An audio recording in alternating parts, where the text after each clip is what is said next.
everybody. How you guys doing today? We are stepping into something new for our channel. We're not in Minecraft today. We are not in Lightyear Frontier. We're not in Stardew Valley. We're not in any of our normal things. So when I'm not playing those games, I play a game called Guild Wars 2. Pretty much religiously every day. And the expansion dropped today. So we are going to drop into that. And I'm looking forward to it. Let me just make a couple of quick changes real fast here.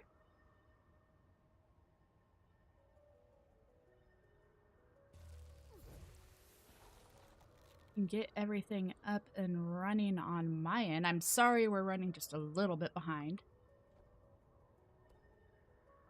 Internet was not cooperating this morning, but it's running good now. So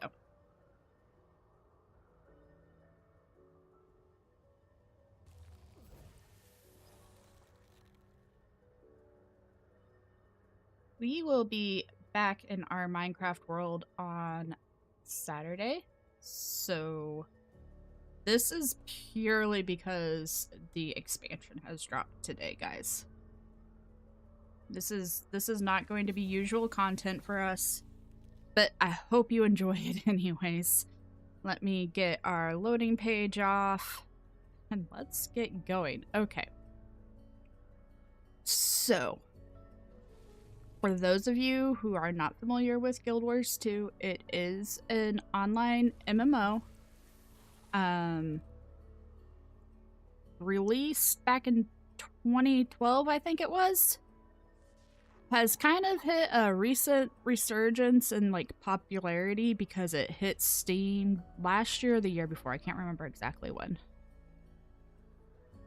And yeah, probably if you like WoW and Final Fantasy, you would like this game. It does have free-to-play options up to level 80, which is max level in the original game content.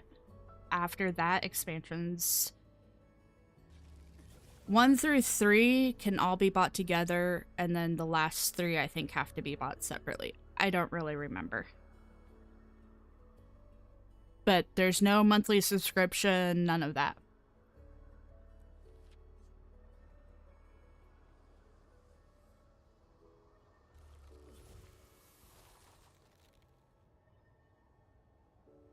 Okay.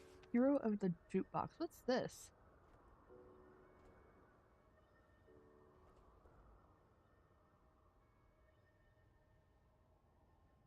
Oh, this has to do with the new homestead thing. Okay. So last expansion, they gave players homesteads, which is just a personalized home instance. This expansion, they're giving us a second homestead to choose from, and they're adding jukeboxes, so you can create the jukebox and collect songs from the game to play in your homestead. So, that's what's going there. I don't want to start the prologue just yet.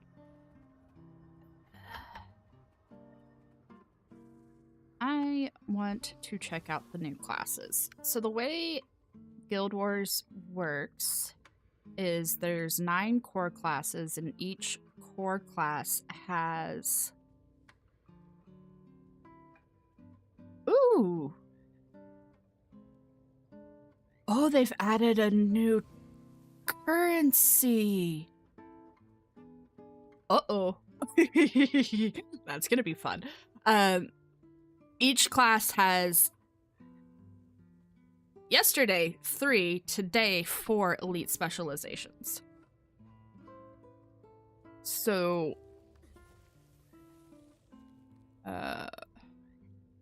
here's all the specializations for Elementalist, which is basically an elemental based mage for lack of better terms.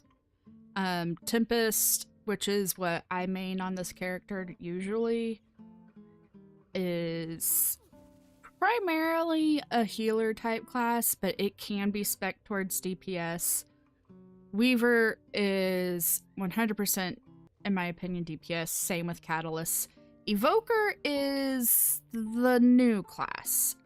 And when they did the beta back in, what was it, August? I think it was August. I tried to run a heal Evoker. And it didn't quite work out the way that I was wanting it to. But they've made changes. Now, DPS Evoker played wonderfully. So I don't know how this is going to play out. What I want to do is see if I can't get enough hero points to just straight up unlock this and take a closer look at it. I don't know that I can because they've changed our currency and I think I've bought all of these already. Yeah, let's see. Let's see how many hero points I can unlock.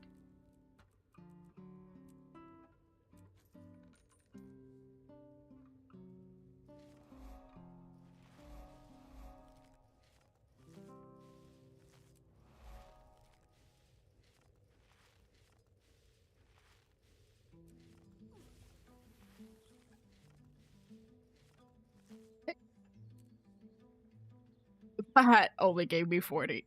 Great. Right. Shove that over here. Okay, so Desert Heroics are spent on this tune.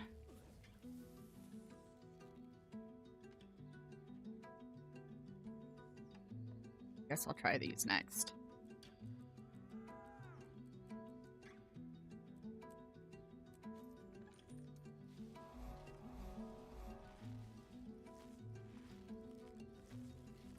This looks like it's unlocking for me. Okay. That unlock everything that I needed? Yes. Okay, let's go down to our Evoker and just full unlock this thing. Alright. No. I don't want to get rid of any of these builds. Do I have a build template available?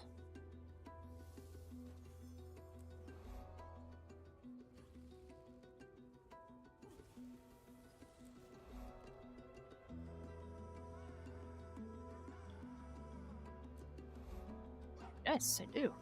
I have 5 guild templates available.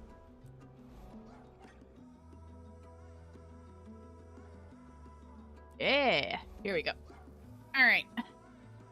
I want to check out Evoker a little bit, see what I can play around with it. And then I want to switch over characters to my Necromancer, and check out that new elite. Because I think that one's going to be fun. And then, yeah, I know, I have specializations. And then after that, we'll only spend maybe 20 or 30 minutes on each one. We won't spend very long. After we check out both of those specs, I'll swap over to my PvE Elementalist and do the same thing, unlock Evoker on it, get it set up and running, and we'll do the story. Alrighty. I'm trying to remember how I did this. No.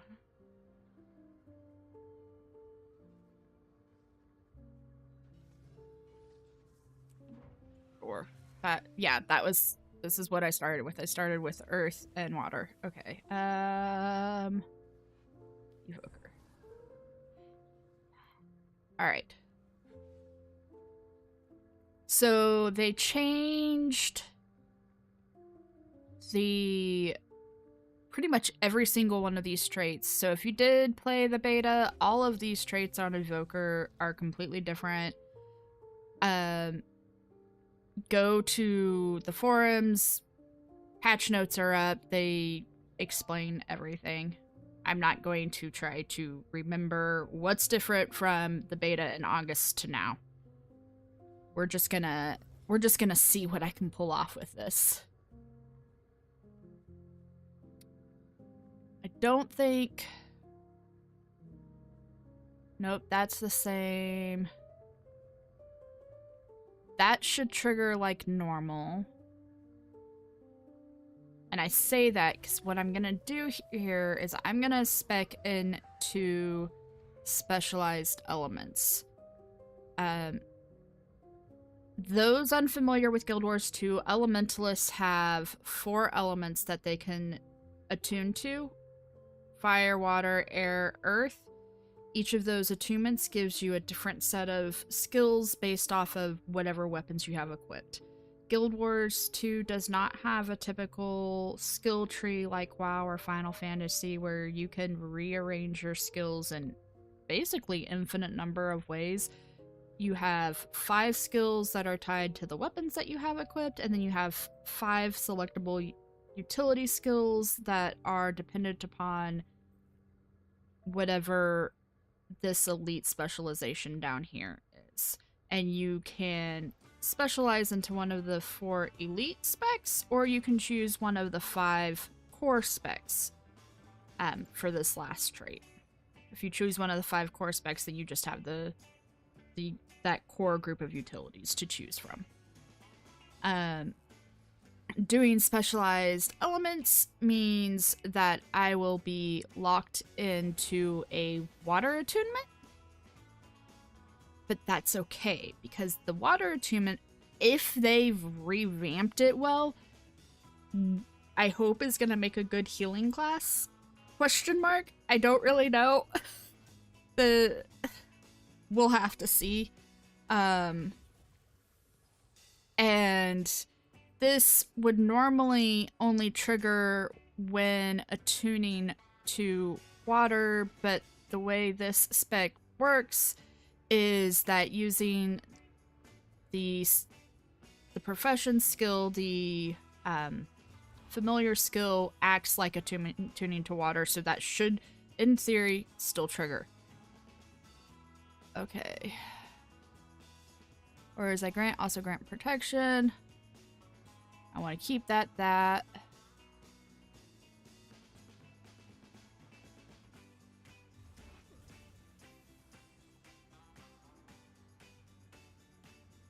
This is not useful to me because we'll never attune to Earth.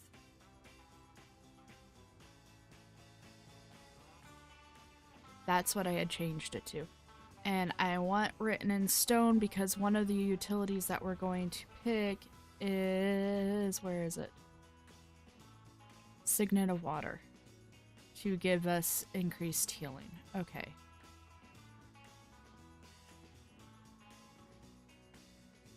Down here. Ability increased has increased duration. Yeah, I want to keep that. Cantrips grant boons. We won't have cantrips. That will trigger pretty consistently, actually. Don't want that.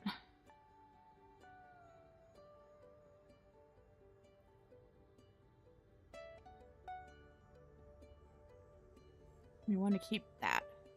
Okay, so water stays the same, earth is done. So now let's look down at the evoker stuff. That's not gonna apply to us. Meditations grant boons. Water is gonna be a regen boon. The elite skill is gonna be resistance. Oh. Oh, that might actually be good. Okay. Heal yourself when you use a familiar skill. That is not necessarily necessary. Okay, let's look at the middle line here. Familiar, 25% increased healing to others. Give vigor when using a familiar skill. Meh. Gain 1 familiar charge when attuning to your element. I'll have to go back and forth between these because I feel like I want to do Familiar's focus on this. Okay, yeah, definitely do that one. I'm gonna start with Familiar's Focus for now. And then I'm trying.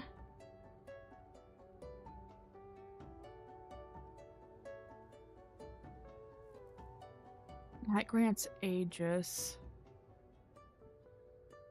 It should also grant Frost Aura. Yeah, I need to check that. I need to. Oops. There. Turn that off. Okay. Let's move away from everybody else under the sun here. Oh, that was not a good idea. Okay. I should have died just then, I think. Alright, let me come down here.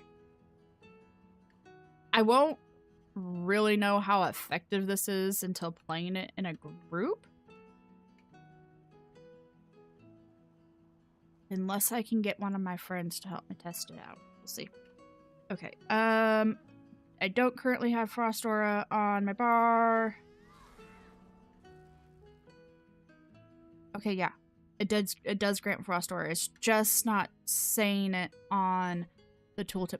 That?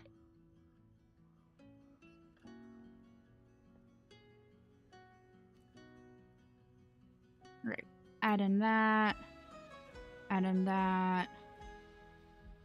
Okay, so last time I was using Toad's Fortitude for protection and stability. There was, oh, that's what they got rid of. One of the traits made it so that every time you disabled an enemy player, you granted your allies, it was either protection or stability, I can't remember which. That wasn't there though, was it?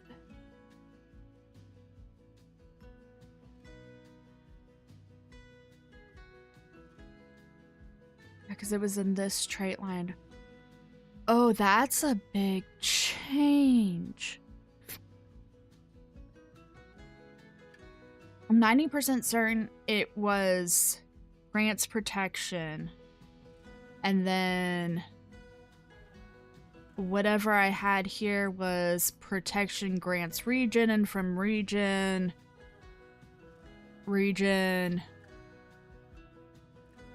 cleared conditions. I don't remember what I did. We're talking 3 months ago. Okay, so that's not a viable build out that way anymore. I do have auras you grant to allies also grant to protections, and any aura that I grant to myself is granted to allies. So we have protection built in.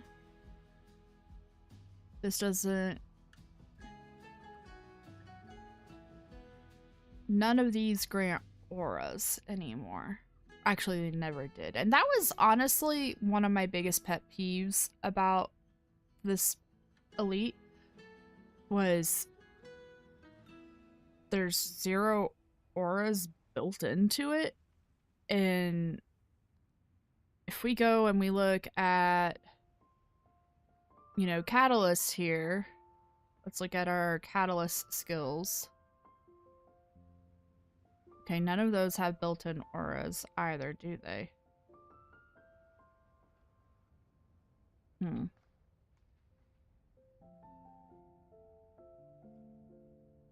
But it still was built out with boons better. Temp is 100% an aura-based build. Pretty much. There we go. Magnetic aura, that doesn't have an aura. Frost aura, fire aura. So temp is heavy on auras. And I don't have Weaver unlocked on this tune.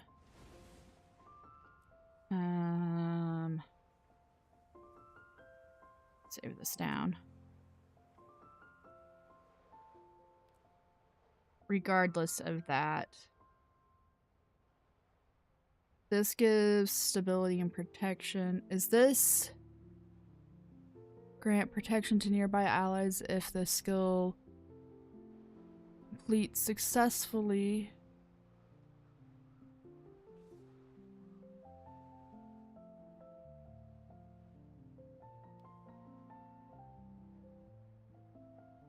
Stability is because of this. Grant boons to nearby allies. So the stability also grants out to nearby allies if we do this. I won't really get any damage on it. That's not the point. We've already got regen out.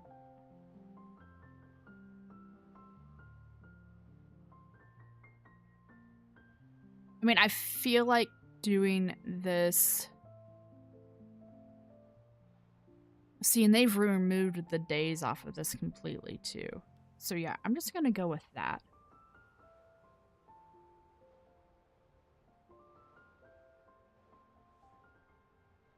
I'm gonna use the same skills that I've already got.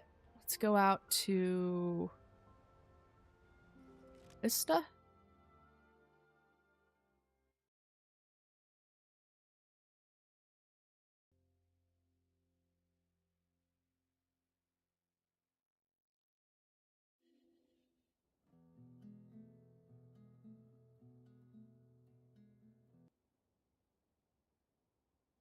Swap over my build again.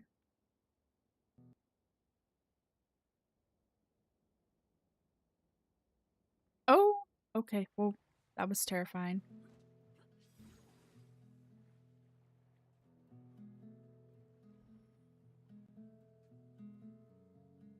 You are. And this is the trait for the evoker. The evoker gets little spirit familiars. The water one is this little itsy cute otter. I'm absolutely in love with it. What on earth skin do I have on this weapon? Oh, that's the problem. I'm not on the right set. There we go. Okay. And it just follows you around. The familiars aren't targetable. They're not damageable by enemies.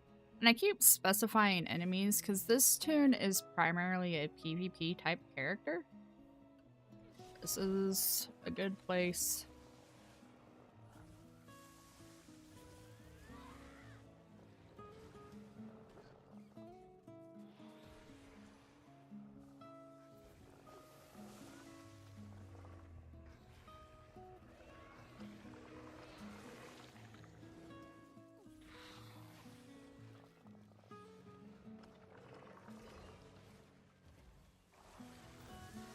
This is not giving me enough damage to truly test this thing.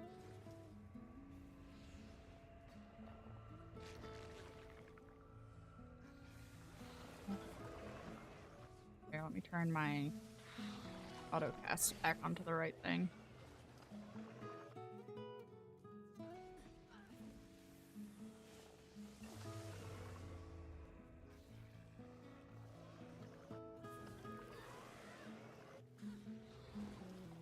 I'm trying to do here is test out how good the cleanses are on it.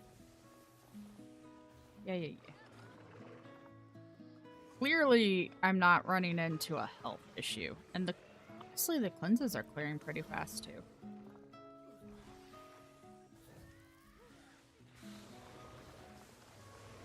Or the condies, rather.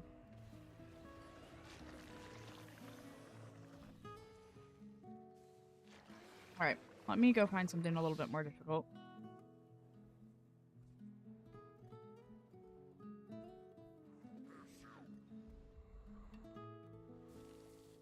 Why is my mount glowing?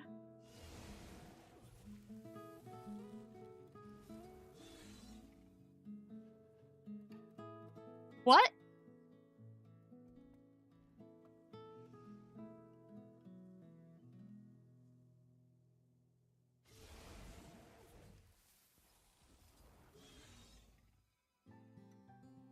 Is it just the skin?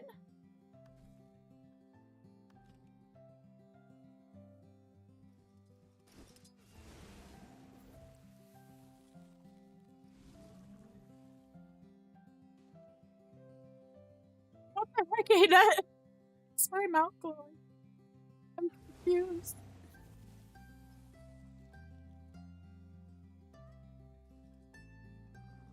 Oh.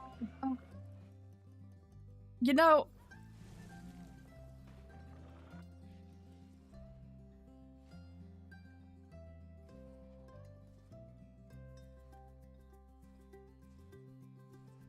find somewhere. I'm still glowing here. Okay, I'm not glowing as much. Let's get the skin back over to the right skin. I am still visibly glowing though.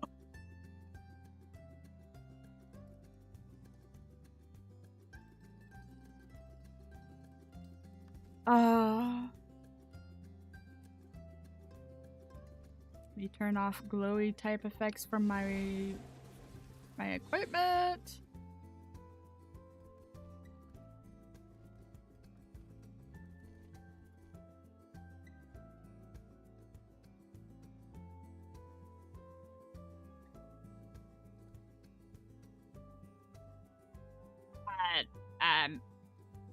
It's not as obvious over here as it was. Yeah, look at that.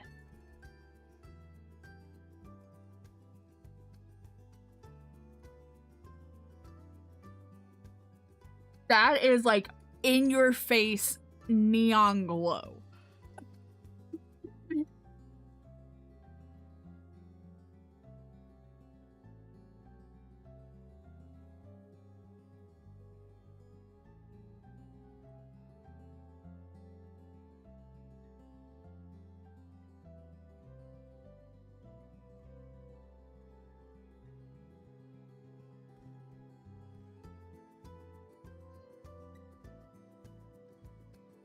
Oh, I just said that and I didn't say that in Matt chat.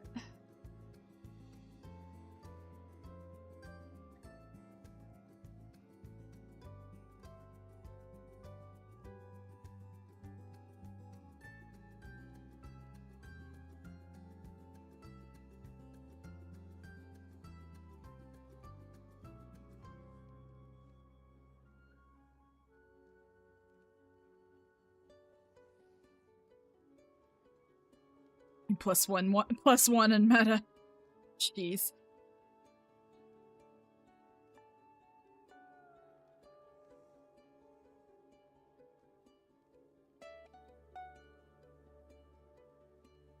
I have to share this.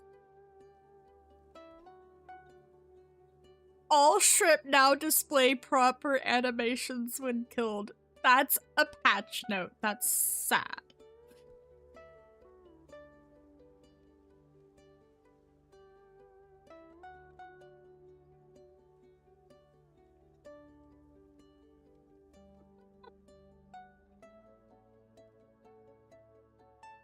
Okay, I will quit. Anyone have a tag we can put on LSG?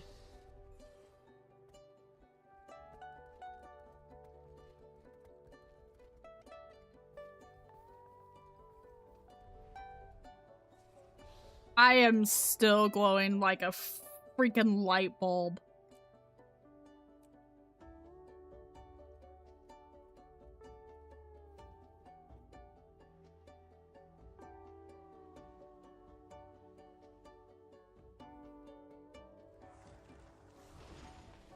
Alright, we are going to probably die here. That is fine.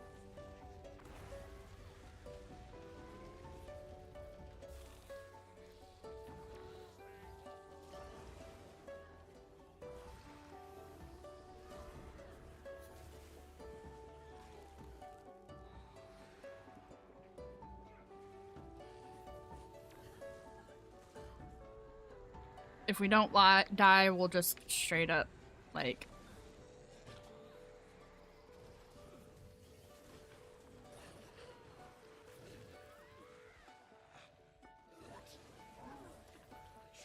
fail the event. I'm not here for events. I'm here for the build.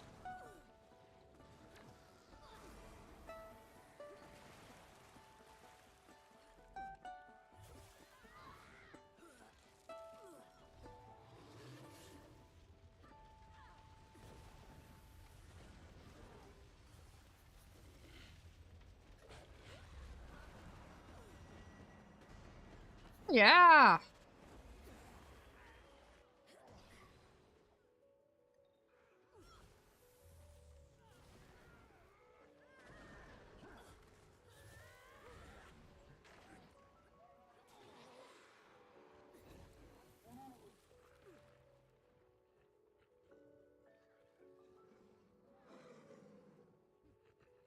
I'm not feeling, like, any real strain from it.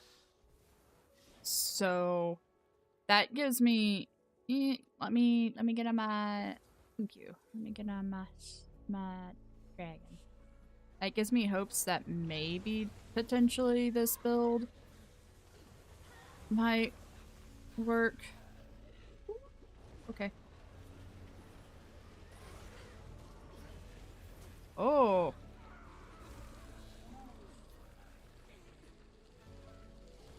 Oh, wow. Okay.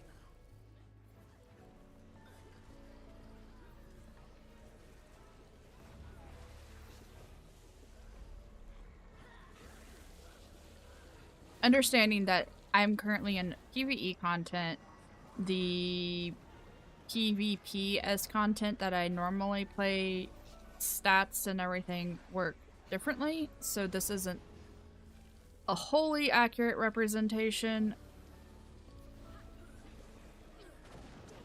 But I mean, it feels like it's running well, so...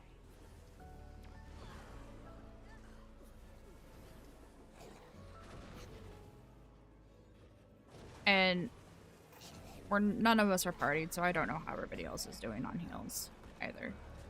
Everybody else may be fine. Yeah. Thank you.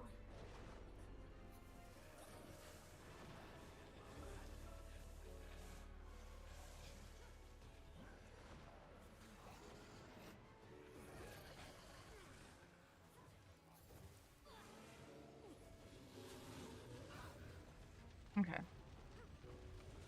Home, sweet home, domain of Ista. What did I get?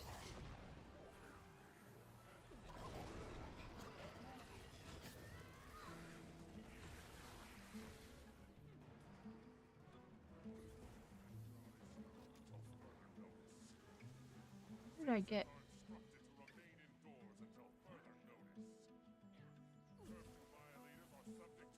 No clue. Obviously, I did something.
One of our war.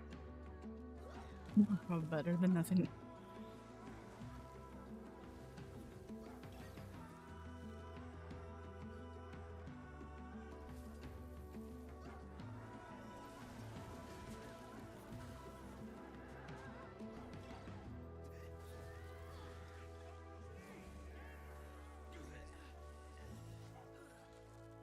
Yeah, we need DPS. Oops.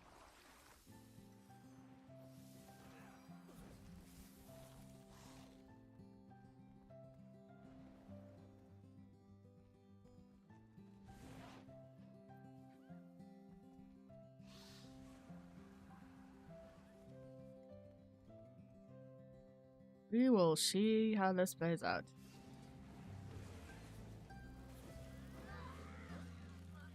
After this meta, we'll swap over to our RIT that I was talking about. I know exactly how I want to build that out. I didn't read the notes to see how it changed.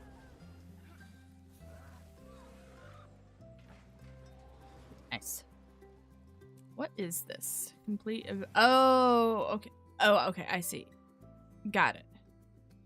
I see what we're doing there.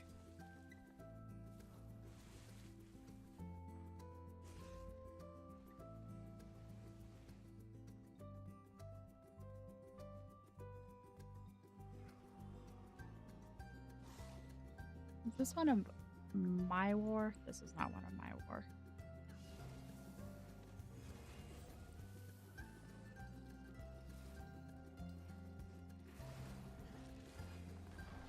Oh, shit.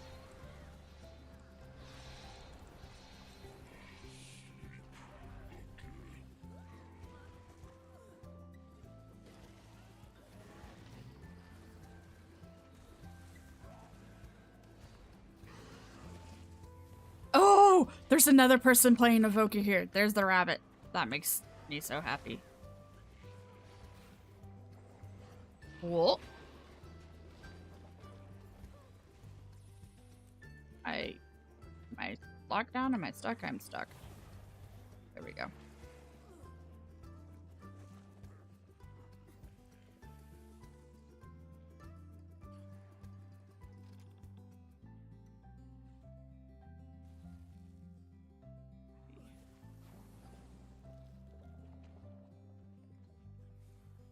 I think somebody just backed up to try to see the otter.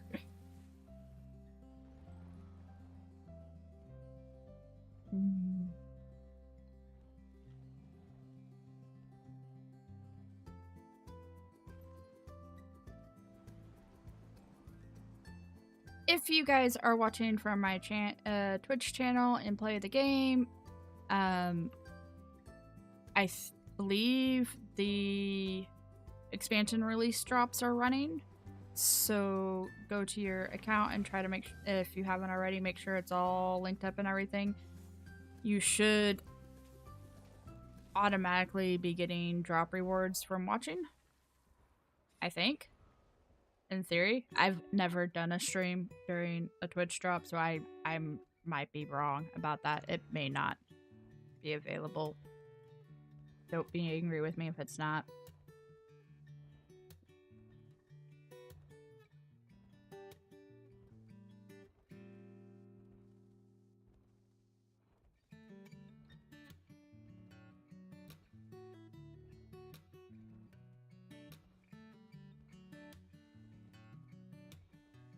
See, even my sky scale is glowing weird.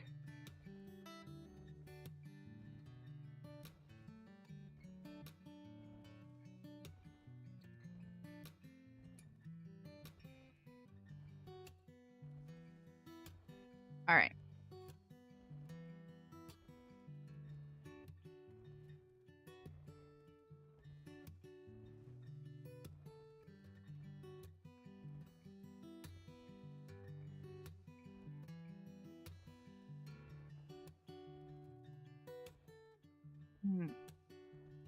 While we're waiting for this to start.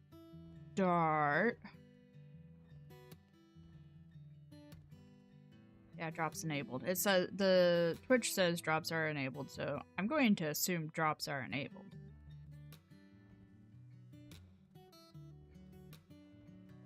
Don't know off the top of my head what the drop rate timeline is for it.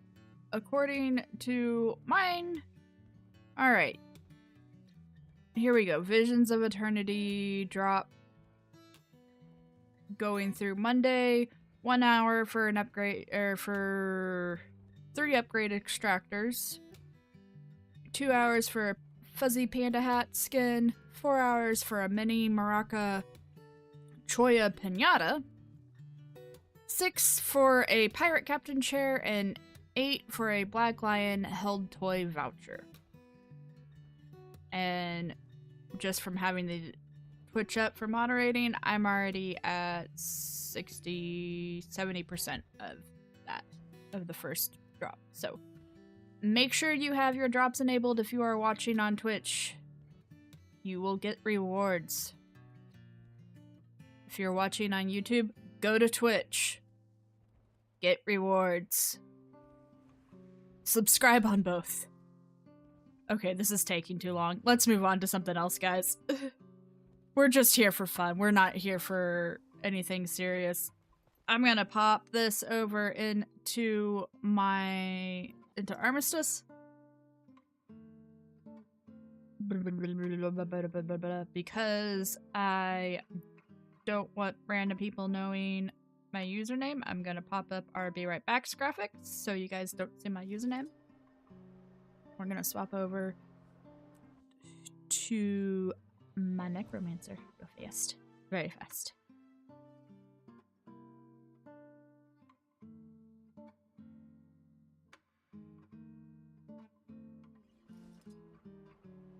There, Pringle.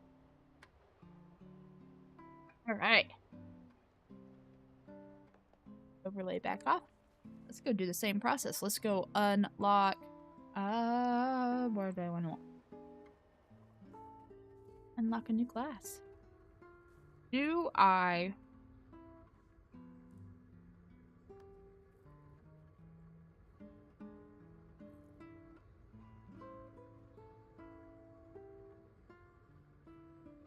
okay. Copy build. Paste build.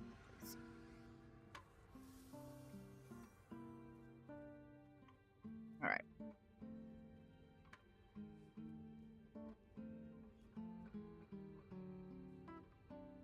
Oh yeah, Pringle, that's perfectly fine. Good luck on your test.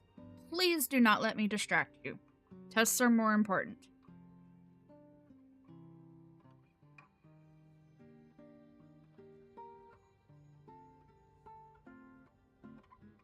And training.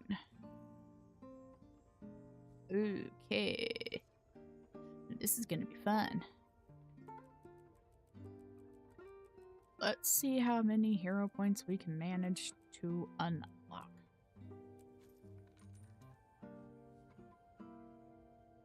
Do not think it will be many.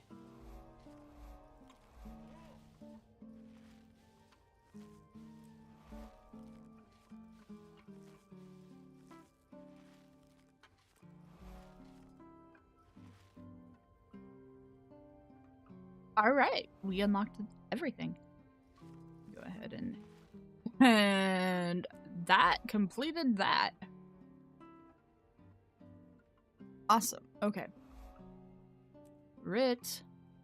Unlock the writ. Yes. I am going to adapt base scaler. I'm gonna adapt my harb build over to a writ build. Where is the writ in here? There's the writ. Okay.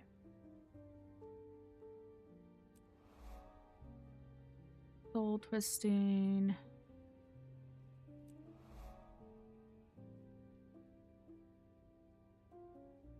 We want that. I remember that. We want wandering spirits. I remember both of those things.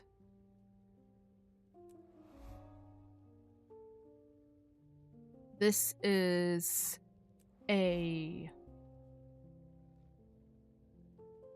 DPS build.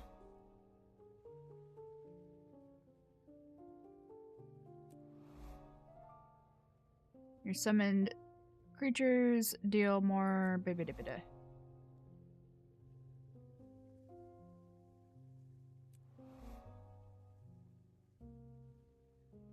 It almost feels like they're trying to build out Rit to be a support class, which it didn't necessarily feel that way when words during the beta.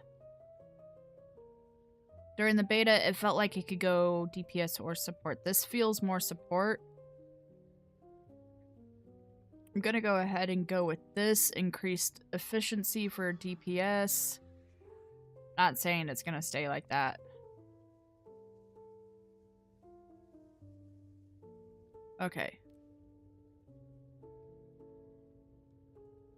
Under our skills, I'm going to leave...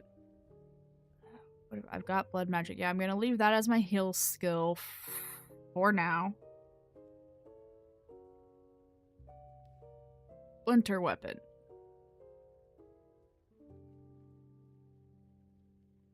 Nightmare weapon. You're...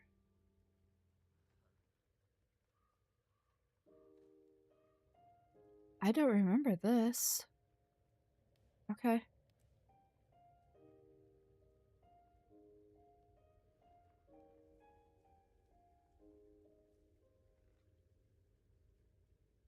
Feel like that's a little bit of a twist over what it was before. Cool. I'm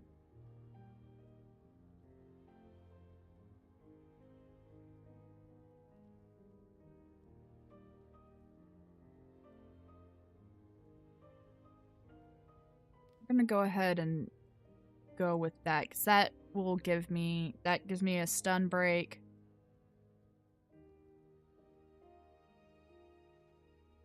Yeah, and then Zenray's weapon.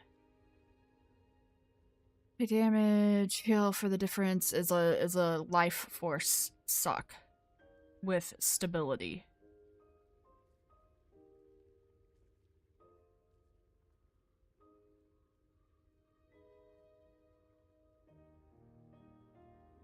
Yeah, we're gonna go with that. Alrighty.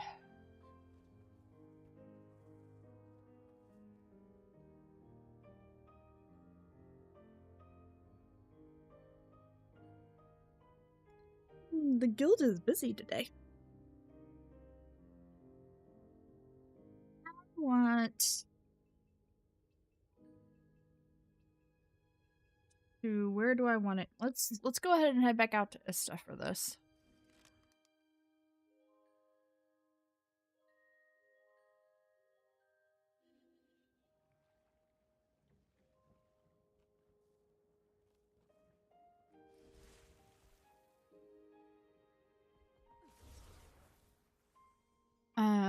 Hop back over to that. Am I on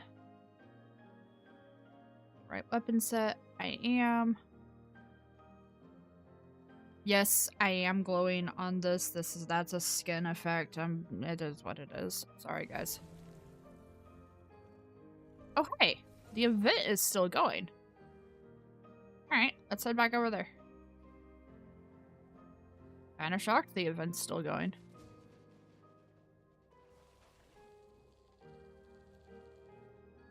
Let's go join in. Come back and do that. Again, I usually play this tune mostly in PvP content.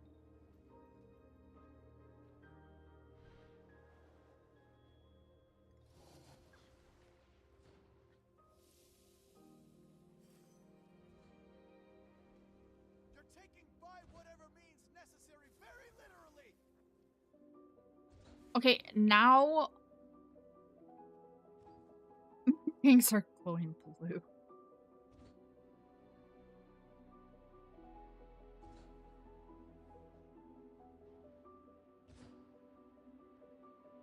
They should not be glowing. They have clearly used something up with light emissions or something. I got nothing for this.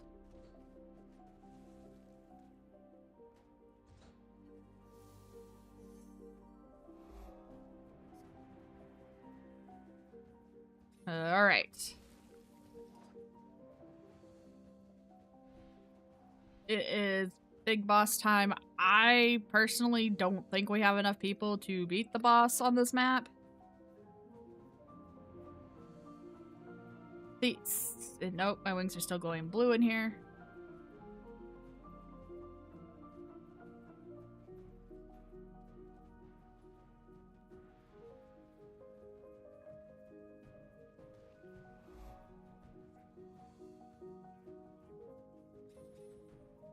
Yeah, this is gonna be painful.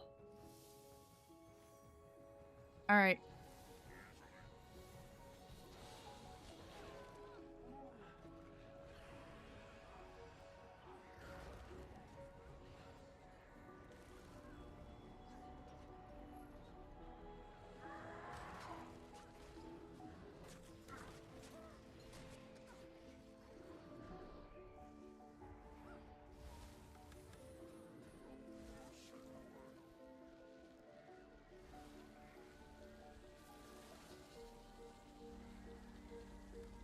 Get out! Come on, get out! There we go. Whew.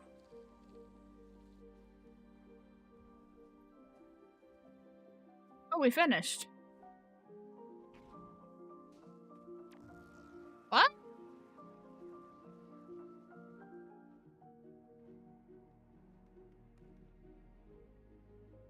Okay.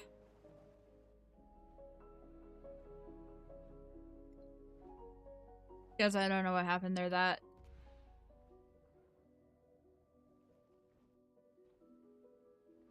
Where did the tag go? Tag went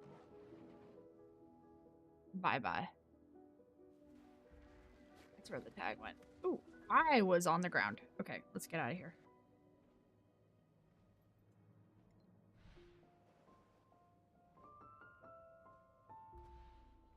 Oh, I see what happened. It's not that we beat him, it's that we failed. Okay, well, hey, I said that was a possibility. We're getting back to the beginning of the map. Was not here to win.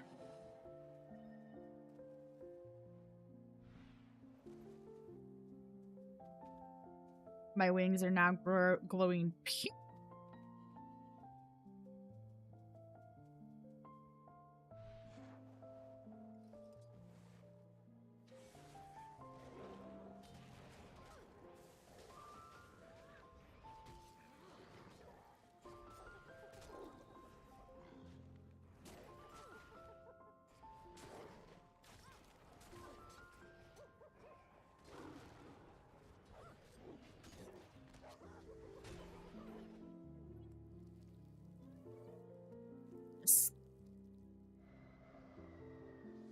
This may hit a little too hard.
fuel.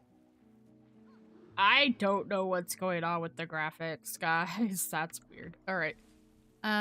Where is this? Plains of Jaren. Okay, let's run over there real fast, because I think they're wanting to actually do that bounty. Let's see if they do.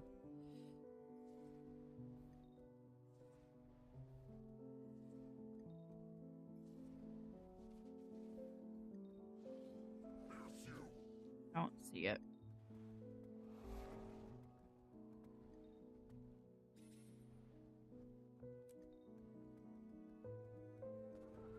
May have already missed it. It may already be done.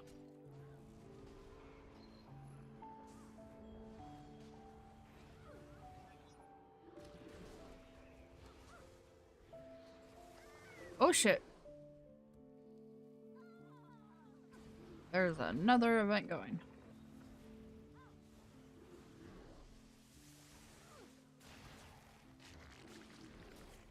Alright. Let's see if we can make our way over there. Ooh?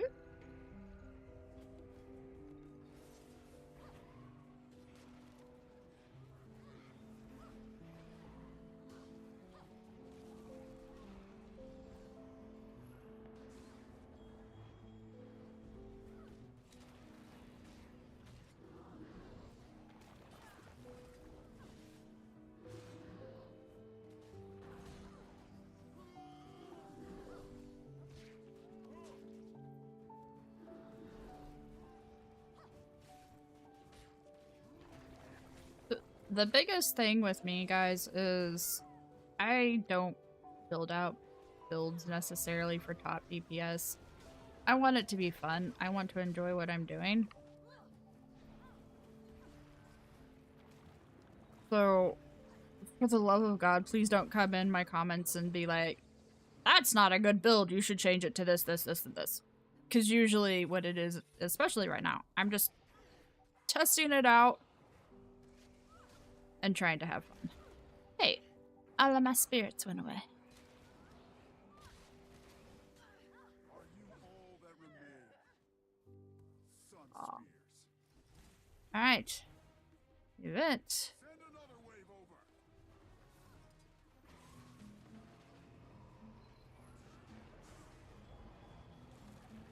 over. Alrighty. Let's see how this plays. Oh my.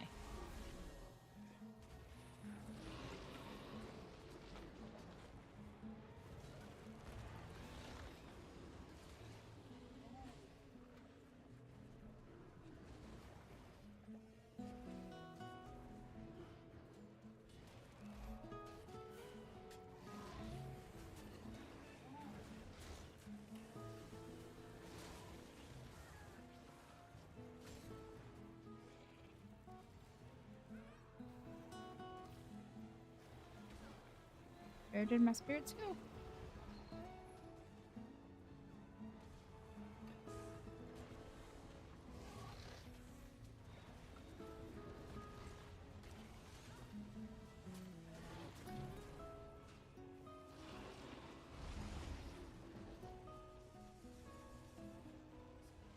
Right.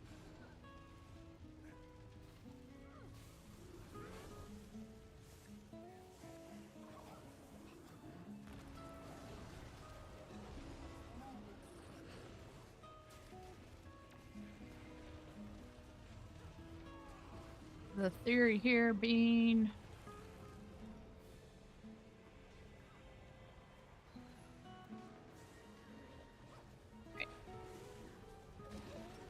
need to check the patch notes because I feel like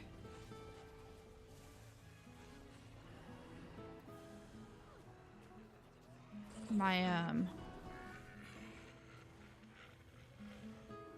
spirit shouldn't be dying because I'm maintaining life force and yet they're disappearing and I don't know why. Hey, that was rude.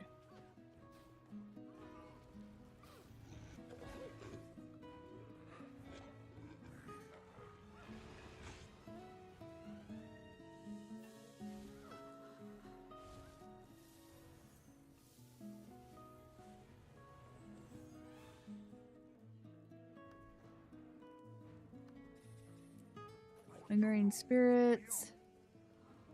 Base duration, lingering, gain a bonus for each spirit active. Spirits persist when exiting Ritual Shroud, but continue to drain life force. Life force that is gained during this will not be consumed by the spirits. Lingering spirits, 15%. Lingering spirits, 50%. Life force. Okay, so even though I still have life force, woo, high. They have a limitation on it. That. I don't know how I feel about that.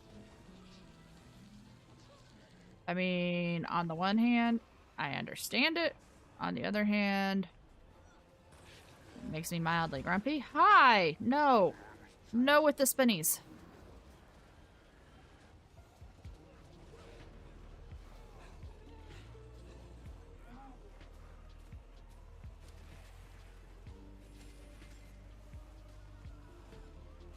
Oh, hello.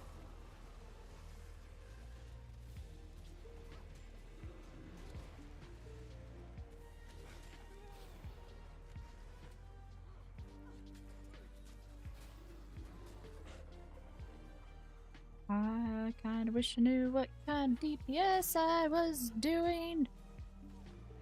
Sorry, friend. Wasn't in my right mind. What? Uh-oh.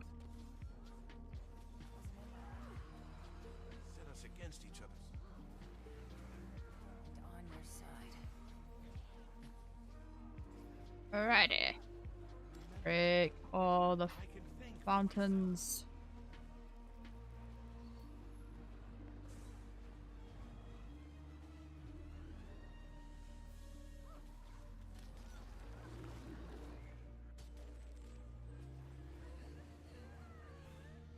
Cool. Apparently, even though I've done this event before, I've never done that part of this event. Ooh, this is not gonna be fun. Hi. Okay, don't know where the real one is.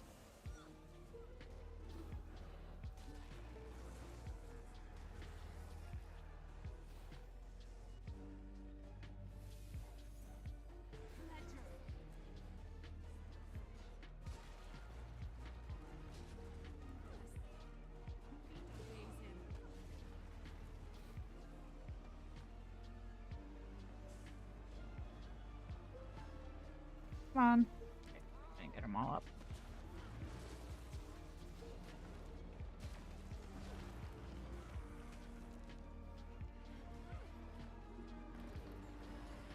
Ooh.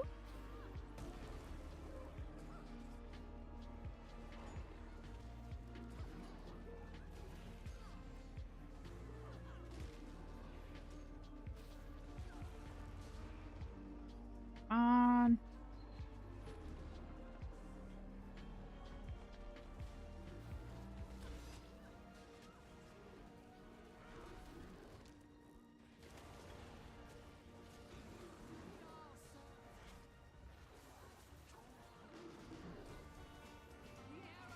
I am absolutely loving this. I can't wait to get this in our PvP content to see how it plays out.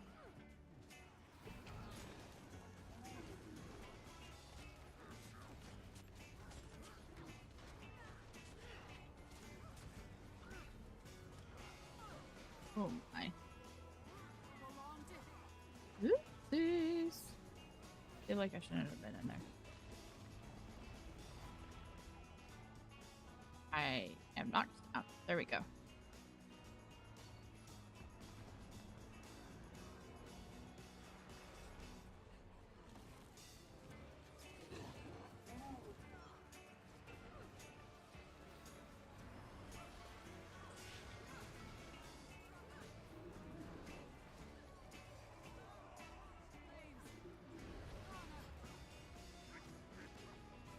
Okay.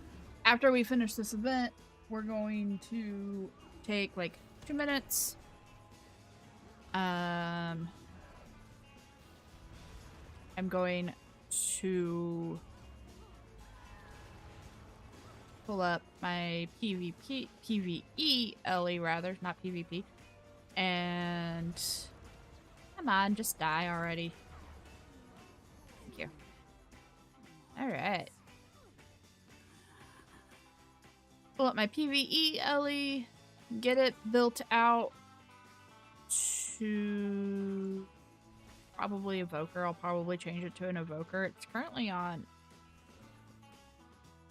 Fear Catalyst, I think.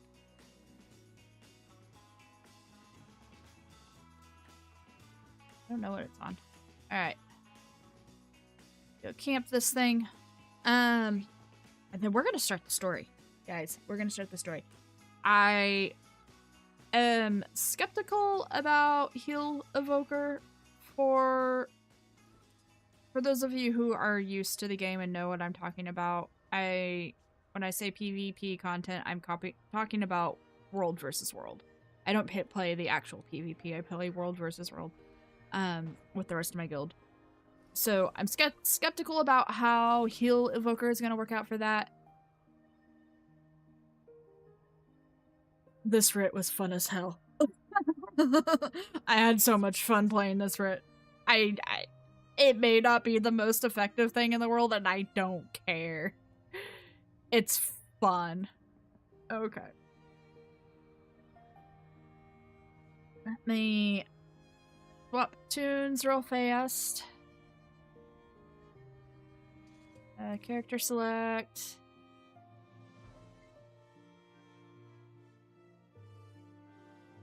It is my... Oh, I've got her on Weaver. Okay.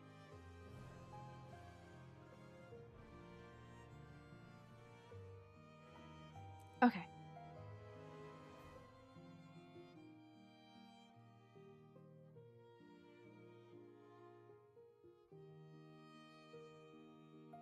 I've got her on Weaver. Go ahead. I want to put her on Evoker like we did my other Ellie.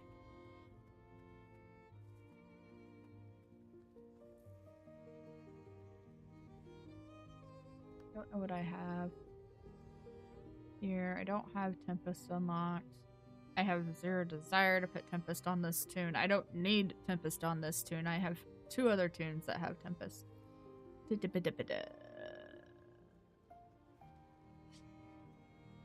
We'll start with these. We'll see how far we can get on these. Yes, please. Oh, I don't have much in the way of storage on this tune.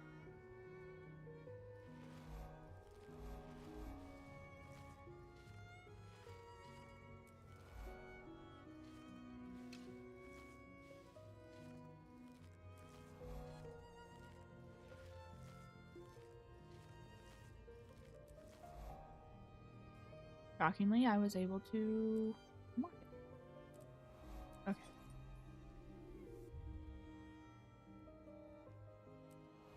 Okay, we're gonna do this as a PvE build.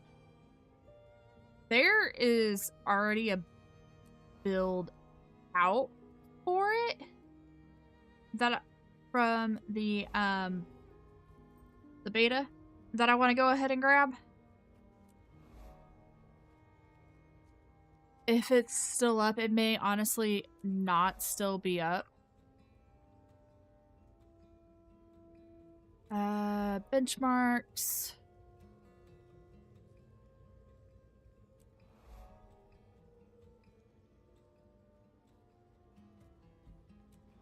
Power. Evoker.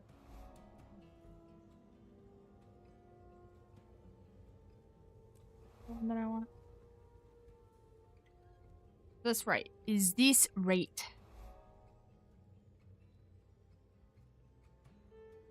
The API is down, so this isn't showing up very well. Okay, Berserker, Helmet, Bloodstone Relic, Scepter Dagger. Yeah, this is right. Okay. Build.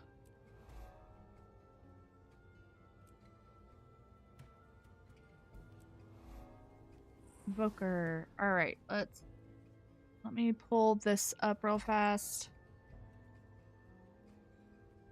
Oh joy, this really is not showing up at all. Is there a...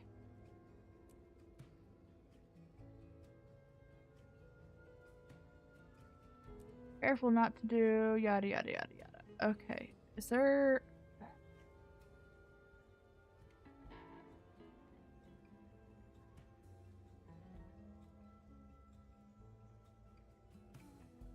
There is not.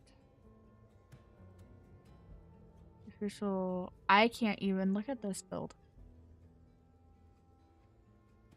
Oh.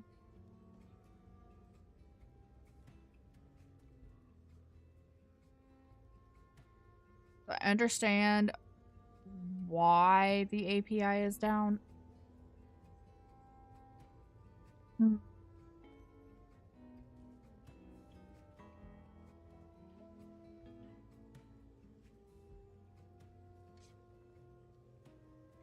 Cool.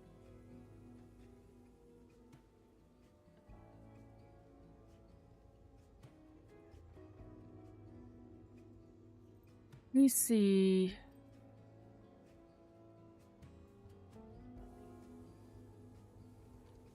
Very unlikely that this is archived off.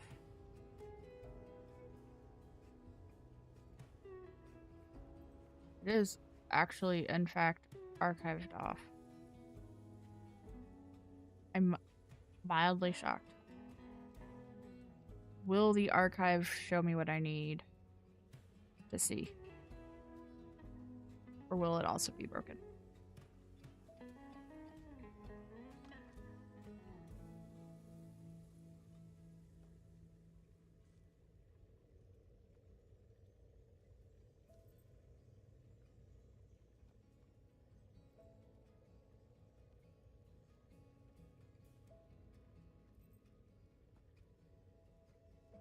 No.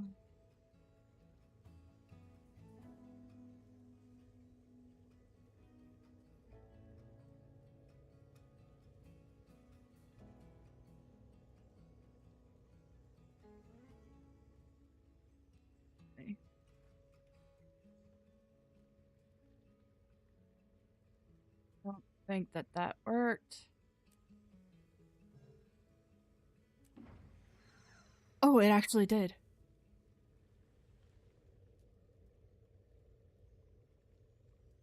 Okay, those traits may not be accurate anymore because the traits changed, but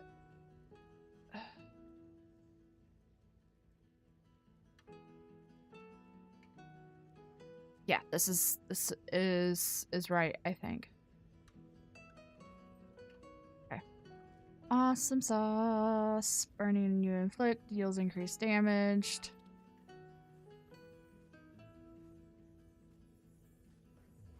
You unfamiliar charge when tuning. We'll leave that as that. After your next strike creates an arc of chain lightning. Chain lightning created by evoker causes burning. Okay. Every time you enter your selected, your recharge will be faster. Okay. That's gonna stay as is.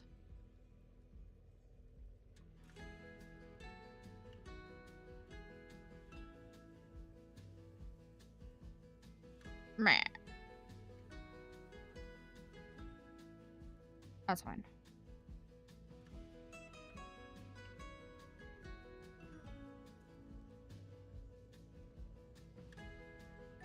Okay, we're gonna leave all of this as is.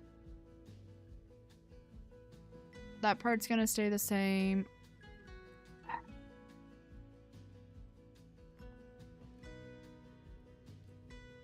think I'm gonna...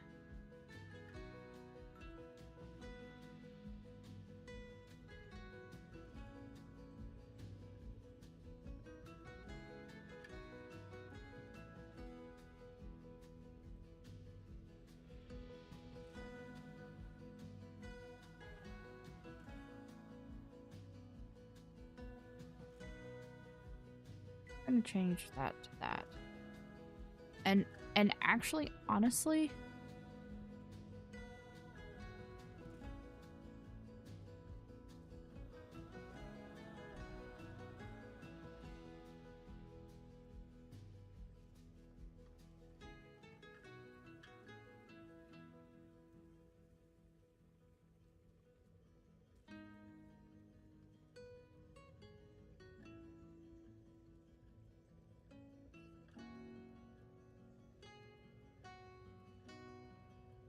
This is... We're gonna swap it over to the hair. Okay.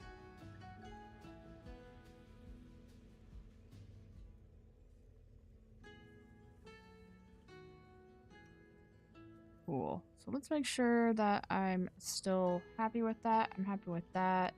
Burning you inflicts greater might.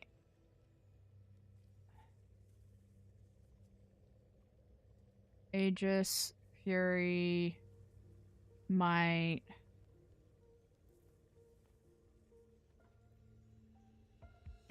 And Resistance. We're gonna swap that over to that, actually. So I'm already changing it a little bit, but it's fine. ET is fine. Alright. What I need to do next is, let's get to my equipment. I'm on a Condi build right now. I'm just gonna stay on the Condi build. That's fine. It's not gonna be max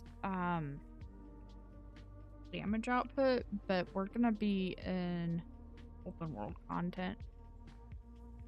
Ooh. What's the skill? That's the skill. Go ahead and head to Lion's Arch. Lion's Arch is all Halloweened out right now.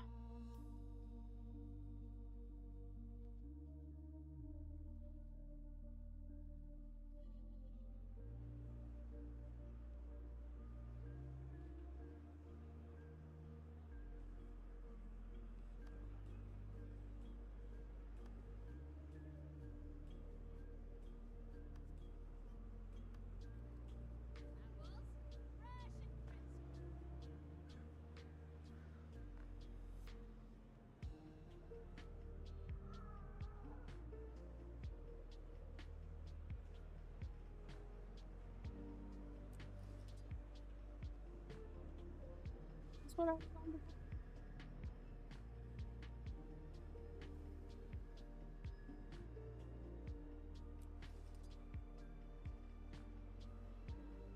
This is Condi. This is Condi. This one. And actually, I think that matches.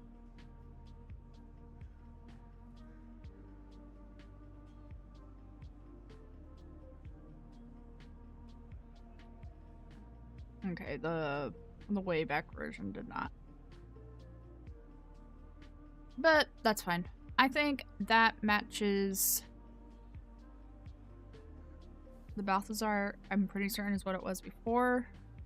I'm gonna leave it on Fractal. I may change to Bloodstone later like it's supposed to be. Kinda like Fractal better. Don't worry.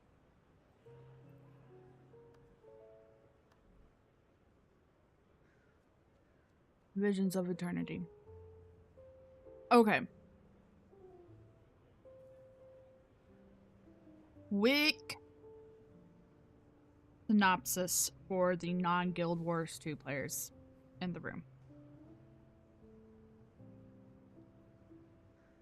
You start the game level 1 to 80, core game is traveling from wherever your starting city is. So I'm on a Sylvari. My starting city is down here. So traveling up through all the zones, eventually joining a faction of a sort. There's a proper term for it, and I'm completely blanking right now. You've got the Vigil, the Derman Priory, and the Order of Whispers. They all kind of do their own little thing. Vigil is your warrior types, Derman Priory is your scholarly types, and Order of Whispers is your infiltrate-y, secrecy type. Ooh. Where is Castora? Oh, that's where we're gonna end up going. That's a lot of land that they've added to the map. Oh, they've added land down here too. Okay, sorry. So you join whatever faction you join. I wish I could remember the name, the generalized term for it. Go through level 40 to 60, I think it is, and then create the pact. I think that's when the pact's created. They're about sure after, where your main goal is to beat the big bag who lives here in the ruins of Or, an undead dragon, basically. You beat the undead dragon, and what you do is unknowingly set off a chain cycle. The dragon dies, all of death magic essentially no longer has a controller, and it leeches out to other elder dragons that up to that point were either sleeping or mostly asleep. There's some sort of dynamic content that happens between the end of that and the next expansion called Living World 1, Living World 2, where Living World 1, an evil Savari attacks Lion's Arch, where we're at here, and tries to drill into the lines of power throughout the world called ley lines. In doing so, triggers the death magic from Or to awaken a plant magic dragon over here in the heart of Maguma called Mordremoth. He starts attacking the rest of the world in his own way, and that's what starts Living World Season 2. You spend the whole time in these two areas basically trying to make your way into Maguma, get into Maguma, realize how actually really bad it is, and find out, so all the Elder Dragons have control over certain domains, and in that they create minions, so the Undead Dragon creates zombies of an effect. Mordremoth, the plant dragon, creates plant-based minions who turn out to actually be the Sylvari. And half of Sylvari basically like just fall under this mind control. So if you are like me and you're playing a Sylvari character, other NPCs are kind of like, I don't know if I trust you anymore.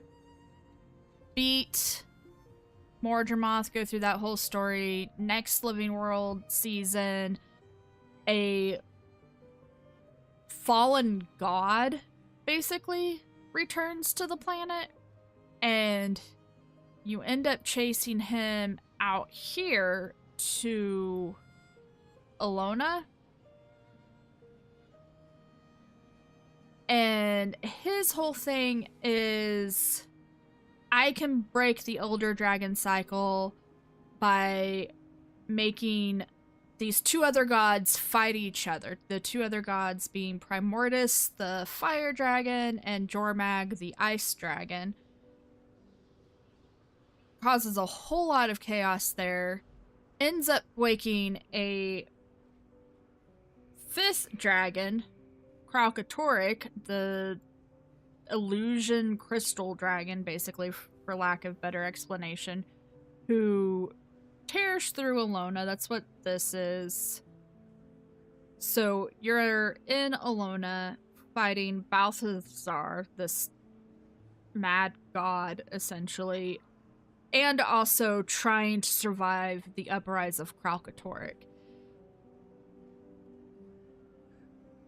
Beat Balthazar, but only because Kralkatoric gets involved, and that actually ends up being a really bad thing. Because what we discover around this time is when the Elder Dragons are being killed, their domain of power is leeching out to the other Elder Dragons, and the other Elder Dragons are basically gaining a level of control over that. So Mordramoth, once he awakens, isn't creating just plant minions, he's creating undead plant minions. Well, the same thing happens with Kralkatorrik when he kills Balthazar. He's no longer just illusion and crystals. He now also has the power of a god in him. In this whole time period, you're raising this cute little dragon who ends up being Kralkatorrik's granddaughter. Go through the whole long thing, end up... Where the heck is it?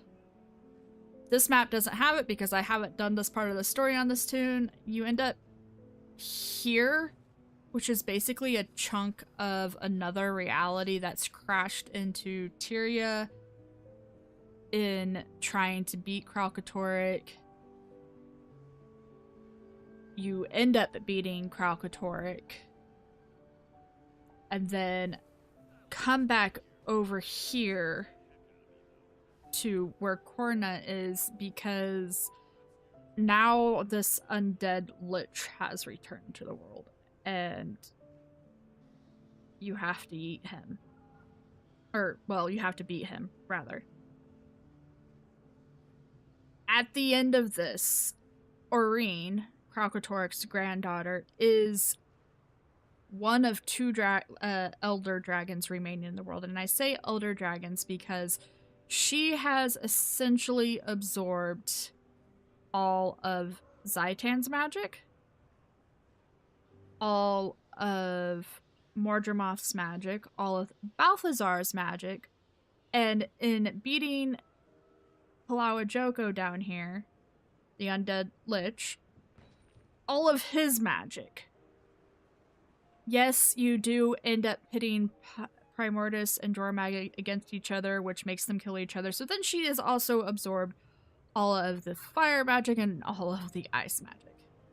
And that takes us to, oh, well, there's one more Elder Dragon.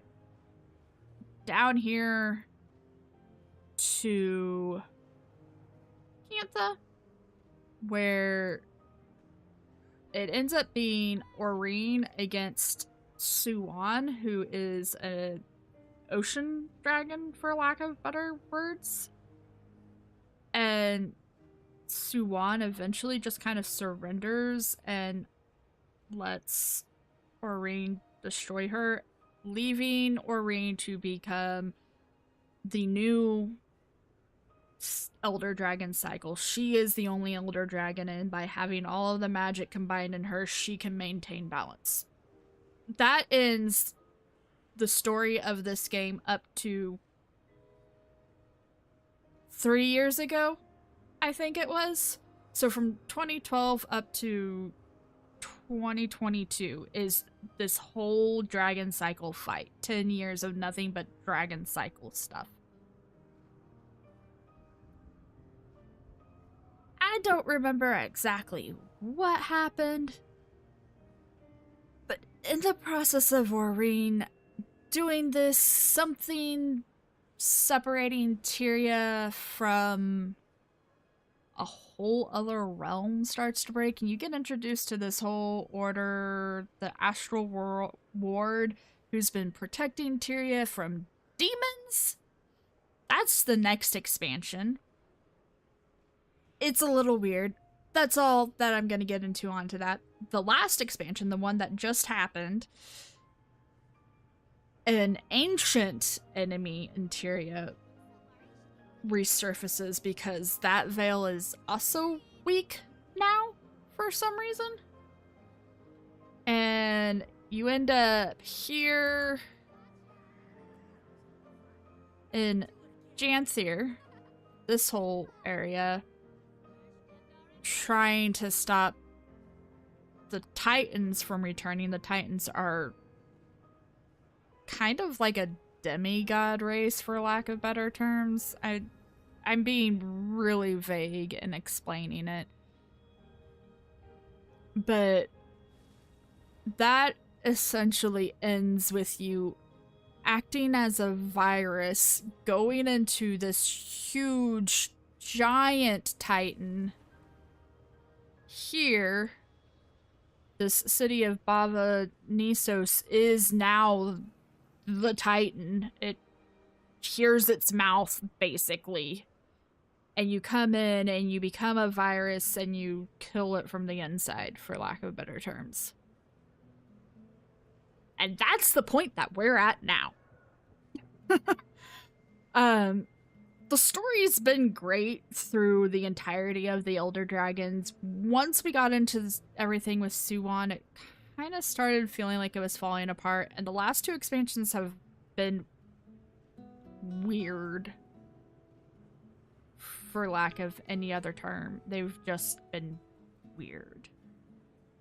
So I'm really curious to see what's gonna happen with this expansion. The only thing that we know about this expansion is somehow we end up in this realm, this region of Tyria that has been lost to history, called Castora. And that is where we are going to start right now.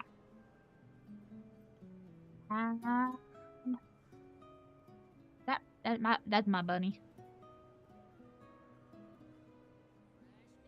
So, my explanation there is all of this. I highly encourage, if you really enjoy games for the story and the world building and depth and character, at a minimum, download Guild Wars 2 and play the 1 through 80. Play the free-to-play content. You'll have some stuff that you can't access, but this right here is really good storytelling. I have been playing this game since either 2016 or 2017, and with the exception of the last couple of years, was PvE content only. Have played this story multiple times, played these stories at least twice. I've only played the End of Dragon story, which is the Suwon thing, once. Again, it's really great up until about the halfway point, and then that's when the content kind of starts to feel a little odd. But give it a chance on the free-to-play content. At a bare minimum. I can't swear by it enough.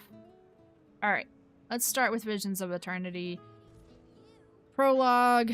We've got nothing. The only thing that we can hit is play this chapter, and that's what we're going to do. Just a quick timeline reference. We start this story in 1325. It is now 1338. As Sylvari, we have literally just been born into the world. So we are 13 years old in a full-grown body. Alright, read the letter from Skarti Knutson. Skarti is one of the Astral Ward people, and this reminds me here, open the mail from the Tyrian Alliance. That's a new thing that happens in the last expansion. The Pact was the worldwide organization to fight off the Elder Dragons. The Tyrian Alliance is the new worldwide organization to fight off all other threats that happen to come into existence. I will read this because the font is small and I know it's going to be hard to read. Commander, I am happy to write that we've made healthy strides in assisting the spirits with their recovery. Pausing, timeout moment. The spirits, Skarti is a Norn. Norn are basically not fully giant-sized, but very large human race with heavy Viking Norse elements. So when it's talking about spirits and the great spirits, we're referring to the natural spirits that the Norn cooperate with. I don't want to say worship. Worship isn't the right term, but there's still a relationship there. Okay.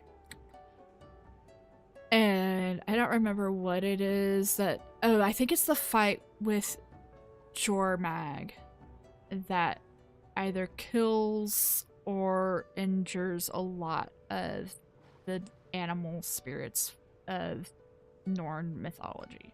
They're literal spirits, and in fact, our little guy here, our little lightning bunny, is an evocation of a Norn spirit. So, I'm happy to write that we've made healthy strides in assisting the spirits with their recovery. Despite our best efforts, I suspect they've a long way to go. The great spirits have been slow to stir, but they are slowly, like my brother after a month's worth of revelry. As for the corrupted, well, grief can manifest as thick, bone-chilling fog. Some may never be wholly free of it, but at the very least, we can help light the way out. To help them connect with Tyria once again, one of our shamans would like to meet with you in Holbrook. There's an ancient tradition among our people that has seldom been shared, and a keen element and being a keen elementalist yourself, we wish to share that with you. Perhaps this knowledge you can help us guide the spirits out of the fog, or at least help them stretch their legs a little bit. So this to me feels like, and this is something that I wish they would have done with all of the other elites. This prologue getting into this story is the introduction of the new elite. This is the introduction of an elementalist becoming an evoker, and I love that. They may have finally listened to us a little bit about something. So let's go up to Holbrook. And actually, Scarty may not be related to the actual world at all now. I think actually she, something to do, no, because I don't remember who they are. They pop up from time to time. They're not a main NPC. That's what I know. I see I'm not the only evoker in the area. Okay. Oh, before we continue. No. No.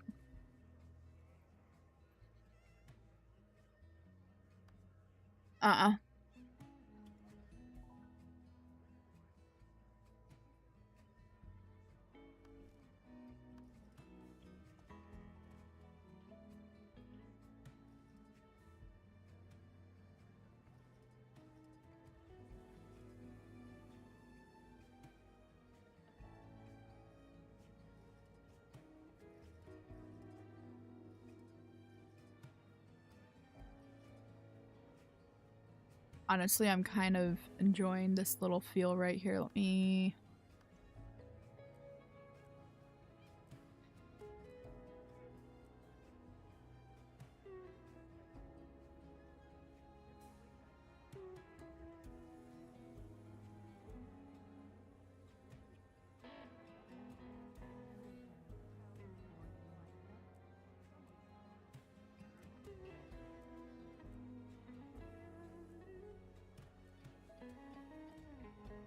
Ooh, that's kind of pretty.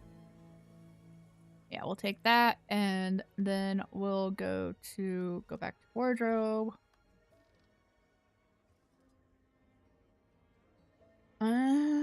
This is sword.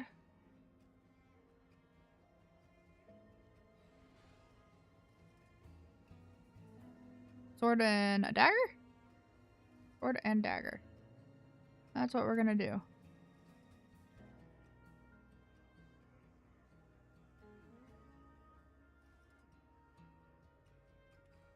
Ooh, do I have a sword for that pack?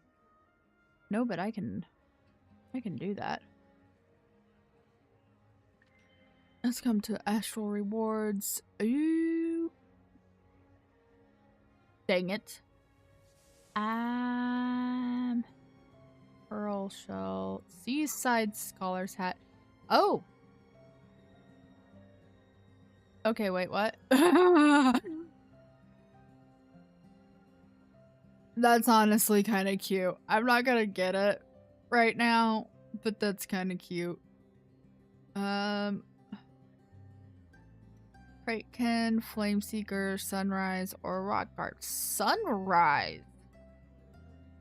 Oh, dang it. I don't have enough. Yeah, we're gonna get Sunrise. Okay.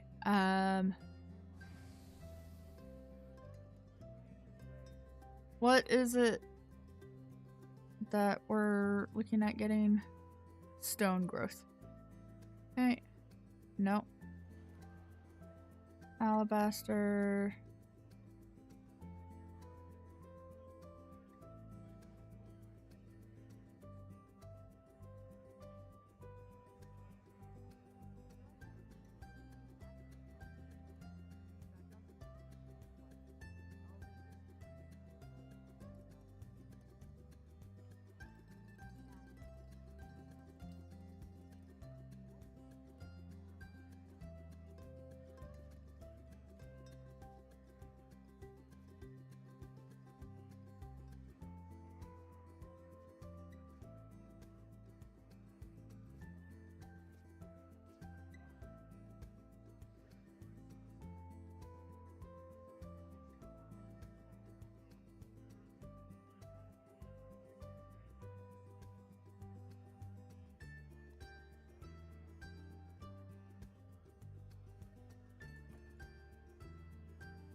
For some reason, stone growth isn't showing up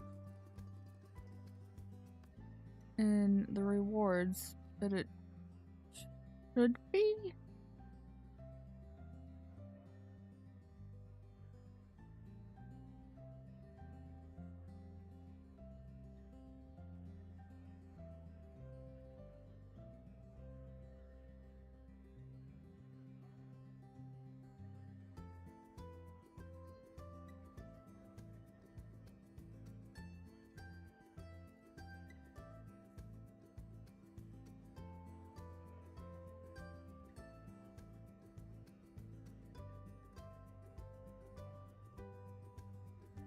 Don't understand why it's not showing up. It should be under his legacy rewards.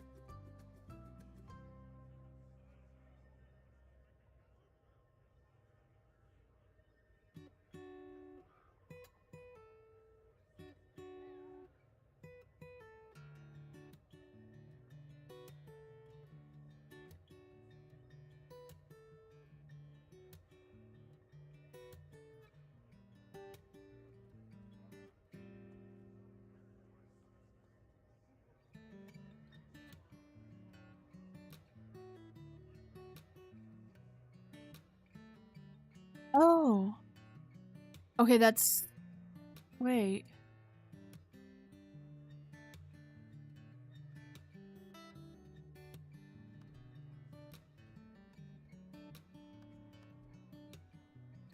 So... Interesting. So what happens each... Since they started... What was it? 2 or 3 expansions ago? 2 expansions ago, they changed the daily reward system basically to be this Wizard's Vault. And you're supposed to be able to buy cosmetics with these points, but you also can buy like all of these other stuff that you can pick up with points. And some of this stuff is really, really important for crafting purposes. But they said that the cosmetics, this line right here, would be put into the legacy rewards at the end of each cycle. Well, for whatever reason, the cycle that we literally just finished today isn't showing up in the legacy rewards. Not that big of a deal. It truly isn't. It's a little frustrating, but it's really not that big of a deal.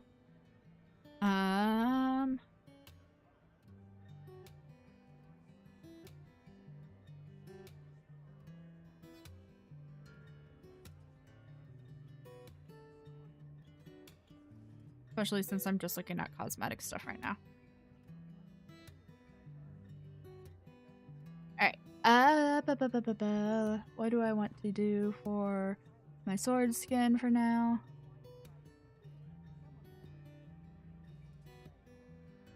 You no.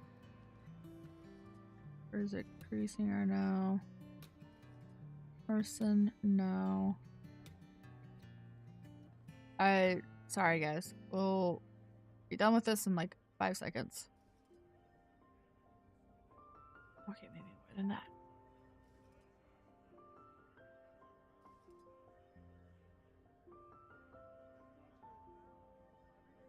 You know what? Where is my...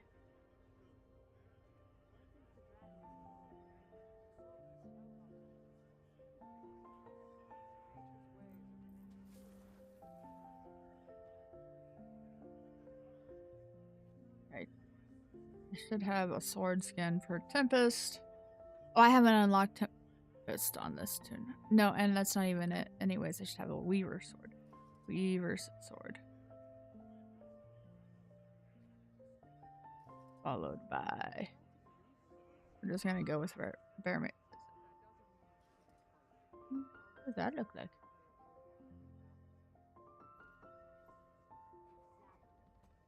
Yeah. Actually. Mythical Beast.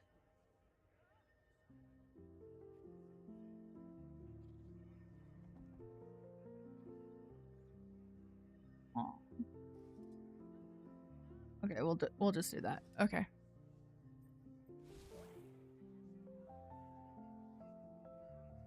Where am I going?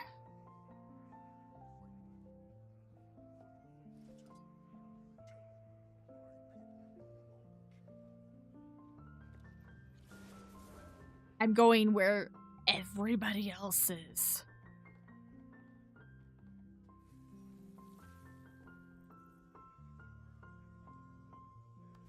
I'm just gonna turn this off. We're just gonna be our little plant person. Okay. Welcome, Commander. It is an honor to host you. Let me... And who might this be? Oh, this is Torvi. Actually, she's what I'd like to discuss with you. I am an evoker, an elementalist just like you. We listen to the spirits and conjure creatures from their realm. Creatures much like Torvi here. By harnessing the elements into the combined essence of a being, the spirits walk with us. Fascinating. I've never heard of this practice. Evocation is an honored, but very secretive tradition among the Norn. Only a select few were able to wield this power until now. The Tyrian Alliance has been a great help in Holbrick's healing, so we've decided that it's time to share these abilities. Thus, I would love to teach you, Commander.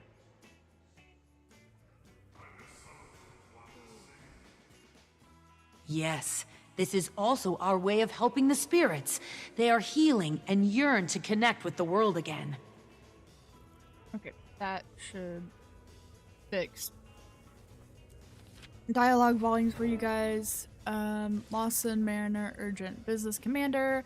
I have some business I'd like to discuss with you. It involves the Captain's Council. The Captain's Council is basically the ruling government of Lion's Arch. Mind meeting me near the Bay Docks and Lion's Arch? The sooner the better. Okay. See what she has to tell us. Okay, for so long we evokers hid our abilities out of fear that the spirits would be compromised, but now our craft may be a catalyst for their healing. I'd love to learn more about your craft.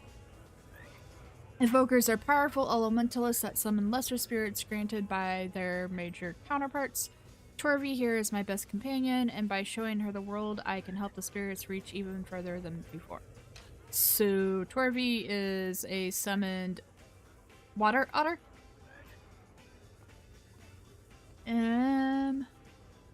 Hope that sharing this practice brings spirits even more peace. Is that it? That's it. Okay. I was really hoping that they'd give us more than that. I was really hoping that they'd give us more than that. What? Gear up with visions of... Okay, I'll have to deal with that when I'm not streaming. Let's head back to Lion's Arch. This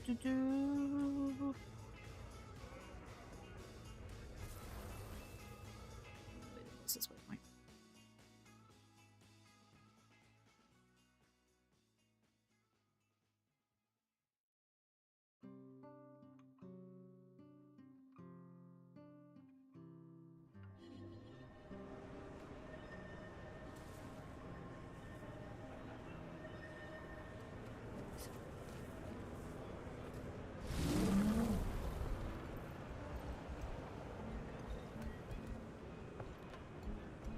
Oh. It's Halloween in Lion's Arch right now.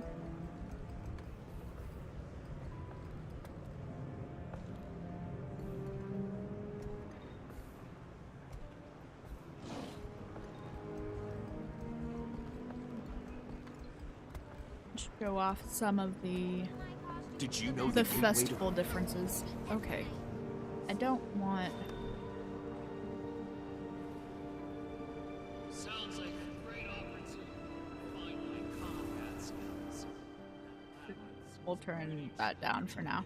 Well, watch yourself. I wouldn't want to get stuck in there with the Mad King for an entire year.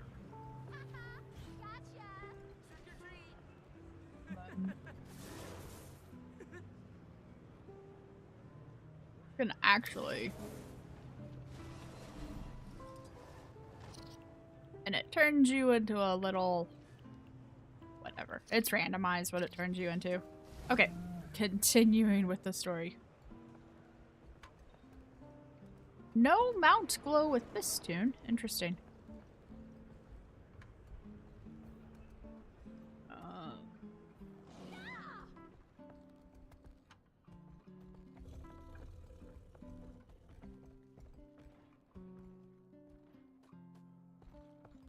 Over here.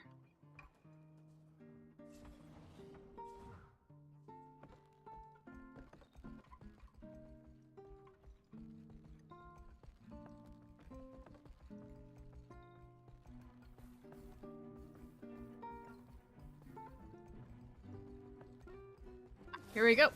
We have found everybody. We are going into an instance. On the sly, Sanctum Harbor. What?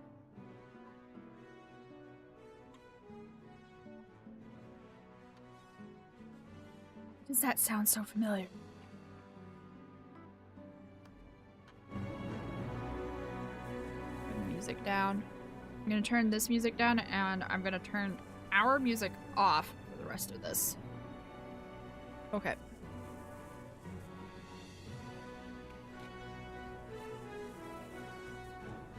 Let me turn it back down a little bit.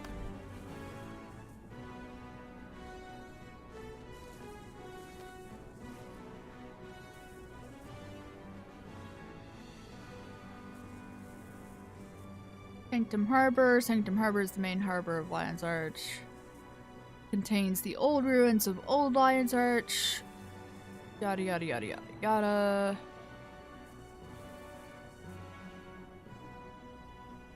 No, this is not why it sounds familiar. I think I might be thinking of Sanctum K, which is...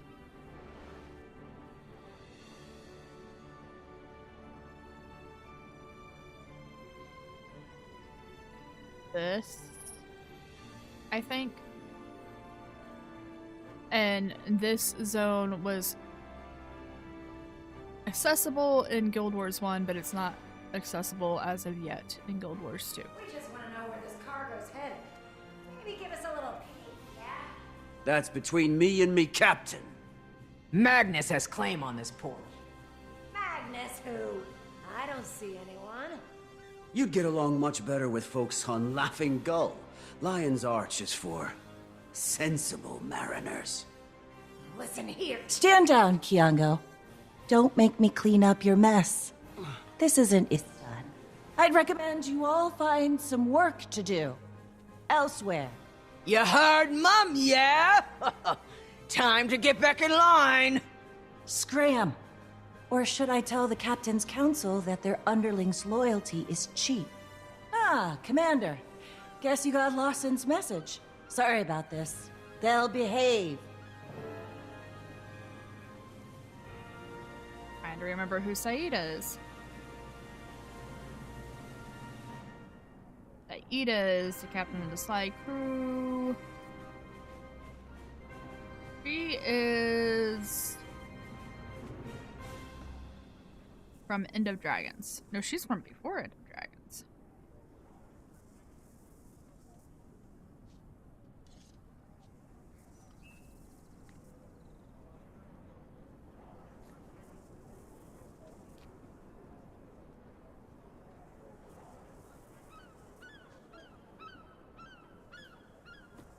She's basically a pirate.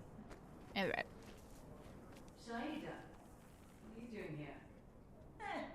Bought myself a seat on the Captain's Council. Thought it was time I flexed my political artistry. Maybe I wanted to. They let you do that. Well, technically Peter gave me his seat, and I replaced Capricorn for him. A win-win. The boy needed some sea air. But Nashville has thoughts. Taken care of. I convinced the council that we need a ninth seat again to accommodate Kentha's integration into the trade circuit. Nothing is official, but Nashblade will be the first name on the ballot. Rumors about a Camden candidate too, some gang leader. But now I have a nose in all of Lion's Arch's business. It's seafaring business anyway. That's why Lawson called for you. Should I be nervous? Maybe. I witnessed some unscheduled departures while overseeing an alliance trade. All of them were manned by Inquest. The ships joined with 3 other Inquest vessels to the south, and then the whole fleet departed shortly after. I don't trust those miscreants as far as I can throw them. Not after what we witnessed in the Isles. So I should be nervous. That doesn't sound good. Say, I need to wrap things up here. Canuck should be somewhere nearby. Can't keep track of that one. I'll catch up shortly. Okay, context information. The Inquest, so we've looked at 3 of the races. We are looking at a 4th. Rancher here, that's his name, is a Char. We got humans, we've got Silvari, we've got Norn, which are basically giant humans. And then we have Asura. Let me see if I can find an Asura in the immediate area real fast. We're limited because we're in an instance.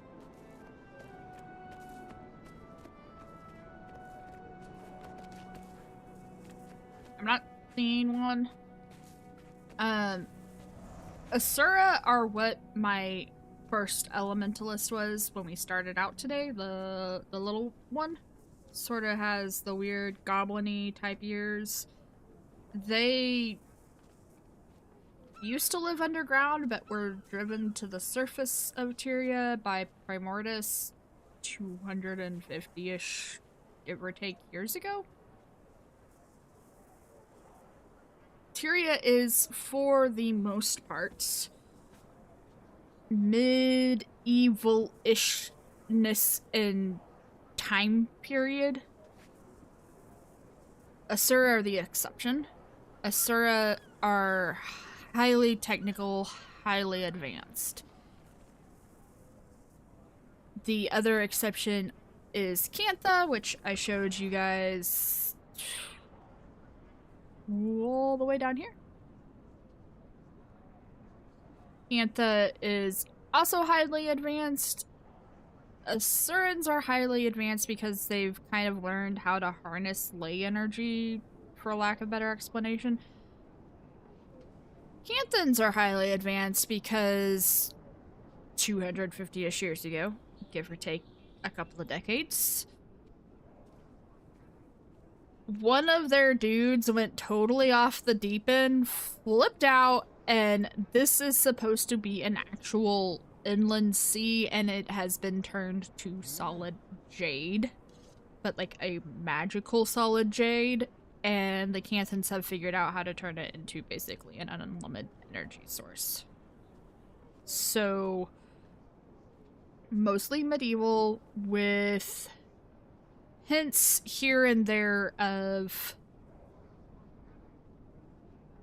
cyberpunky with Cantha, but like very tiny cyberpunky, and futuristic magic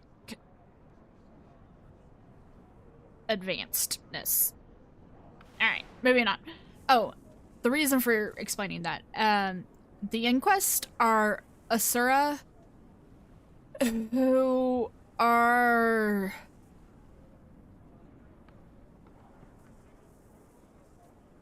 I can't even say morally gray because they're morally black. They are pretty freaking repulsive.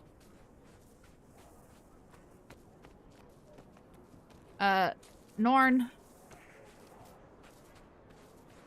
Kanak. Kanak is Sylvari. Kanak is armored up. Which is interesting because if you know anything about the history of the game, he owns a freaking casino. Actually, I think he owns 2. Doc records.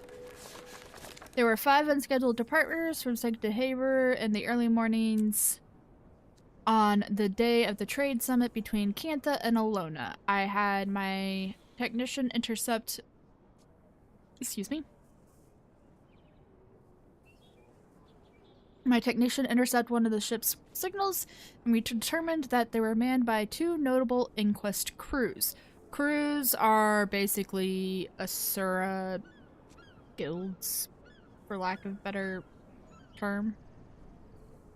The ships met with a small fleet of 3 additional vessels, each of Asuran origin, before the signal was blocked. If you have any information, please touch base with myself or Commodore Mariner, signed Captain Saida of the Captain's Council.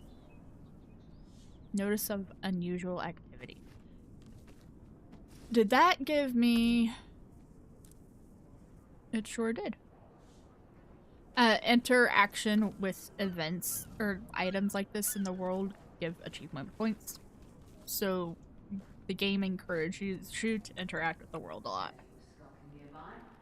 Did you also buy a seat on the Captain's Council? Bye. Darling, does this look like the face of a man with a day job? No. I purchased myself a ship. I named her Martingale. Her anchor is dark steel. Her deck is covered in the finest elderwood. Ah, the smell. There are a number of splendors to be had from a good vessel. The vacations, the gambling opportunities, the Casino. business ventures. Casino. Or are you looking for my take on the whole Inquest debacle? I just wanted some fresh air. Talk to Lawson for that business. Oh, that was pointless. Kanak is... Kanak. I don't know how else to explain the man. He, like every other Asuran, is approximately 13 years old and greedy as all get out. But he's not completely bad. I don't remember anything about Welcome Lawson. back to Lion's Arch, Commander. You all caught up then? Good to see you, Lawson. Say you're going to be in the Inquest. And a new seat on the Captain's Council. No one is more thrilled about the latter than Peter. As for the Inquest, never been a fan. Pretty crooked lot. I did some digging after Saida came to me. Found records of them purchasing several ships from citizens in Lion's Arch, which is already odd for such an armed organization. Not sure what they need traditional vessels for, but this isn't a group we want to see mobilized, not at this scale. And I don't care how much coin the city took in from those sales. I should touch base with Councilman. She might know something. Ah, I met that one once. Sharp bite.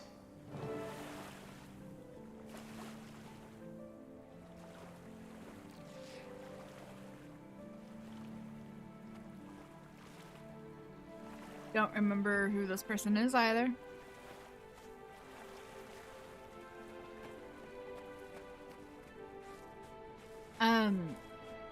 The other thing that's really odd about what, so there, right there. This is Asura tech. Yes, they have airships. That's why I said mostly medieval-ish fantasy, not 100%, which is fine. But what he just said that's really odd is that the Inquest came to Lion's Arch to buy ships. Not because they have access to airships, because they do. They could have just flown, theoretically. I say theoretically because when you start End of Dragons, the expansion where you are essentially going to Cantha to kill Suwan, you're on an airship and something about the magic around Cantha makes the airship fail. So my assumption with that knowledge is the reason they're taking regular ships and not airships is because wherever they're going has a similar sort of issue. The thing that makes it odd is when Scarlet Briar, good gosh, what is her actual name?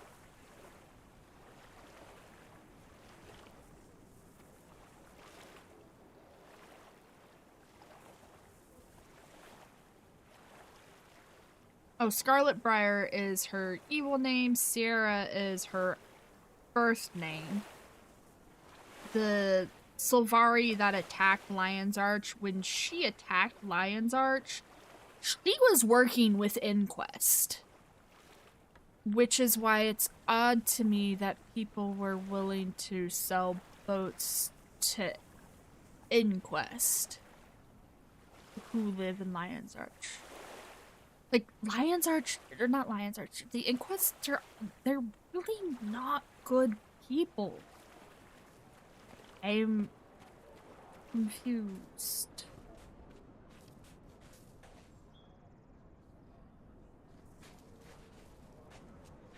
Commander, not a whole heck of hypothesized today. Counselor, you wouldn't happen to know anything about the Inquest purchasing ships in Lion's Arch, would you? They've taken a whole fleet south. I'm there now discussing with a few captains from the council. Inquest purchasing ships. Those old, shriveled, bumbling. The budgeting committee is stingy, but funding's been atypically unforgiving. First, it was cuts to the colleges. Then little snips here and there. I'd be surprised if someone was giving handouts to the Inquest. Alchemy. I have a few ideas. You can meet me in Ratasoon. A member of the Arcane Council shouldn't get her hands dirty, but you can.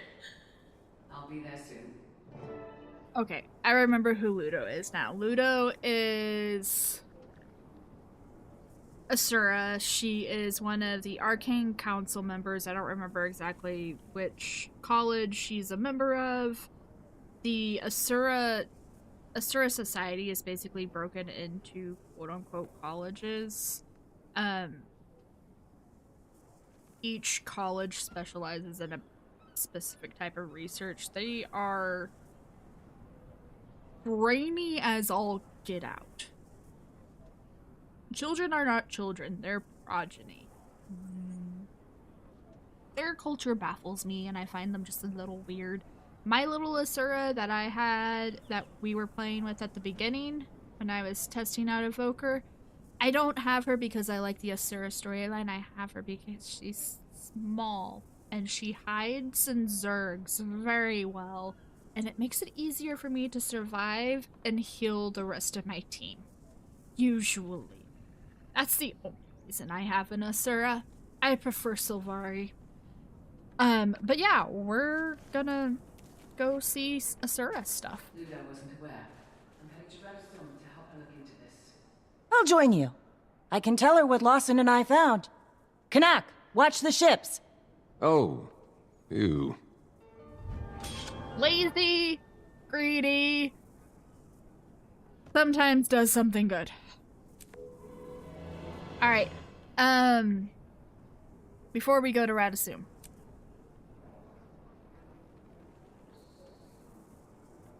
I don't even know that I have a teleport to Radisum on this character. Yes, I do. You can teleport to the main city of any race.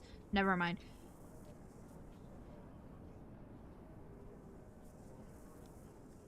Yeah, I had a thought. Something important came to mind, and I can't remember it now. We're going to Radisum.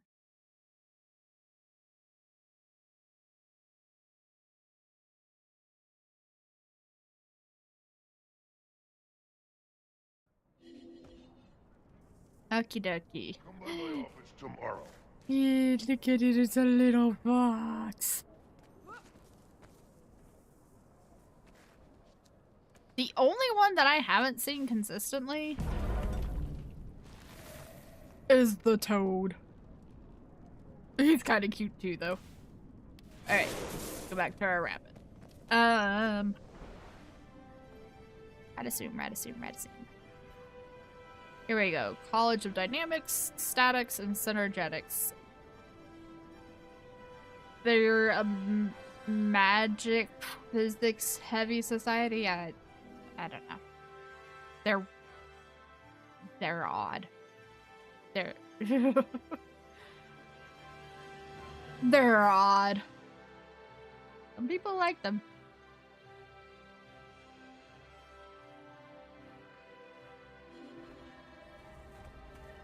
And this is where the medievalness starts to fail a little bit. Alright. Asura of Radisum. While power hungry and maybe socially awkward, really do not like Inquest. Oh, really, this gets really weird. That's what I was gonna say. Ludo says that funding is getting cut off.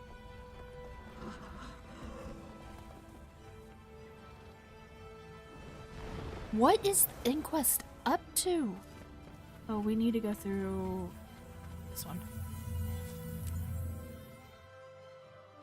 Radisum Port Authority. I am getting confused. Golems, magically controlled, not electrically controlled.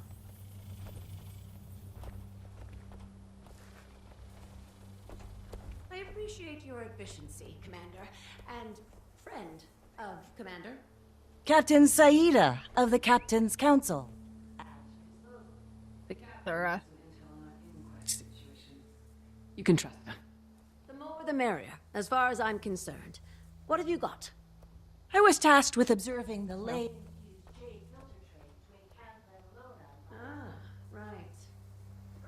morning. I witnessed 5 ships depart the bay. No record of where they were going.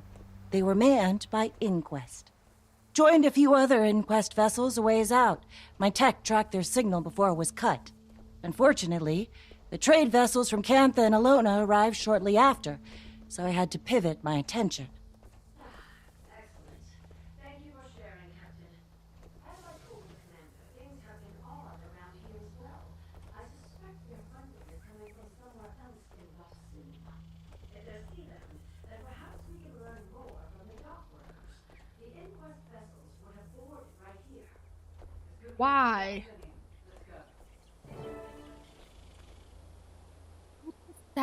That's so weird to me. That doesn't. Okie dokie. Dock worker. I'm up to my ears in work. What do you need? Notice any suspicious activity. Protect, perhaps from the Inquest. Sorry, I was on a repair assignment in another sector for the last month. Don't think I'm much help. Huh. I don't believe that.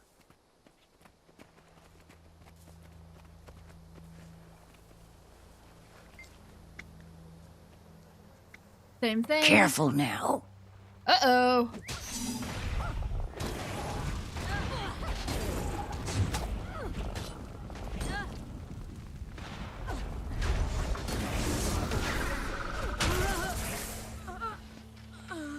Well then.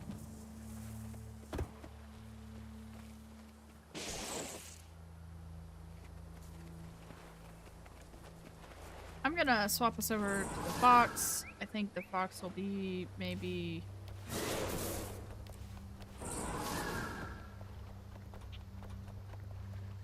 No, we'll stick on this. Okay. Saida running like a madman. Got enough on my plate today, buddy. Try someone with more time to spare. You're helpful.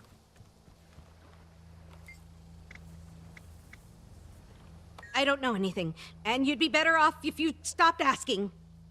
Yeah, you have been intimidated. Okay.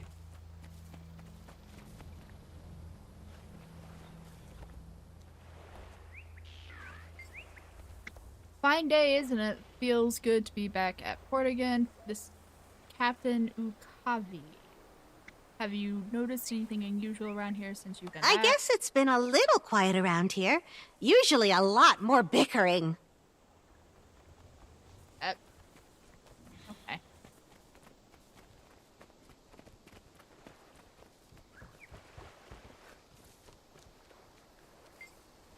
Faljacks. What can I do for you? Looking for information on Inquest ships that sailed from here recently. Inquest are a real nasty bunch, that's for sure. Noted.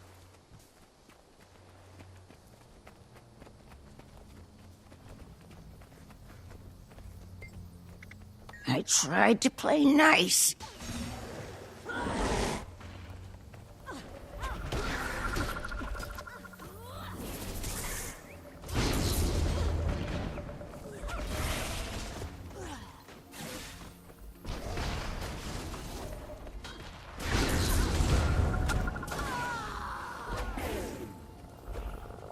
Need that. You're ready.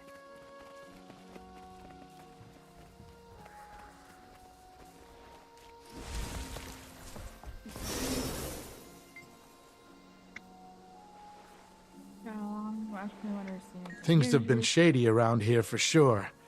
Someone stole my lunch 2 days in a row. Yeah, that's real shady.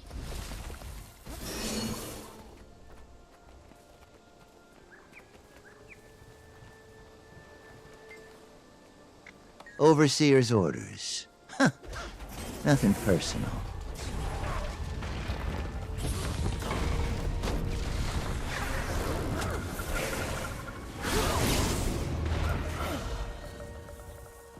Yeah, nothing personal.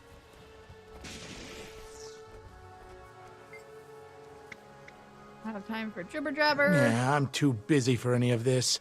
Talk to the Inquest if you have any questions for them. Cool. Not especially concrete, but validating. I suppose we could head to the Port Authority database. Need to use a little elbow grease, but if we can access the port's terminal, we can leverage their operations log. They should have information on all recent departure activity, along with the appropriate authorizations. We love paperwork in Radasum. The gates simply won't disengage unless you've submitted your paperwork.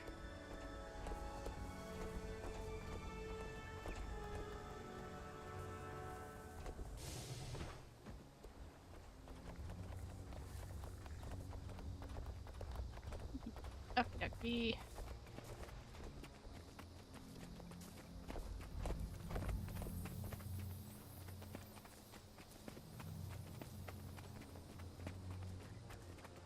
Code access. Intruders. Intruder. Ma'am, I am Arcane Council. You can stand down. Here. Commander, you have my full permission to end this swiftly. I shouldn't engage.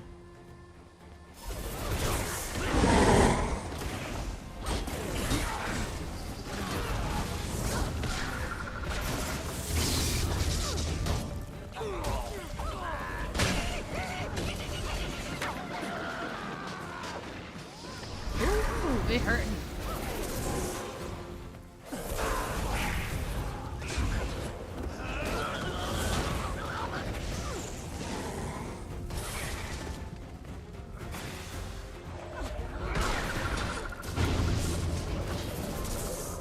further confirmation that we're looking in the right place, I'd say. Cool. Alrighty.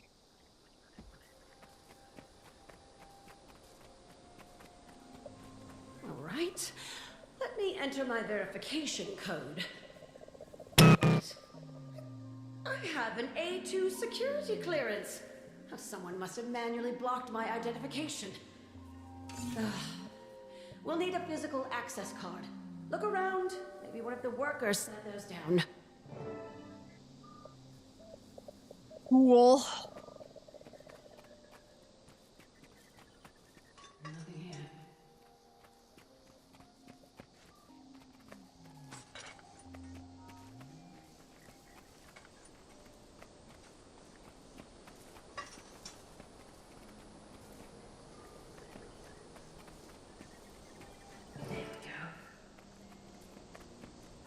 What is that we're holding? We're holding like a little hologram cube. That's alright. I'd like a list of every record recently assessed. I have compiled a list with all recently accessed files, starting with file 9B29018. All summarize 9B blah blah blah. A new inquest leader has been named and inquest productivity has increased. Inquest leader. It's been an eventful year for the inquest. It's sad that they're relevant at all these days. It really is. Unorthodox approach to research still garners support in Rasu. Some, at least. Why? Summarize the next one. 9B9203T, a storage facility containing Zen's research, was recovered from Radanovis. A few months ago, the research was broken into. The Arcane Council is investigating. Zen is a Guild Wars 1 person who basically created some golems that got a little out of hand. That's what you got. News from new research from Zen. Thought that wasn't more newsworthy. That is kind of odd, actually. I'm surprised we haven't heard about that before now. I almost forgot about that incident. Happened when you were in Genthier, Commander. I don't imagine someone like Zin would be pleased with the inquest misusing his research. Admittedly, he wasn't a bad person. He was just a little overenthusiastic and may have meddled in things he shouldn't have been meddling in. Alright, we're moving on. Summarize the next file. 9B6702G, yada blah blah blah. Unable to read this file. Encrypted. We'll have to go deeper. Commander, the honors? You've been locked out of the system. How would you like to proceed? Alright. Oh god, one of these. Ooh. Nope, let's try this again. Yellow, blue, yellow, red. Yellow, blue, yellow, red. Blue, red.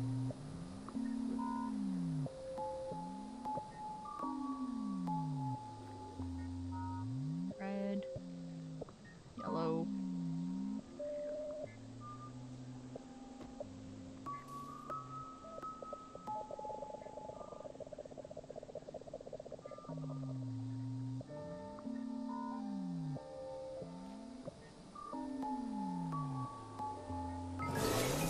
There we go. Alright. Let's pick off where we left off, starting with file 9B6702G. Inquest has been approved for departure. Vessels redacted. Destination redacted. Approver redacted.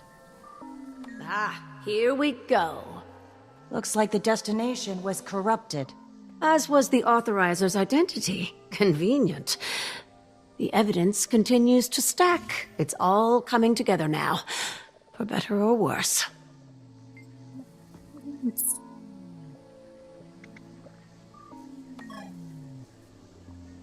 9B0517F, work order for the Port Authority operations team to redirect rations from Dock 3, Tyrian Alliance vessels to Dock 7. Buka, I'm supposed to approve or deny all Alliance operations and Radasum. Keep Right, looking. that's who she is. Tyrian Alliance being the worldwide organization thing that got established.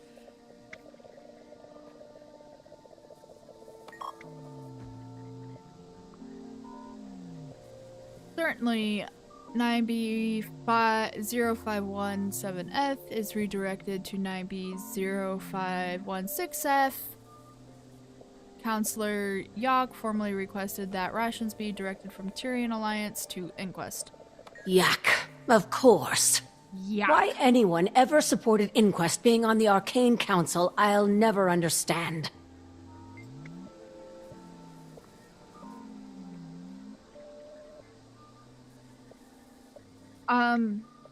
Give me 1 second. Because... What?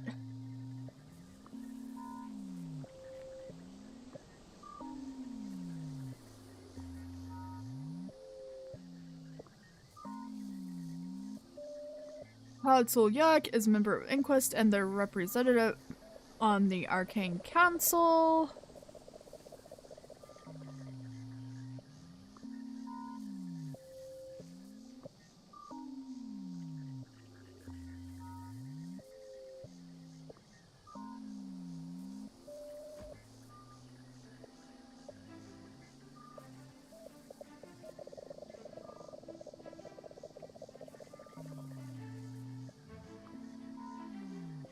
Okay, this is information that I really don't know about simply because I haven't done Asura stuff. The Arcane Council openly accepts Inquest in their visions, even having a member of the Inquest on the Arcane Council. The Inquest is used to regulate undesired but needed projects so the members of the Arcane Council can busy themselves with their own projects. Arcane Council protects the Inquest against claims, truthful or not, of the Inquest stealing other crews' work. However, openly at least, the Arcane Council will use other crews and inventions if they are more cost-effective or equally productive than the Inquest's own version.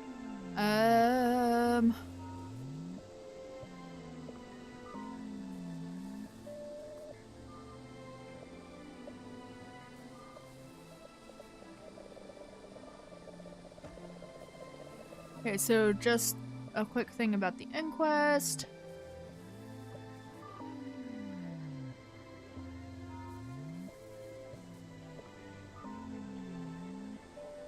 Inquest has garnered large amount of influence within Asuran society, even going so far as to have a council member. Members of the Inquest traditionally do not go through a traditional apprenticeship, but a system of corporate training structured like a series of aptitude tests. When a member completes their task, they are immediately given the next level of clearance. They do not share their discoveries and will occasionally even sabotage the work of one of their colleges if it is seen as impinging on their proprietary research work. I hate that word.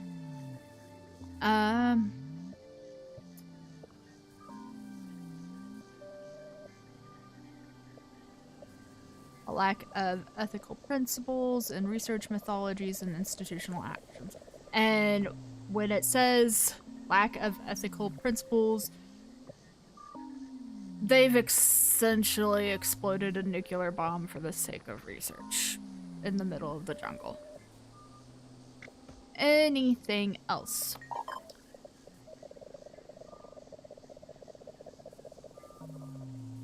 (0204L) High Counselor Flax has ordered audit of all Port Authority terminal records. Special verification may be needed to access record during the audit. The High Counselor, that's interesting. The High Counselor too? Flax, I thought we were above this now. Okay. If Lax is involved somehow, then things are likely more dire than I expected.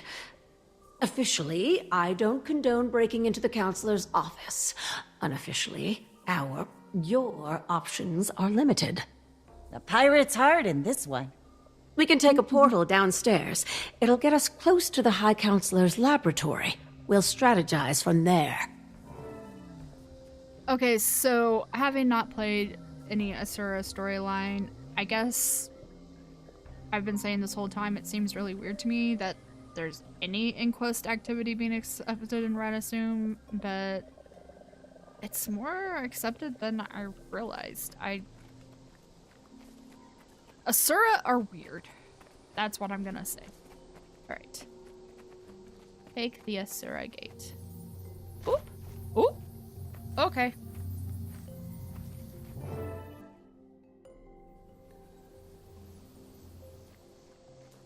His lab is just ahead, but this is as far as I can go.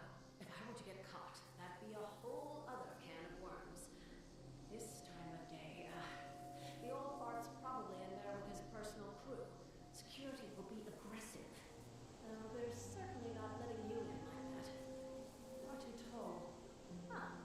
I'll put a glamour on you. Make you look He's a like mesmer. Let me know when you're ready, Commander. Probably best if I stay behind too. One person is less conspicuous. Fine.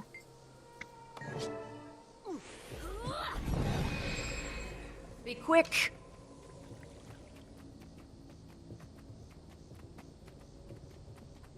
How long does the spell last?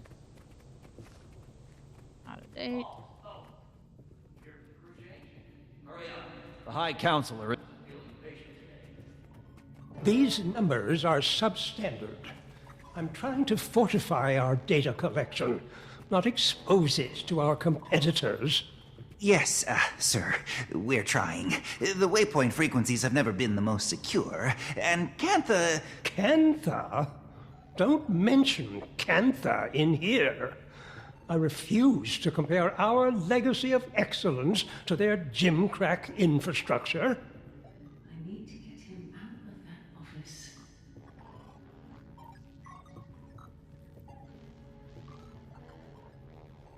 Have a cute little hairdo.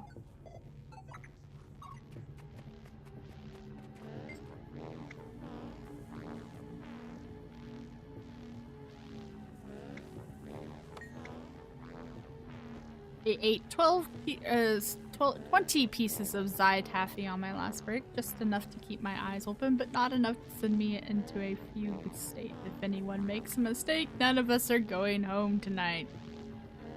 Oh my. Are we about to destroy Radasum? Oh lord. Are you the new tech from Counselor Zudo's crew? I don't think you were slated to start for another week. That's definitely me reporting for duty. Not the best timing, but okay. Soon as we're done with this cycle, I'll give you a tour. Might take a bit, so try not to bother anyone, especially Zeba. She's angling for a transfer and can't afford to be distracted. Zeba. What is it? Can't you see I'm working on some very delicate technology? What kind of technology? The delicate kind. Now go away. I'm trying to focus. Please, what happens if you stop focusing so hard? All the alignments would enter rapid desync and Vlax would have both of our heads. Now scram. Why? Alchemy. What did I just say? Stop distracting me. Okay, guess I won't tell you which labs that Hex said your ears look funny.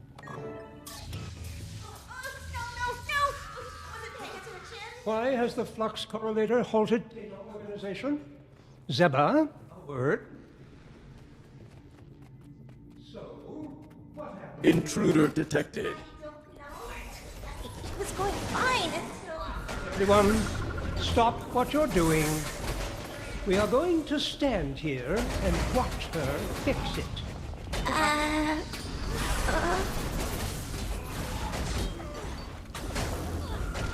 Come on. Hi.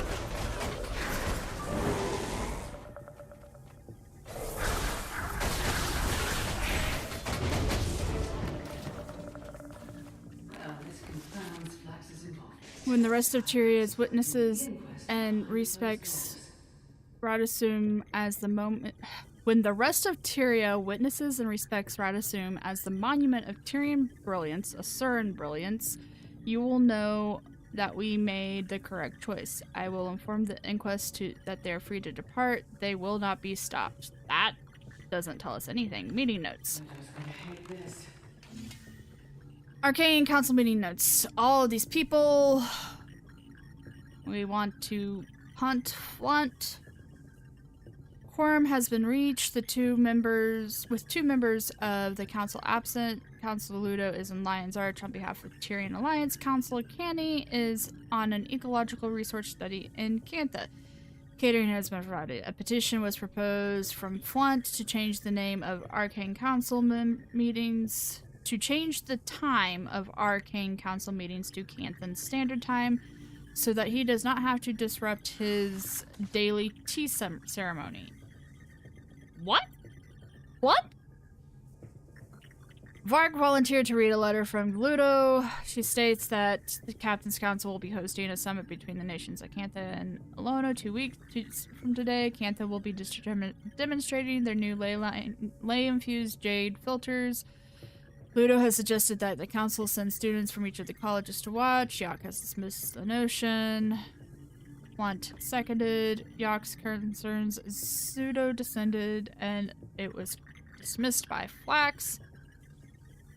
Flax pivoted to a formal complaint about the catering, knowing the blueberry tarts are, quote, dry and unsatisfactory. Yak notes the ooze custard, however, is superb. Okay, moving on. Zudo brings up her petition to give the colleges additional access to funding following recent budget cuts. She claims multiple research crews have expressed concern about funding and may need to halt progression. Flax has to delay discussing the petition, citing a lack of preparedness, but suggests that each of the crews submit requests for funding so that they can be assessed individually. Ludo is in Lion's Arch for another week at a minimum. Yak volunteers to oversee ration supply being handled for the Tyrian Alliance. Flax approves. Two counselors discussed, quote, a play date between their progeny. Meeting is adjourned. Okay. Research volumes. This must be where they're headed. Okay. No sin new. This is important. I will read this more slowly than the other stuff. Hi, Counselor. This is the passage that I spoke of before. When we meet next, I would be happy to share the rest. I worry about circulating too much information unprotected, especially before our imminent departure. So this is coming from somebody in the inquest. It's a Zen archival document. Interesting. After poring through Lenuso's journal, there are a handful of assumptions that I can make about traveling to the island of Castora. 1. Based on various maps and documents that I have been able to uncover in Lion's Arch, I believe I have identified the correct landmass. It is to the far southwest, further than most sailors have traveled. This aligns with various statements found throughout the source text. 2. It would be a deeply complex journey. While I suspect that it is about equal distance from traveling to the Tyrian mainland to the Cantha continent, that stretch of ocean is highly treacherous. Most sailors that I have consulted with have urged me to proceed with immense caution, if not drop the aspiration entirely. Not only did many refute the existence of such a place, the most general consensus is that modern vessels may not be enough to make it there intact. Base 3, based off of Lenuso's accounts, I am not entirely sure what to expect in terms of danger. There are hundreds of sketches of creatures I have never seen, references to incomprehensible magic. A dream to any researcher, explorer, or innovator, but perhaps more than I can conquer when the rest of the continent is focused on the rise of the White Mantle. That is its whole other story. I'm not even going to go into whatever the hell that was. Cannot ignore the possibility that I may find of what I may find on that island. While I can only guess based on the desperate musings of a now deceased lab specimen, the picture that has been painted for me is one of intrigue and existential revelation. Imagine Radonovus, which is already a spectacle of innovation, but better. No restrictions, limitless power. That's what the Inquest is looking for. That would be why they're going there. That's scary. Crumpled memo. So Lido isn't alone in all this. Can't imagine all of Radasuma lying with the Inquest. That confirms it. Time to get out of here. Yeah, okay, let me read this though. Hi, Counselor. I demand any and all information of your little quote audit of my database. Must I remind you that this is my jurisdiction and does not follow protocol, which even you must obey. I am more than happy to direct my crew to assist the Arcane Council in whatever skylarking they pursue, but not blindly. I expect answers, or I'll take my distaste to the next public forum with the council and city directors. So, yeah. Let's get out of here. Not sure if we can get out of here safely. I'm so sorry. Oh, God, let me try again. I have all day.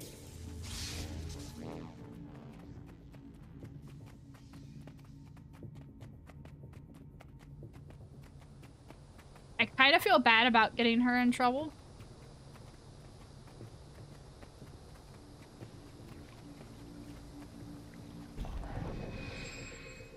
With Inquest leadership to raid Zin's storage facility for data.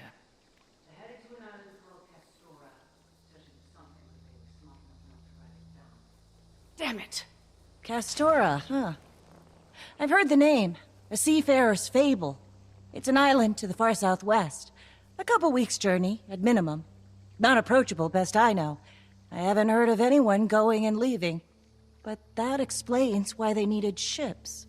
Too far for airship capability, and I didn't think it was even possible by sea. That's a very dangerous stretch of ocean. But such a journey could put my name next to Margaret's. I could surpass her glory, even. I can try to get you there, Commander. If we think it's a good idea. If the Inquest think they can reach the island, I bet we can too. Calm, Captain. I'll confirm with the Alliance for the sake of protocol, but as a counselor of Radasum, I'll encourage it. As for the Arcane Council... neither do I. Okay, Margaret is basically a pirate from Guild Wars 1. Super famous. That's about all I got for you.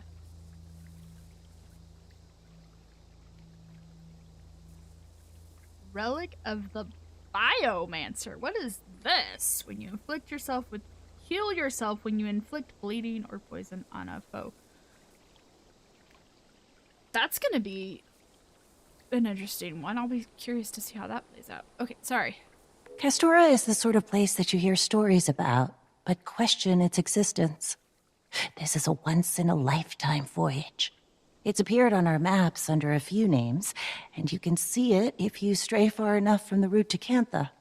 I'm sure people have tried to land, but since we never heard those stories, they likely never made it back. But it's a strange choice for the Inquest. We don't know what's there, though perhaps they do now.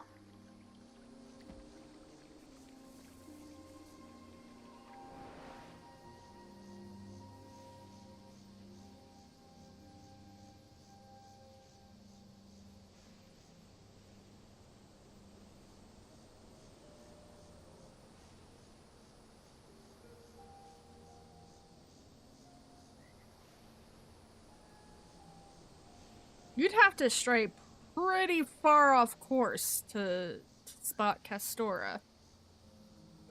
Unless she's talking about this.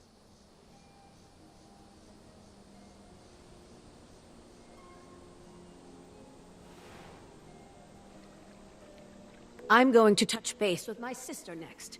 She's been overseeing some changes to the dynamics curriculum. Hard to book.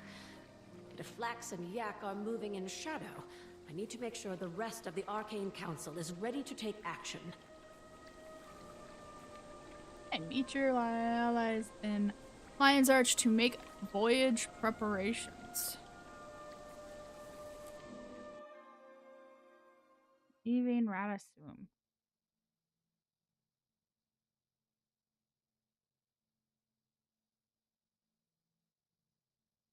What are we doing on time? 3 o'clock?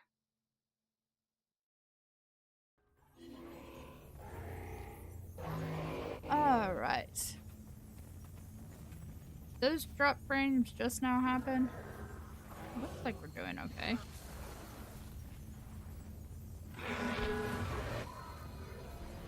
Looks like we're doing just fine. Okay.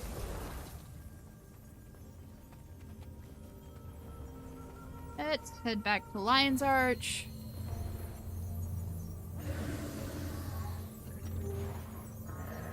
Wolf. Think that's why the waypoint is named Sanctum Harbor.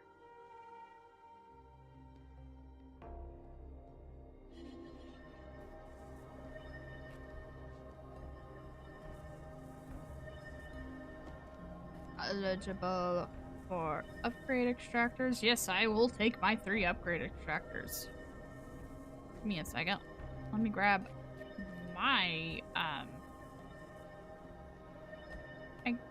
my Twitch drops. I want my Twitch drops, please. Claim. Claim, claim. Claim.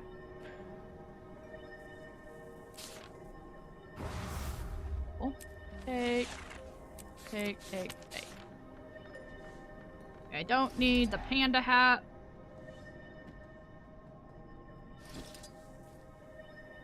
Already got that unlocked, and I can't sell it.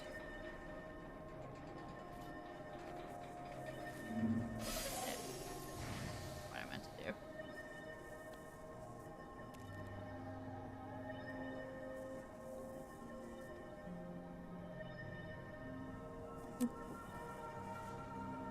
Alright, where are we going? We're going down here.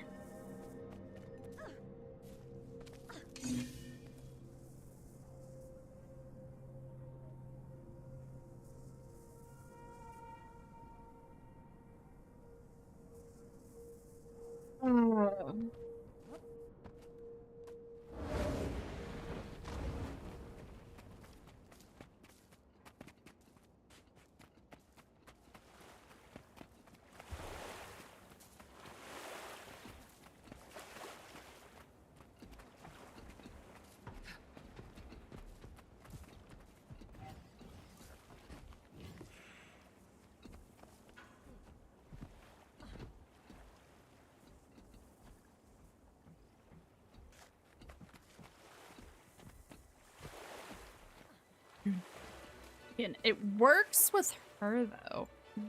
Back cosmetics. She's pretty.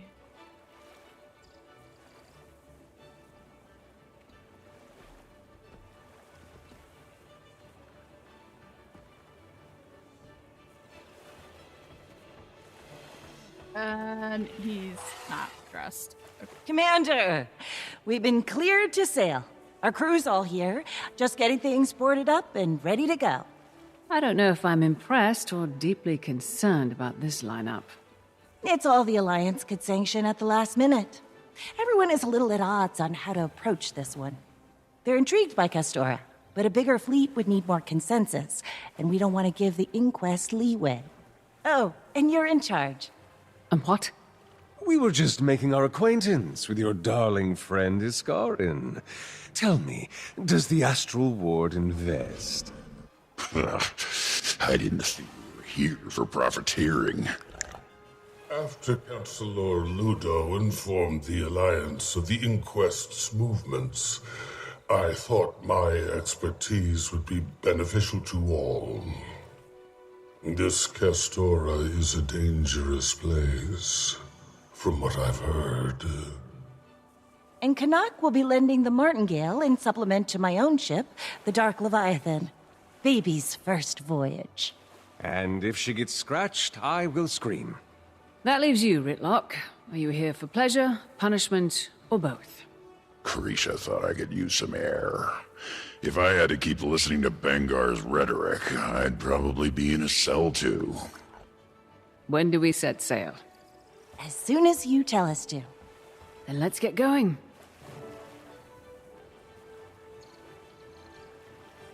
Cool.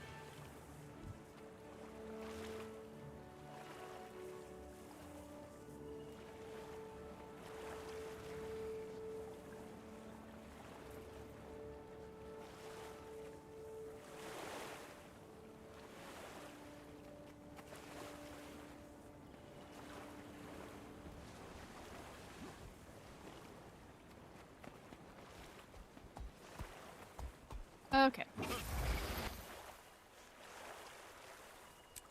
Enter instance. The unending ocean. Oh gosh. The last Steady time. now. This is going to be a long voyage. Aye, aye, Captain.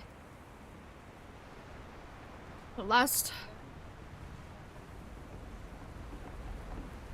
time we were in the unending ocean, we were not in it. We were on an airship and we crashed. Pretty dramatically, actually.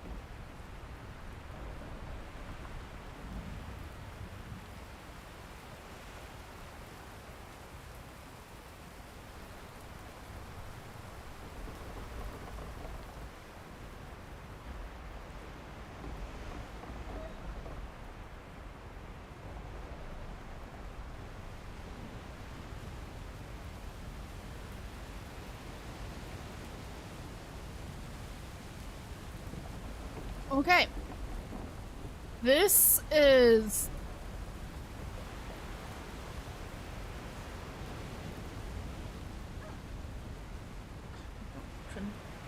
Not right now, at least.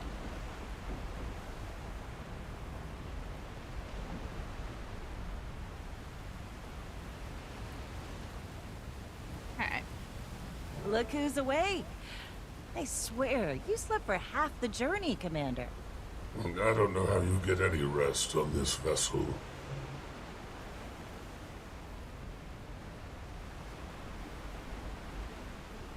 The storms have only just begun. I expect things to get much more bumpy. Wait! Great! Surprised we made it this far without an attack!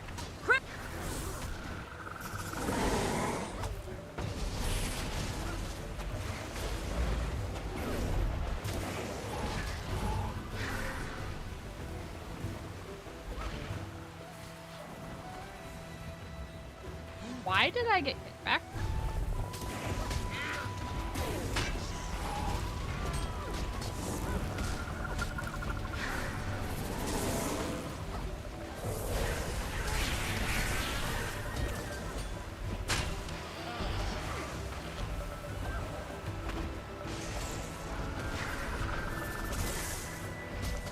That ship is being boarded! On my way.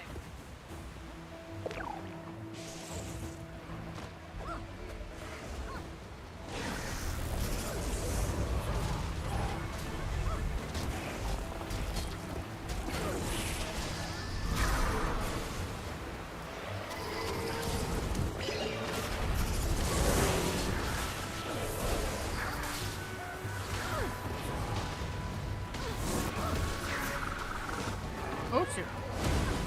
Something was going.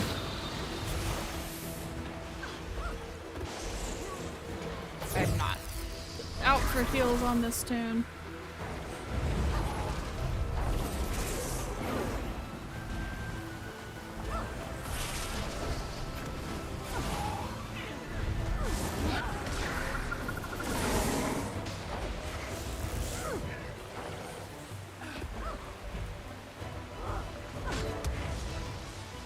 She's on fire! Commander?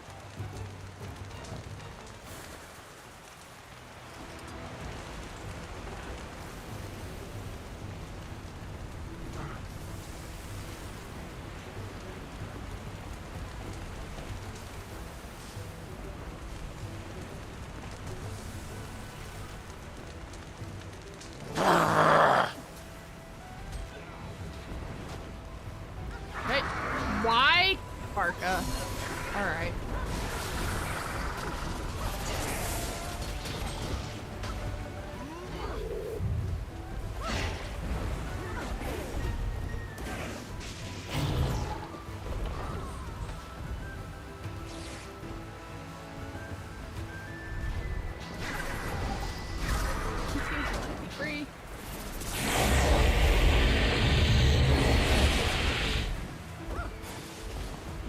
was obnoxiously loud. I apologize, guys.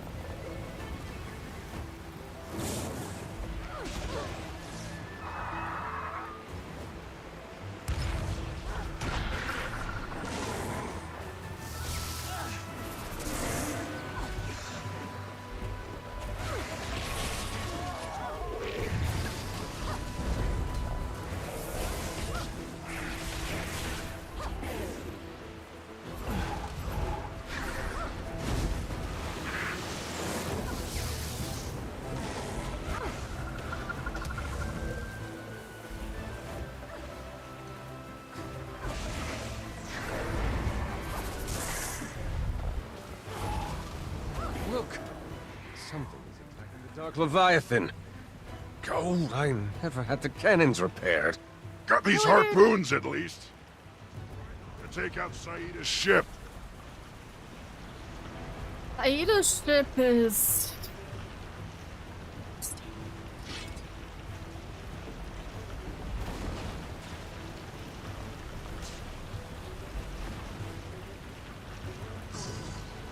You're getting attacked by a kraken.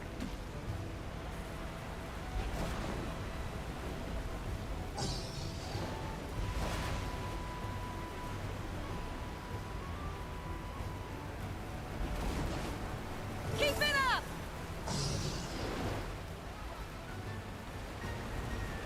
Cool.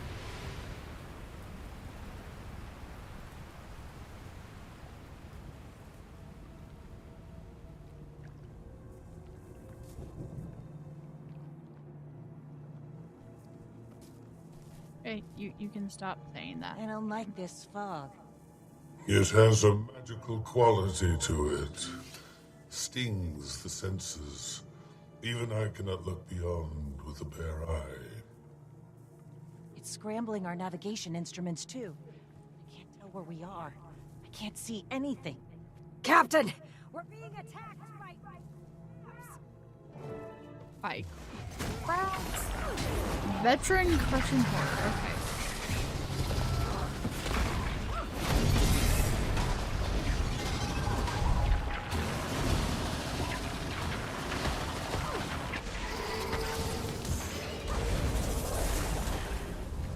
Oh, this is a problem. Yeah. Get off my ship! Commander!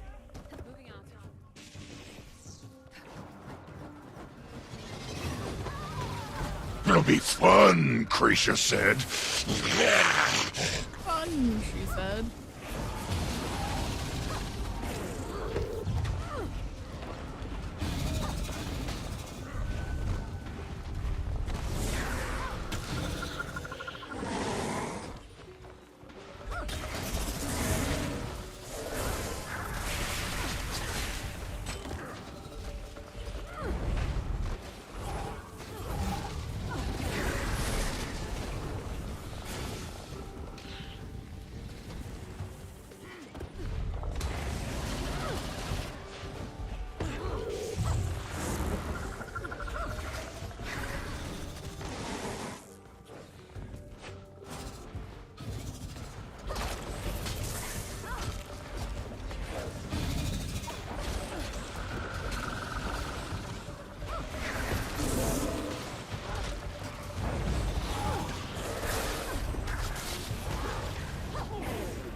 Starting to understand why no one gets this far.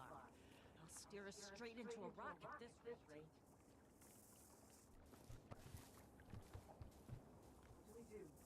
This fog. The magic has tried to obfuscate our senses by manipulating the atmosphere around us. It's a very complicated spell. But if I can isolate the energies into distilled pockets of the magic's purest form, we may be able to see through it. It will take all of my focus to maintain these pockets. Wayfinder, you will need to guide us. Saida, man the ship. I will begin when the Wayfinder is ready. I will channel the energies in the air while you collect them.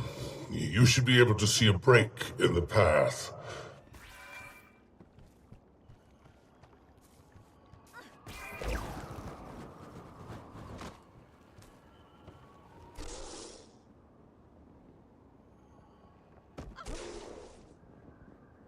Give me the things. Thank you.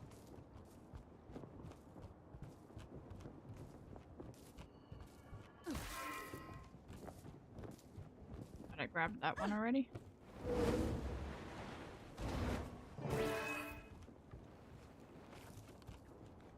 And throw nest. Okay. Will you actually let me do that?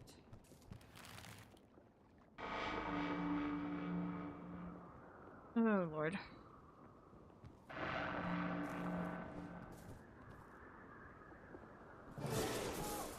I've got a clear path! Good work, Commander! That's it?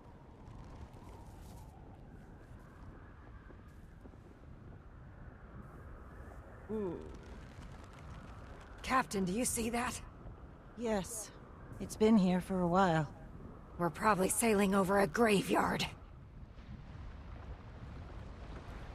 Oh, jeez.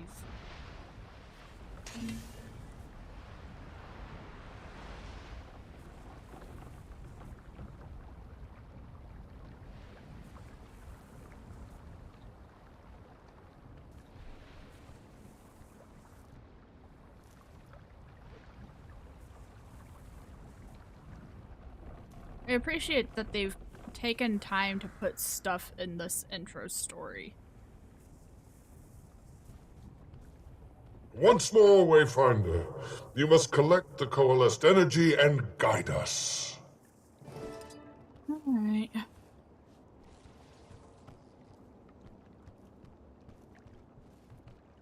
Just imagining things.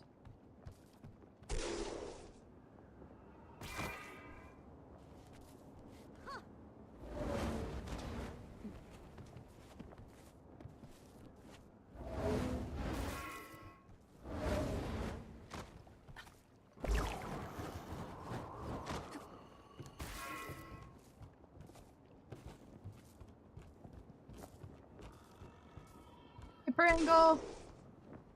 Welcome back, buddy.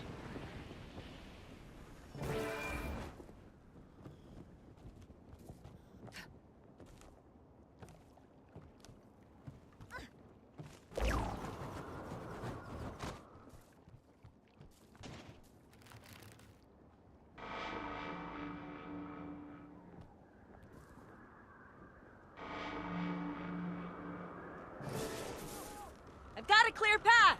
Good work, Commander! Yeah, another clear path. The same direction. Alright. What happens this time?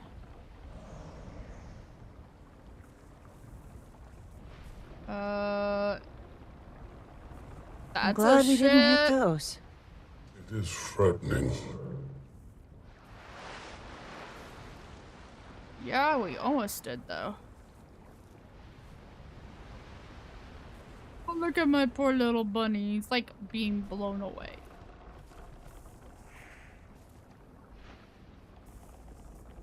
I feel like we're going in a circle.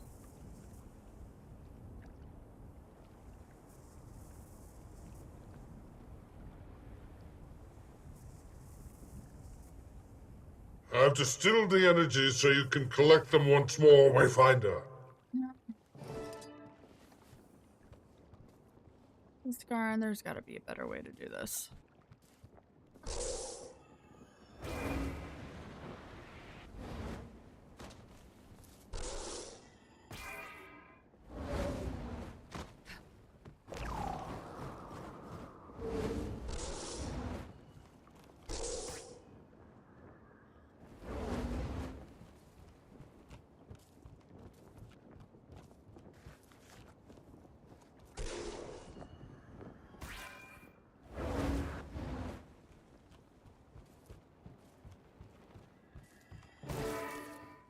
the achievement in here. Navigate without error.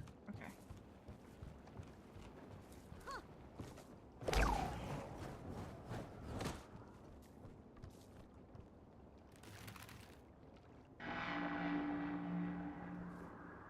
Looks like that was a left. That's a left. That's it!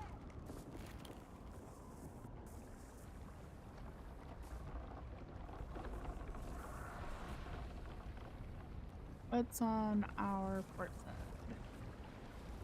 That looks like a modern vessel. Or what remains of one. Inquest. Oh, they need to fix this instance.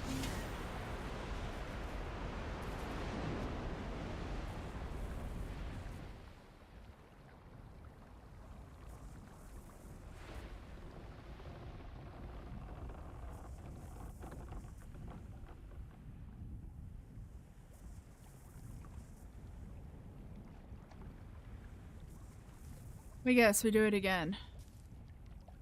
Quickly, Wayfinder, while the magic is coalesced.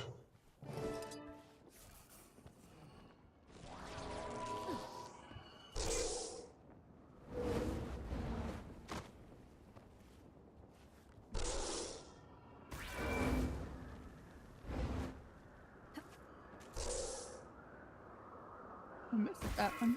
Okay, I did not miss that one.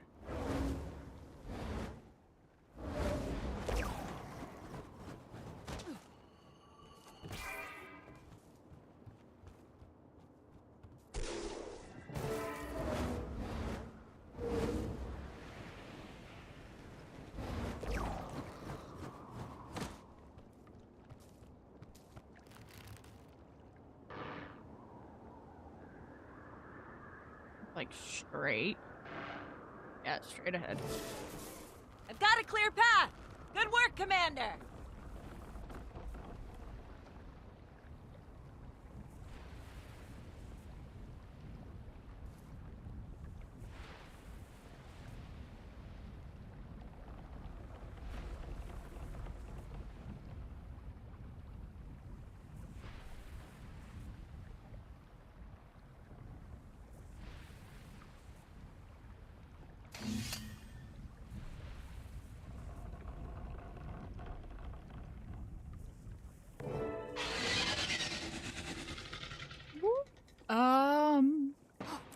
What? What? Canuck! Blazing! What is that thing? I don't know. It's using the fog as a shield. Can't adjust my camera, sorry Ropes guys. overboard! Now! Save as many as you can!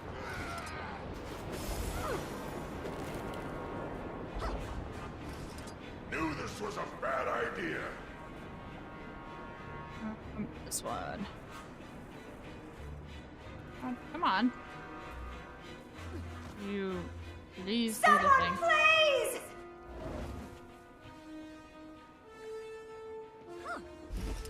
Go. Someone, please!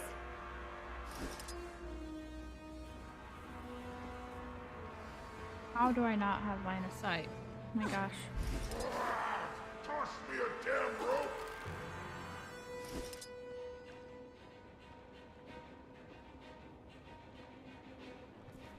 Still saying I don't have line of sight. Help me now!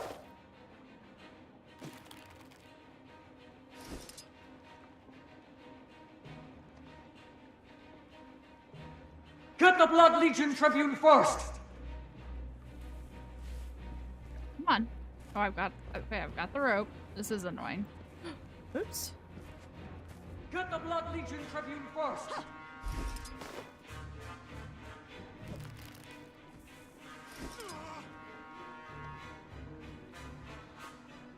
How do I?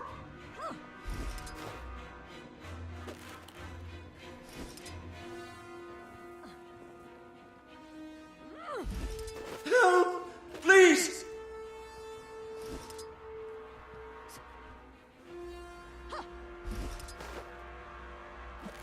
Something brushed against my foot.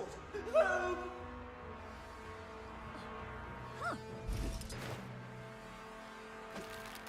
Hey. No. My darling. My martingale. She... Can I get a little empathy? We have crew to account for first. Then you can mourn that damn ship. Don't trust water that I can't see the bottom of. No trust water, Just period. a little farther now.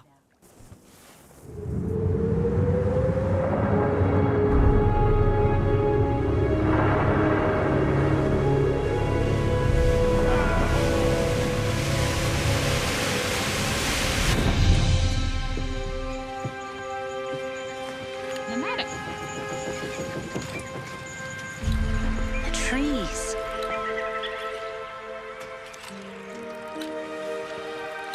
The rock formations. Coursing with magic. This must be Castora. So it is.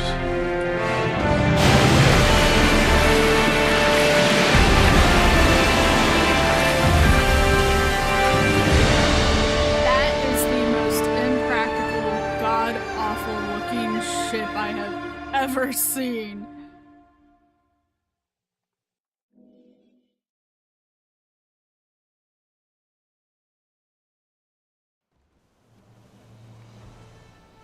Oh, but the graphics of this game.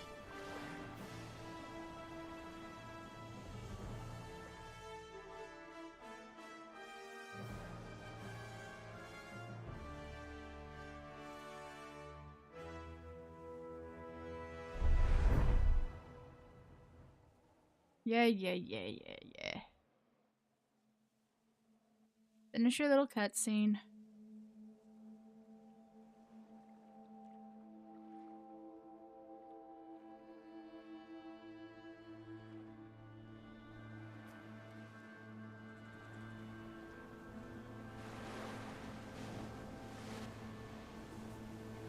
That almost felt like we were about to become a first-person game.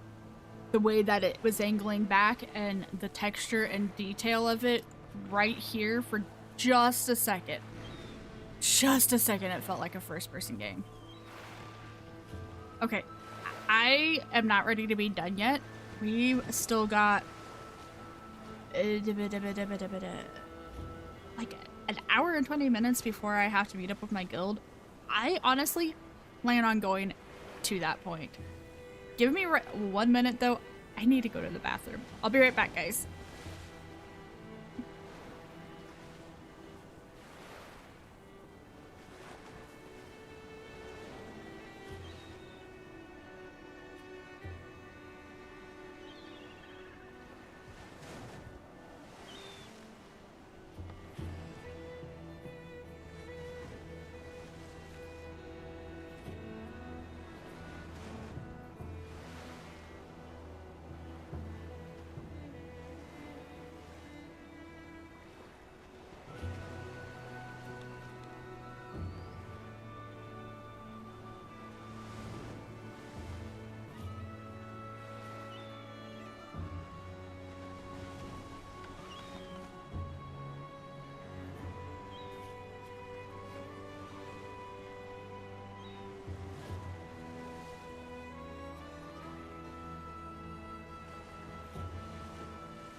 Okie dokie.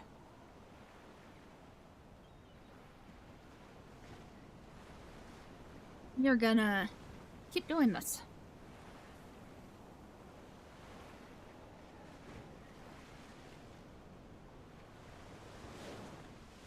This is a one-off, guys. We more than likely won't be back here after today.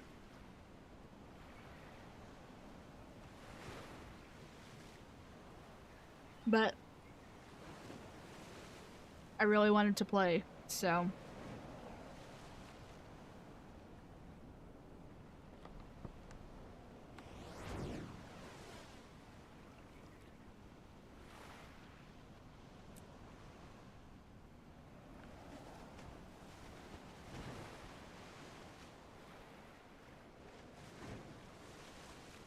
All right.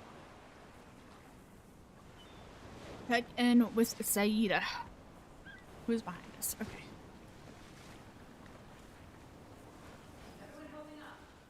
We're fine. Could have been a lot worse.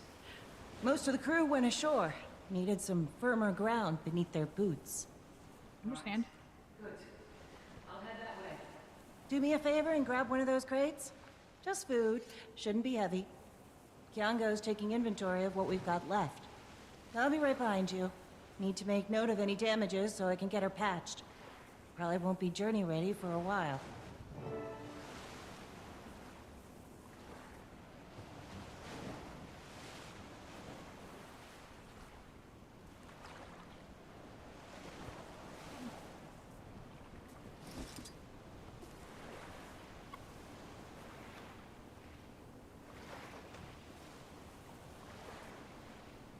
I really wish I could see that animation again.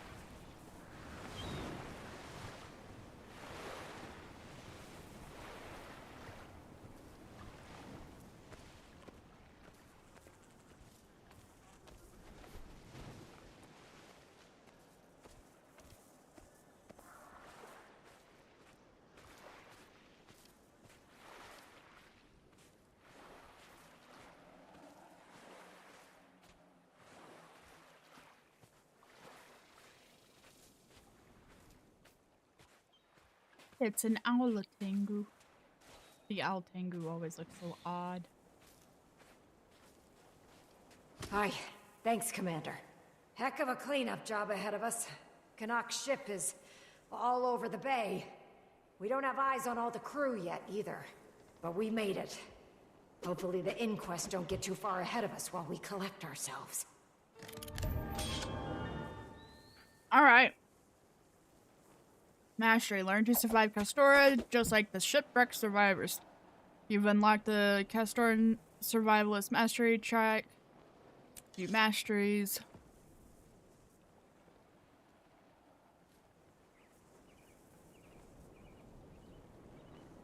Stealthy survivor. Learn how to use the helpful castaways' supplies to move carefully among the land's hostile inhabitants. Okay.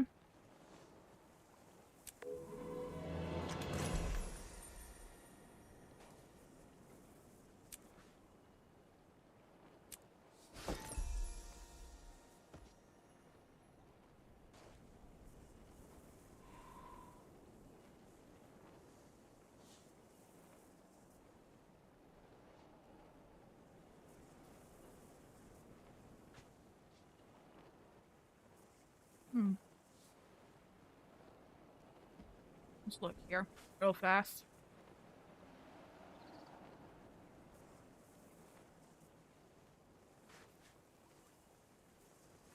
Okay. So we can't look at either of those yet. That's whatever.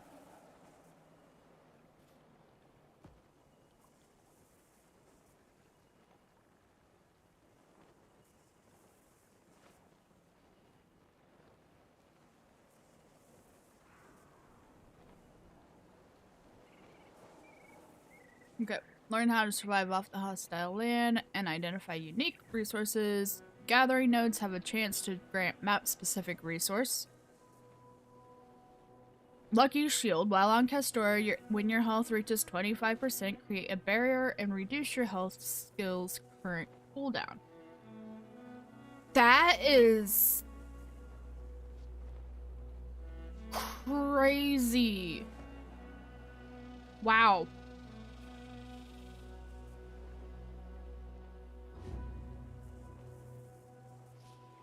Okay, natural abundance. To your aid, Lending your aid on Castora has earned you goodwill and gratefulness. Gain a bonus chest when completing events inside completed Castora Renown Hearts.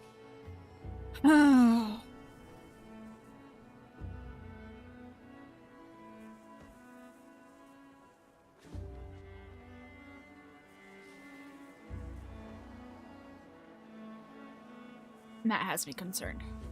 Castora champions, meta events, and world bosses award a bonus chest.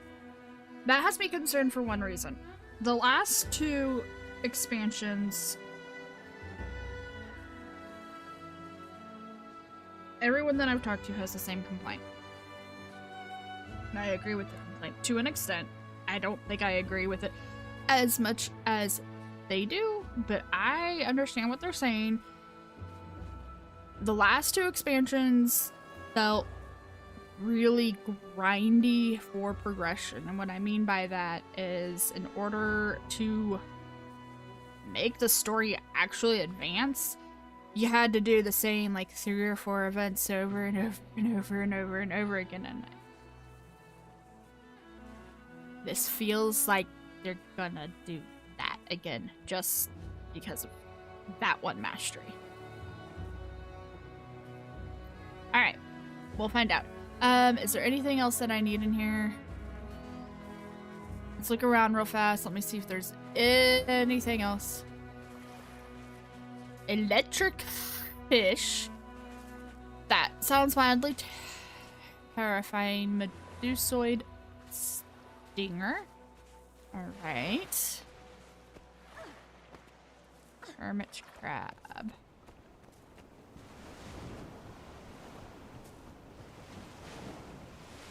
Colonel Ref.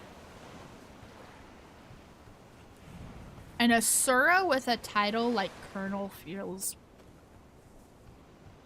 really bizarre.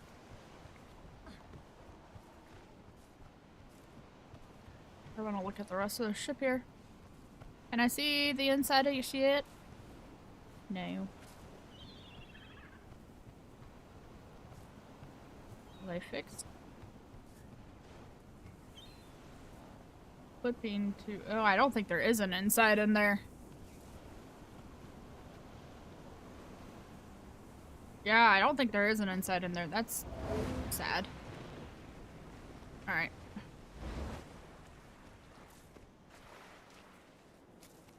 I don't have a mount. I'm concerned about what I'm seeing up there too. Okay, let's get out of this instance. Let's continue on. Shipwreck Strand. Vinok Faith Walker.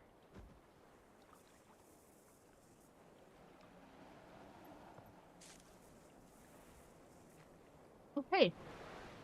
We have waypoints. I'm kind of shocked we have waypoints. We have actual board waypoints. Okay.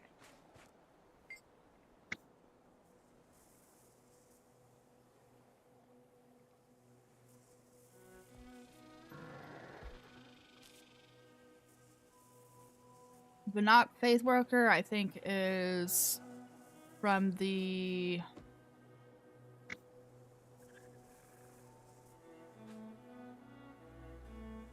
chart on Sandswept Isles.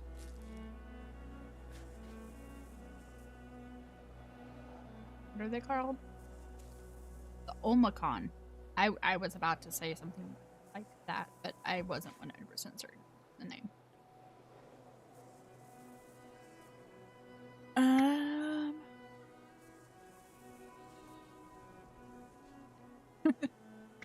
Okay, great wayfinder, great seeing you take action as always. Anything I should know about rifts on Castor? Rifts, I'm assuming it means leyline rifts. Still figuring that out, but they're not like the ones we're used to. Local wildlife emerge from them. Oh no, not leyline rifts. Okay. A couple of scouts said that an inquest in bush fell from another. The heart of the obscure can still seal them, nonetheless. Why? The heart of the obscure is this weird little mechanic. Hi. That they introduced not last expansion, but the expansion before. Do you feel better?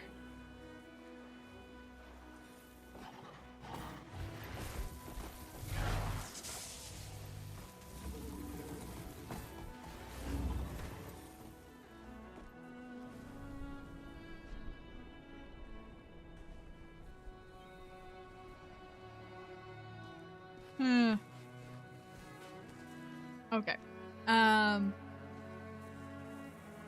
It was kind of a gimmick, and then they just kind of made it a thing. I don't know, it feels weird it continuing to be in the game at this point in time. What do you think of this place? A breath of fresh air. When you ignore the circumstance that brought us here, I am eager to explore it. Reminds me so much of home. So much that I'm feeling kind of homesick. You can have Isgarin make you a portal to leave. That would be what I'm doing. Okay, survivalist supply cache. I cannot use this yet.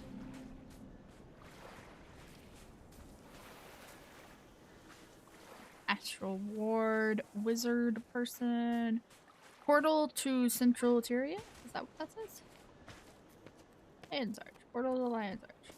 Yeah, see? Skyrim can make you a portal. Nautical charts of the unending ocean. I want to look at this. Okay.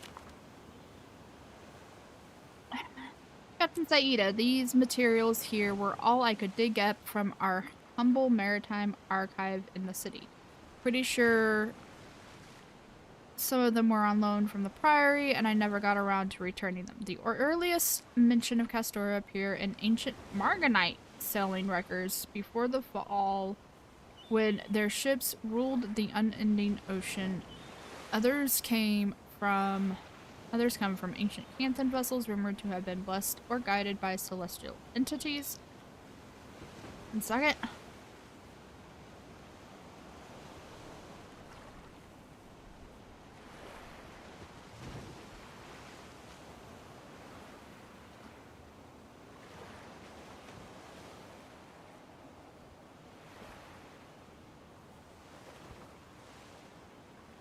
A good number of these records were supposedly plundered by Corsair fleets between 324 AE and the end of the First Great Corsair Board, around 712 AE. After that, they traded hands between Corsairs and other pirates before the raising of war. Okay, quick history lesson.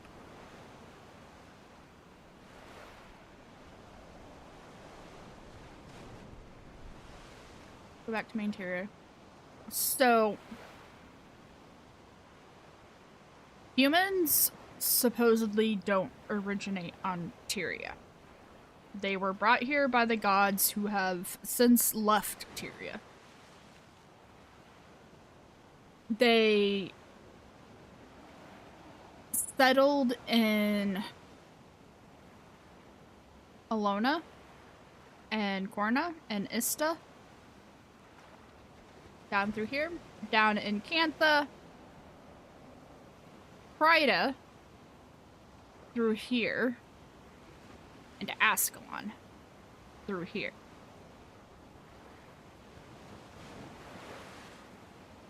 Ascalon now is Char territory, and that is the first real big story that you get in Guild Wars 1. The Char and the humans in Ascalon are at war.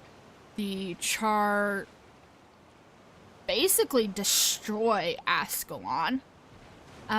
This jaggedy line here used to be a wall separating Ascalon from Char territory. They worked with the Titans, which I mentioned earlier, and destroyed Ascalon, forcing them through the Shiver Peak Mountains to Lion's Arch. During that same-ish time or before that same time. I can't remember which.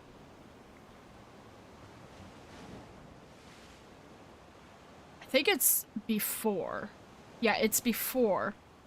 The Char also have conflict with humans who are living here in the ruins of Or. And the Vizier of Or gets a hold of an artifact called the Scepter of Or, and in some great catastrophe sinks this entire island into the ocean. About, I think it's 100-ish years before the start of this game, something causes Zaitan, the undead dragon I was mentioning at the beginning, to rise up again, and when he does that, he brings up the ruins of Or with him, and that's what the book is referring to as the raising of Or. It causes mass flooding through here. A lot of this is flooded. This here, God's like, everything through here gets flooded and eventually recedes. Bloodtide Coast is still pretty epically destroyed from it. If we go down to Cantha, Drowned Kyning, this part right here is a playable area in Guild Wars 1. It's all a major city, and it is completely destroyed by the tidal wave that is caused from Zaitan rising. So that's what that book is referring to in that moment. Is it relevant right now? Don't know. Maybe.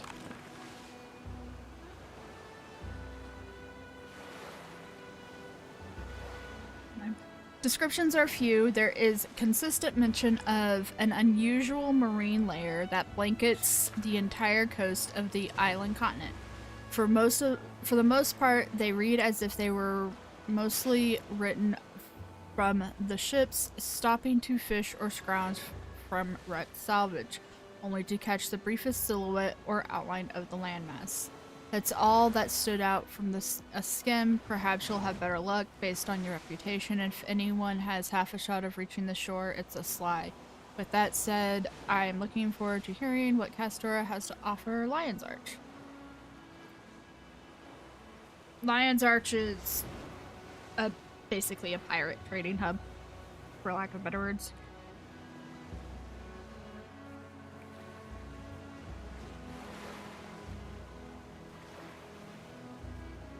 I was hoping we get to see these so-called nautical charts. Oh, we kind of can.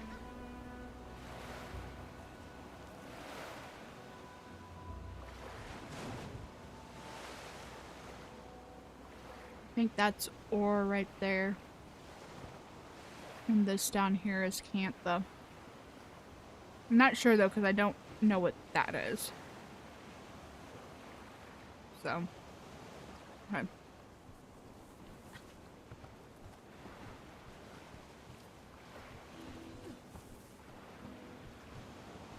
Does this version of the ship have an interior that we can explore? No, it doesn't look like it. Okay. I've sailed a share of rough water. That's the sort of voyage my kin will be regaling their own with. If we ever get back.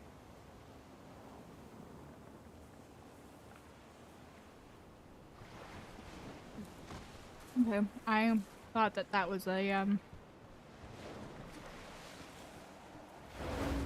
an event starting.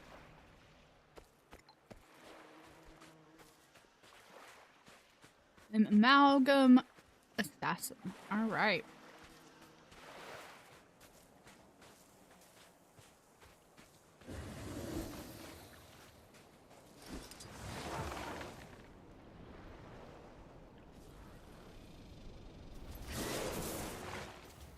Let's talk to It was unpleasant. You seemed fine on the ship. Happy to have your boots on solid ground? I've no need of solid ground. Right. Should have just floated here then, wizard. Had I done so, bottom feeders would now be picking your fur from... Yango's getting a handle on that now. The Leviathan seems to be in good shape. Canuck ship, on the other hand... She's gone, gently nudging the coral on the seafloor. Ah, sweet martingale. Such a tragedy. Most of your crew made it off the ship. Could have been a lot worse. Yes, yes, of course. This place is not as I expected. The danger is palpable.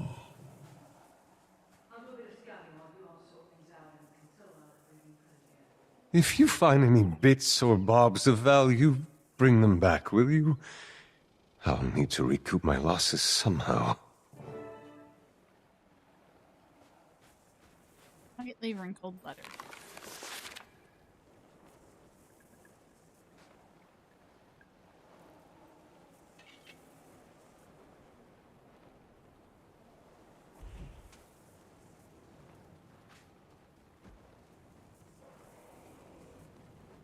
Okay, that's interesting. Couldn't find you this morning for a chat, so I left this brief of what I want to discuss in your robe pocket. Waiting Dawn, who is a Kodan, which are basically bears.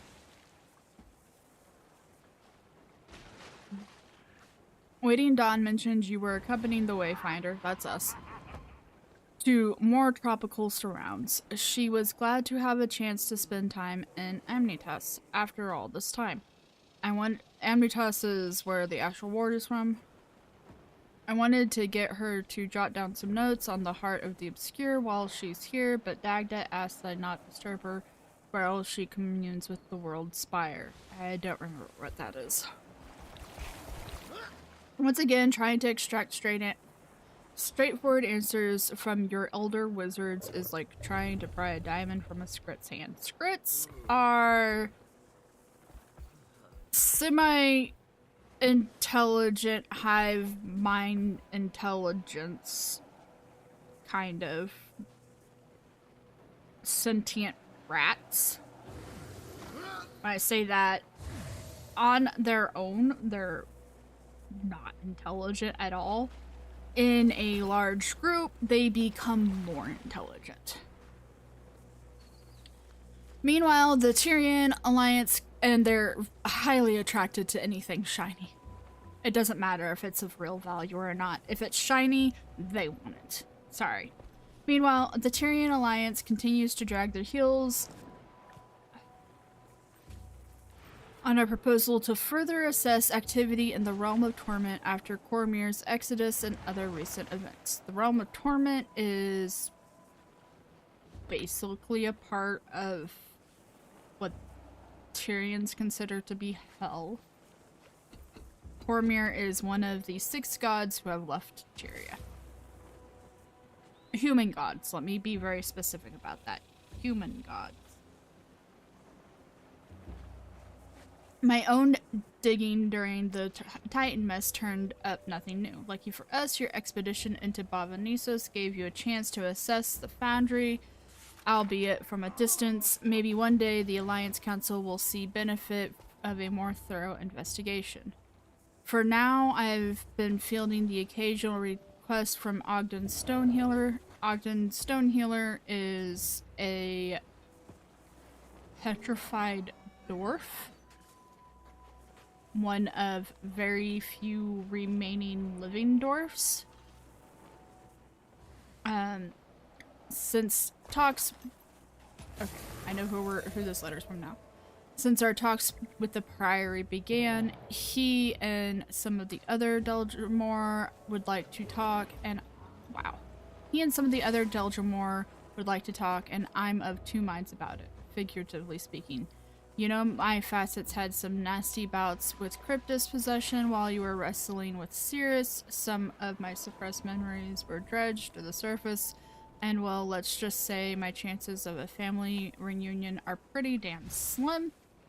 Still, with dwarven memories being what they are, who can say if someone's kept a lantern lit for me? You know. Enough about my own baggage. Enjoy yourself. Let some of the world's weight off those Let some of the world's weight off of those world-bearing shoulders. Wow. Lear is one of the few remaining living dwarfs. He is also a member of the Astral Ward. When I don't think he is, but I can't remember precisely if he is or not. It sounds like he might be. When people join the Astral Ward in a certain position, they go through a process where they basically disconnect from their previous self. They kind of maybe have some access to those memories, but not really. That's what's going on there. None of that's important. Really, I don't think. But I like reading things. We need to scout areas. Okay. I would like, before we continue,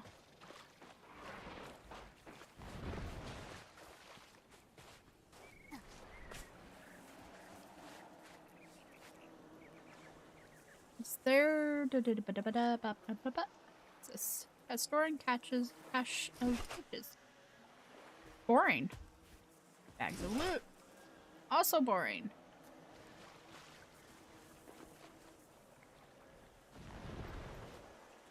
List of White Mantle hideouts. Don't need. Flawless Niso's commander. Also don't need. Haven't played this tune since I completed this last story, apparently.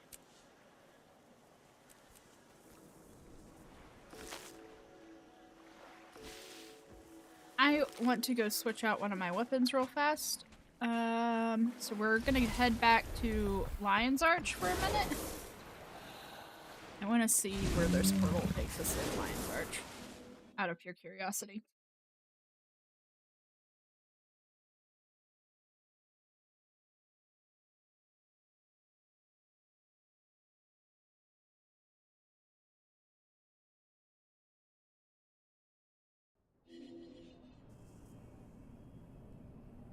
Okay, that tracks.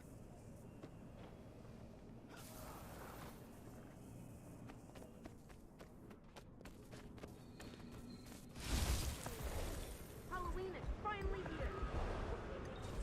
I love it.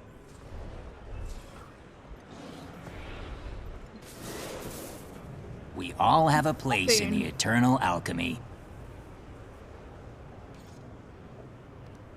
I have a weapon select box available. Yeah. Womp womp. Womp womp.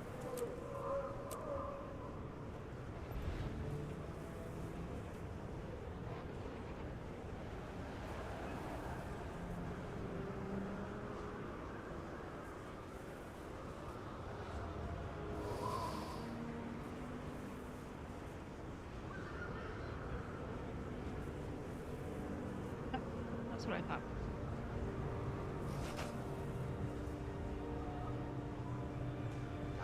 I know you.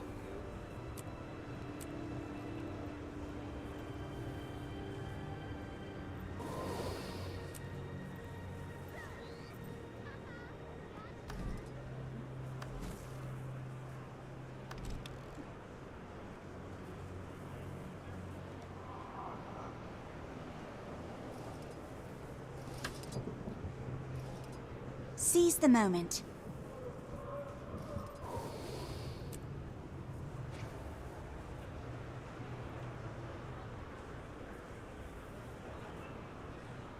The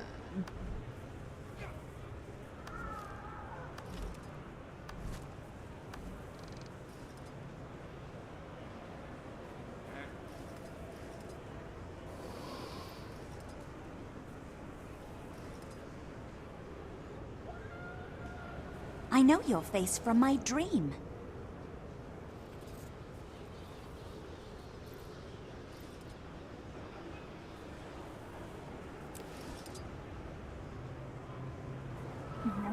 Those look cool together. Okay. That will function a little bit better, I think, than what we were using before. Stora. Ooh, thank you for shooting me way in the middle of nowhere.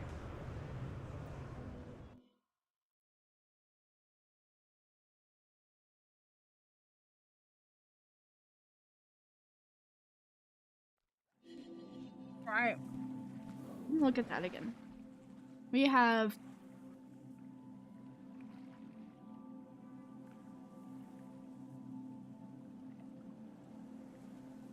3 hearts, 15 hero points. So they expect you to get 150 hero points on this map, which is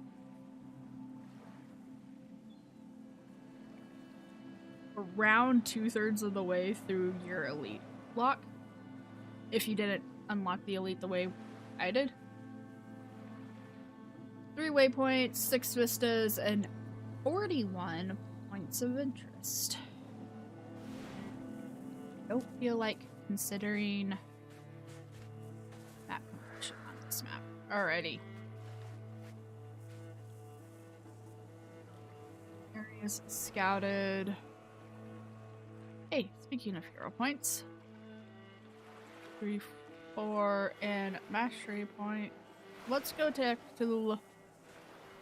this one out here first.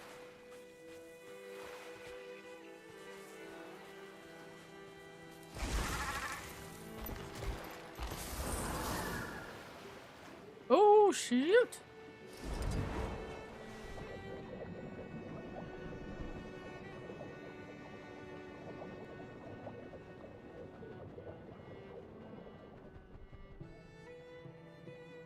Who survived?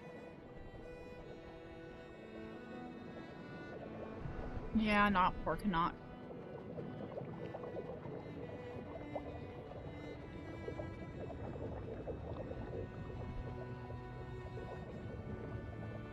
We need to honestly get a different skin on our skimmer. Ouch.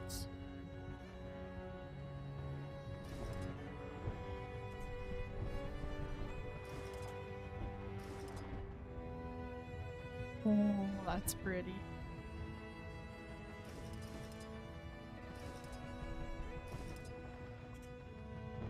Nope, we're gonna use that one.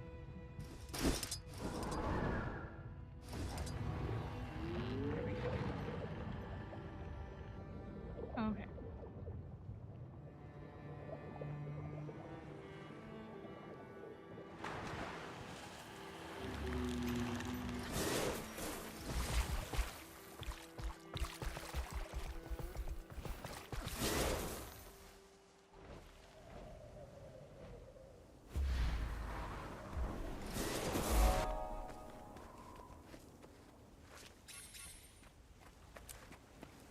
Ley lines for the layman and examination of world magic.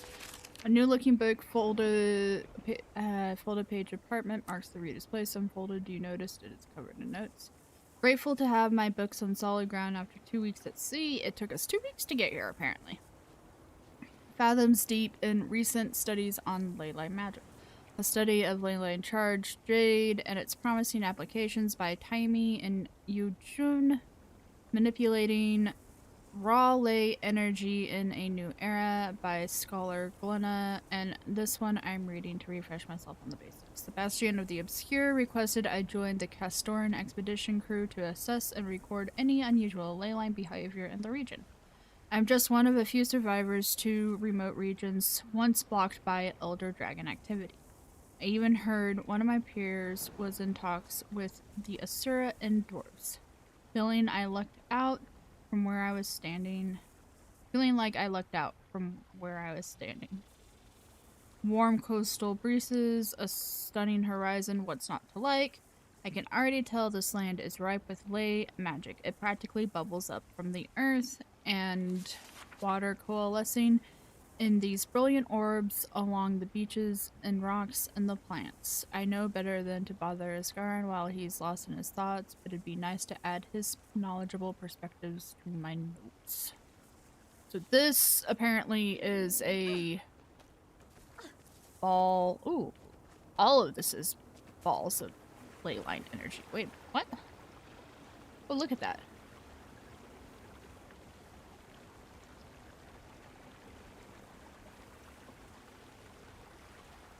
This is like a massive hub of ley line energy or something. We've got about 45 minutes left, guys. We'll keep going till then.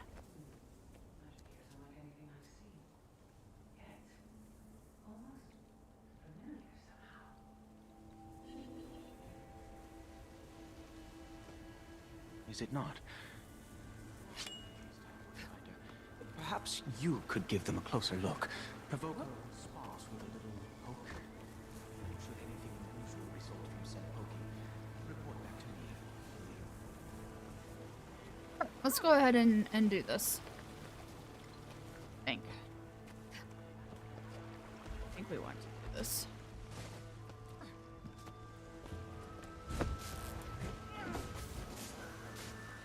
Bewilder flower, okay. Oh, I have turned into a bird. Okay. Aww.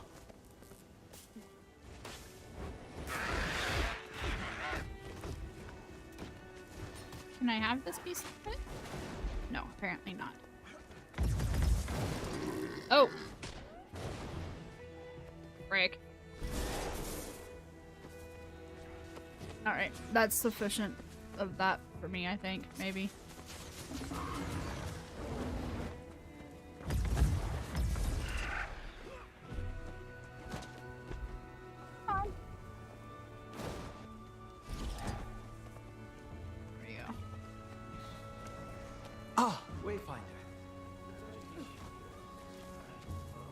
Jostle them, will you?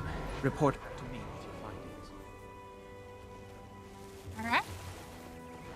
We have jostled. I just want to make sure this isn't leading to something else.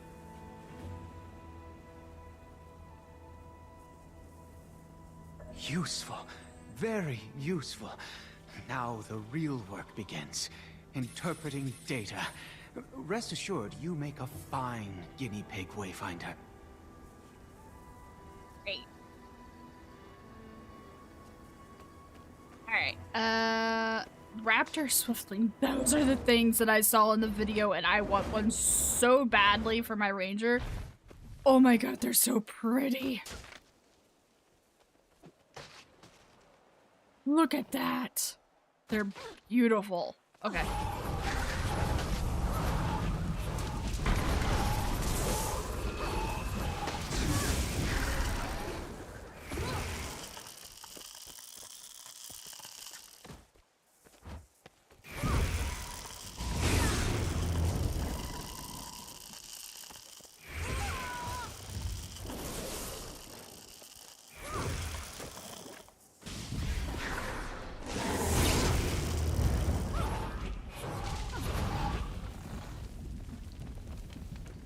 Point is over here.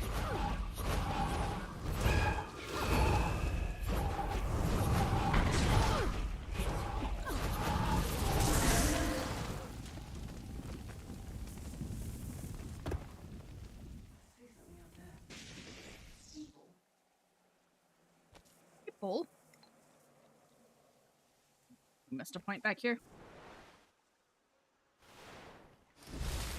Grab that point real fast.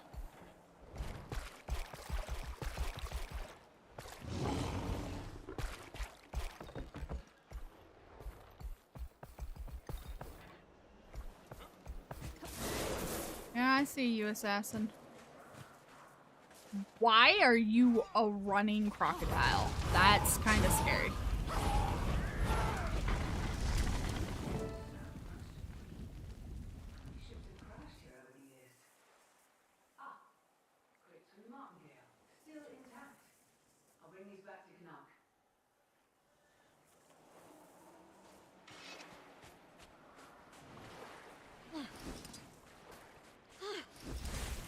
Man.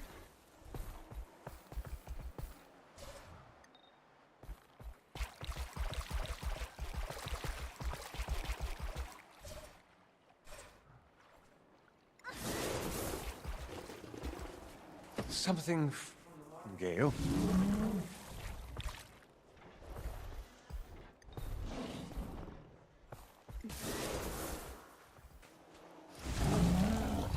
Oh.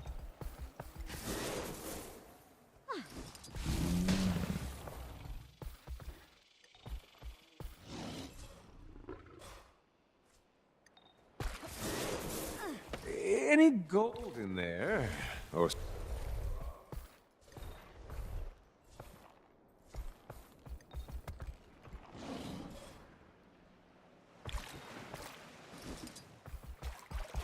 Oh, cool. I didn't actually have to get off my mount to pick it up. That's a nice quality of life thing that they just added. I appreciate that. Managed to recover some useful supplies, at least. That's something.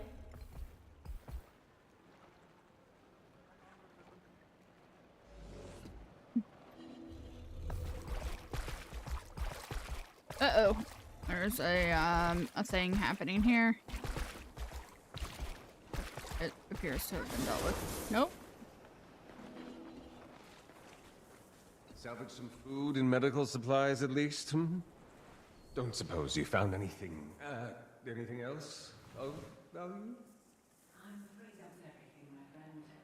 This stuff might not be as valuable as you hoped, but we can definitely use it. Commander, mind handing this out? Really? Where is this rift event? Ooh, Castrol Journal. I'll look at that in a second. There it is.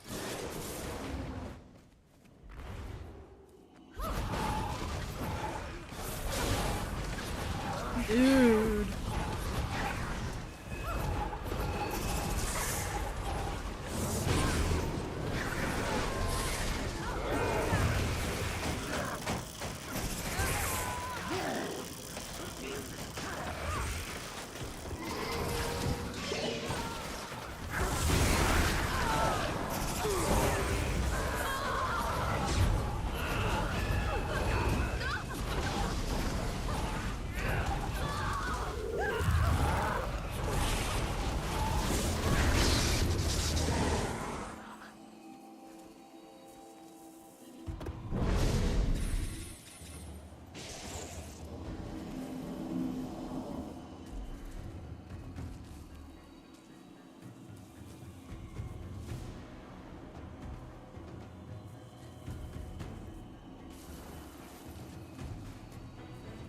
We're gonna get chaos.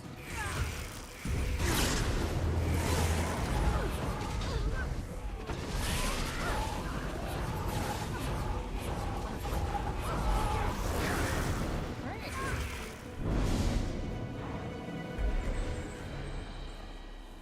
There we go. Gotta love it. All right.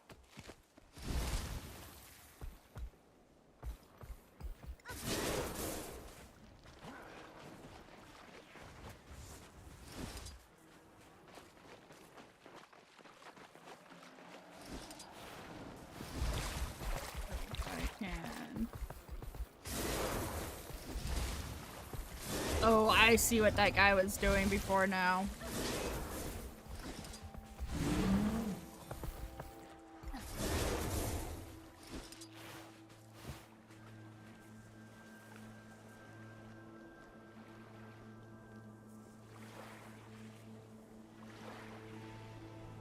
Okay. I need to find a trap.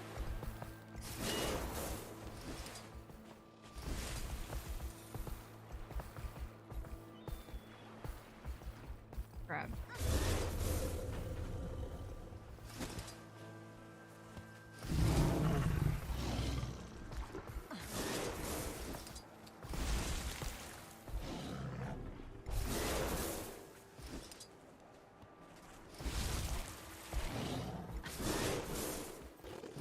You've done all you can. We've got a visitor. We were just getting to know. Commander, is it? You in charge here, then? Name's Westergaard. You've never heard of... When was the last time new survivors arrived here? I'll let the mayor answer your questions, if he sees fit. Okay. Oh, we're not here to cause any trouble. Trust me. Trust you? I don't even know you, Captain Salida. Saida, but that's okay. And the high-tech weaponry of that last group that showed up seems to be finding its way into the hands of our enemies. The Inquest? Oh, we hate those guys too. I think we're gonna be friends. Why don't we all just come to your village? No, just the commander here. Come talk to the mayor. Make sure we don't need to shove you all back into the bay. All right.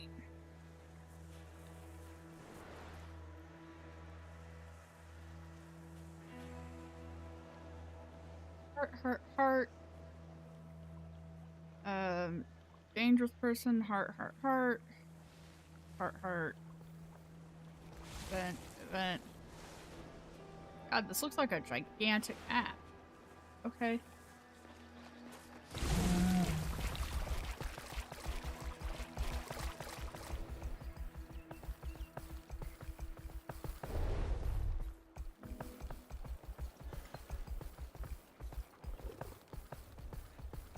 I would love to know what these ethereal chest keys are.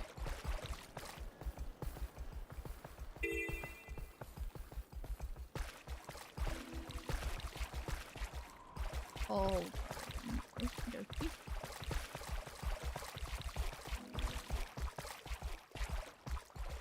We need to go up.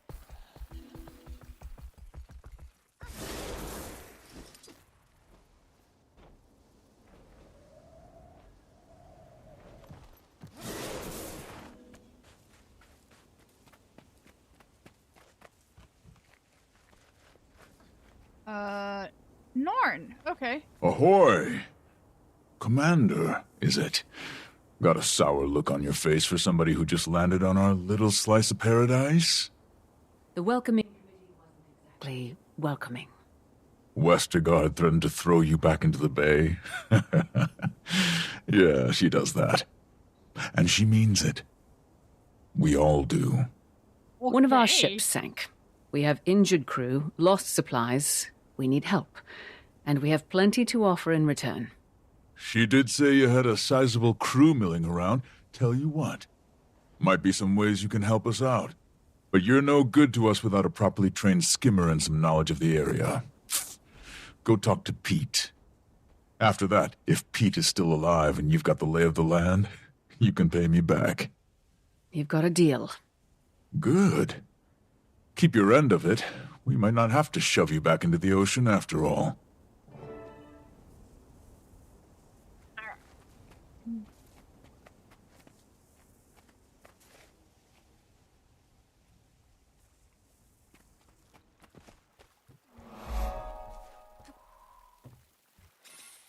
Oh, you little baby skimmers.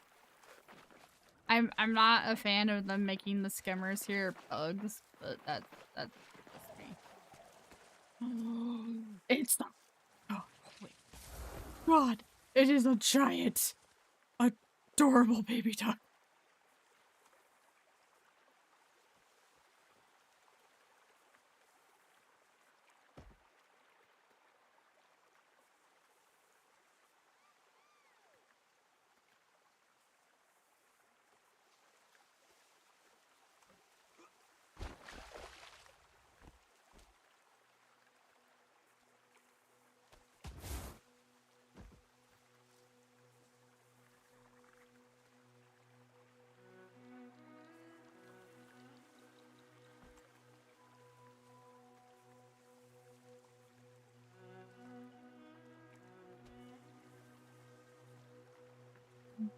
Here we go.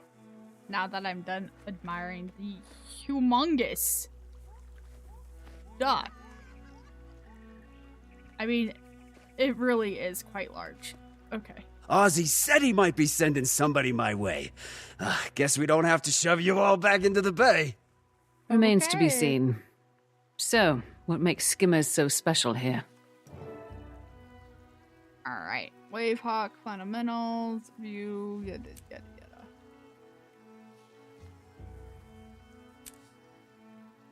Gotta attend to the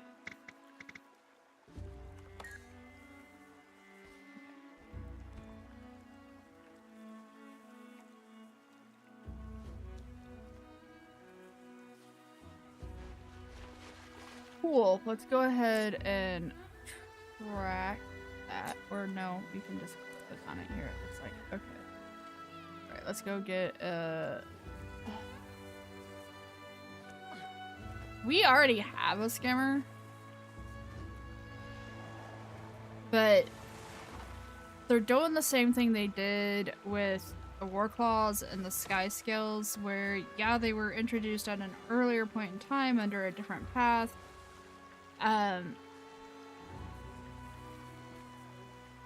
But now they're reintroducing them in the story in quote unquote easier to obtain, which okay, for people who did both the previous track attaining and the new track attaining.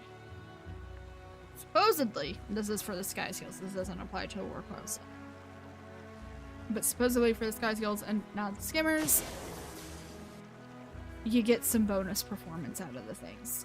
Never really noticed it, but hey.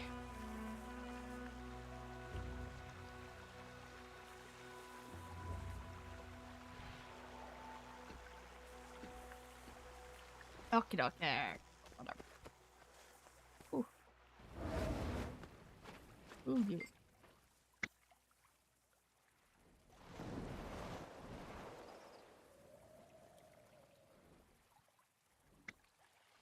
Oh, sounds good. Alright, throw away the horn. Sweet music for beginners. Okay.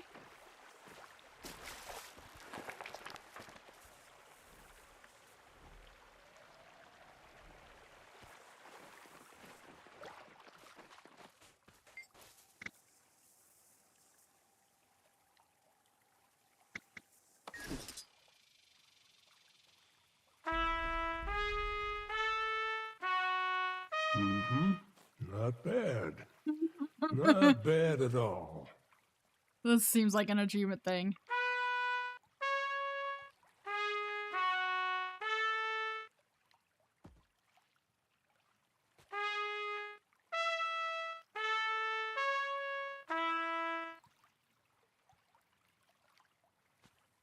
Nice. Okay. I don't feel like dealing with that right now. Oh, DPS is ready for an update. Okay, so they've had castaways within at least the last 13 years because they've got a Sylvari. So.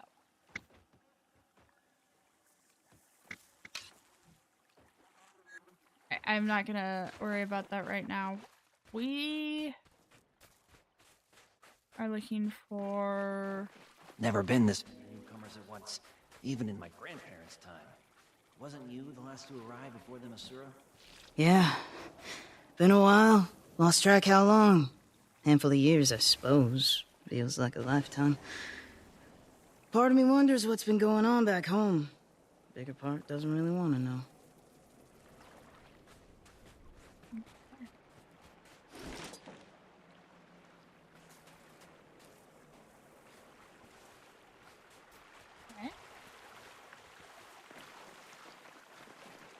No.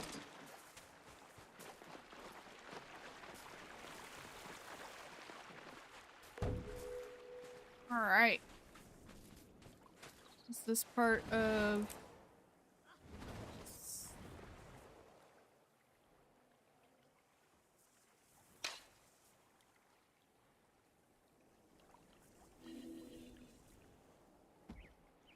Alright, let's focus on this one. Help familiarize the juveniles with the predators. These dangerous creatures typically roam soaring sands to the west of the Great Bewilderseed Tree. Soaring sands.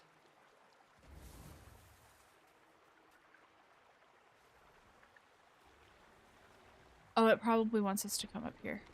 Okay.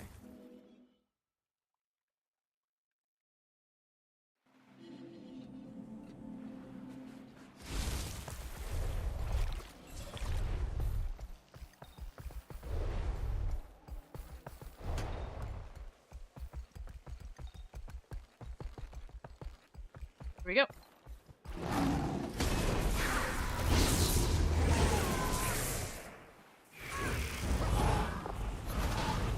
Oh, uh-oh.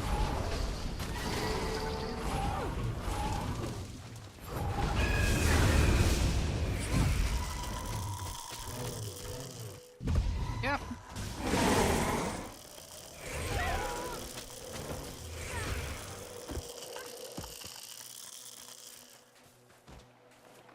Right. That's part 1. Next part. Skimmer trees. Skimmers respond to... Did you not just see me beat all your friends just then?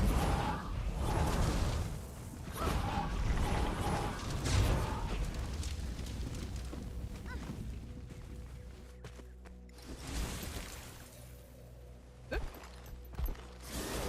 Wrong mount. There we go. Okay. Skimmers respond to positive reinforcements. Fresh fish are a staple even for juvenile skimmers, and they can encourage behaviors when training. Find a bucket of the freshest fish south of Morning Rise Prow in Jetsam Point.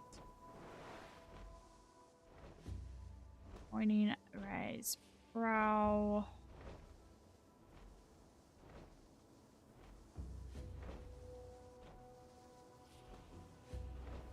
Here.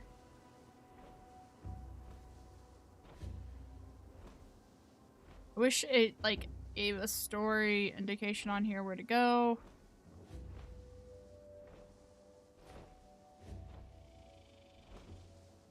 Alright, let's look at the next one. We'll work our way to that one, I guess. Skimmers are smart, versatile. They can be trained to hunt, track, participate in combat, carry rider, and even make deliveries. Skimmers value loyalty. Find and return a package hauled by a wavehawk. The Hole Gardeners say one was left near a rock between the sands and the arches. Okay, let's head back to Hole Garden.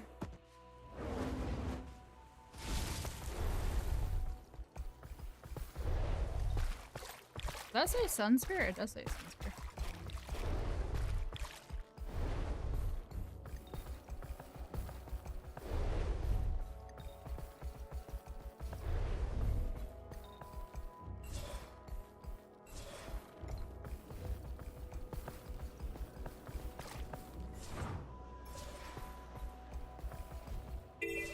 Supposed to be a waypoint over here somewhere. I would like to get it.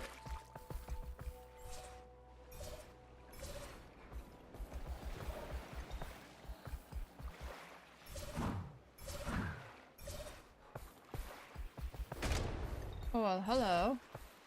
Hey, newcomer! You here to pitch in, or you plan to just drag us down? What do you say? You a sail, or you an anchor? Alright. There we go, waypoint. Okay, we were looking for the sand and the arches? A crate. We were looking for a crate.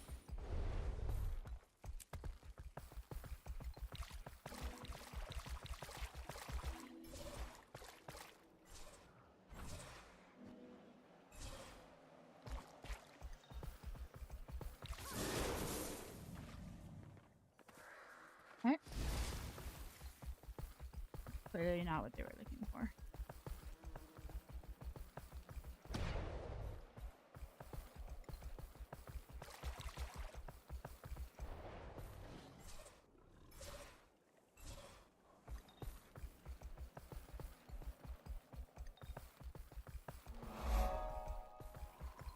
Leaf. Interesting name. Buddha.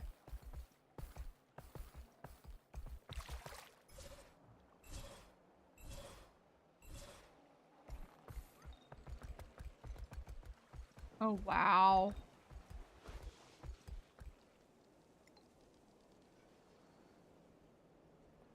Oh,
Guys, look at that.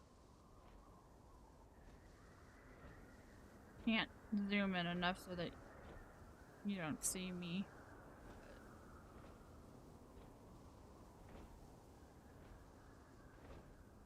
Oh, what's going on?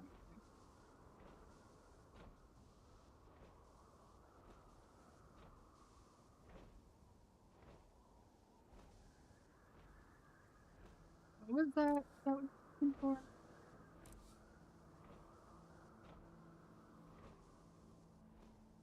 Okay.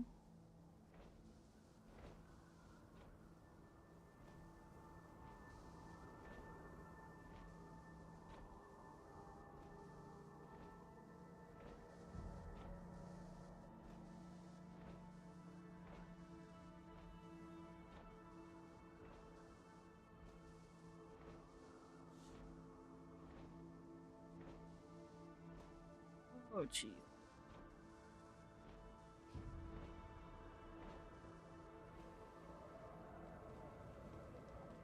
Okay.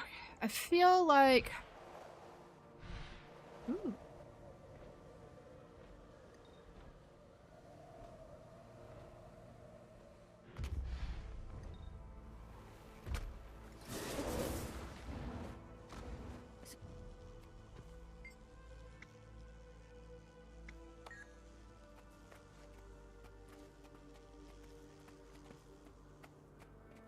Oh, this must be some sort of jumping puzzle or something.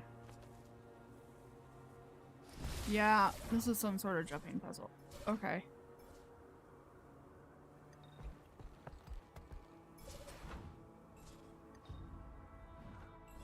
That's cool. Alright, let's see if we can find what we're looking for here. Boat paper? Are we looking for boat paper? We're not looking for boat paper.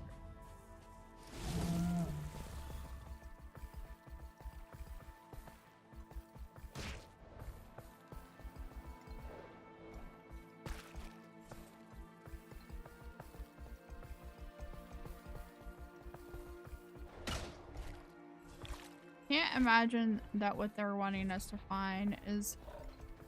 Ooh, hey, crabs.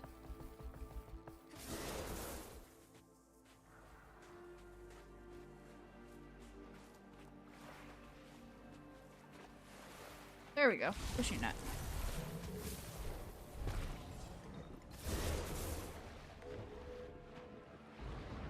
Right.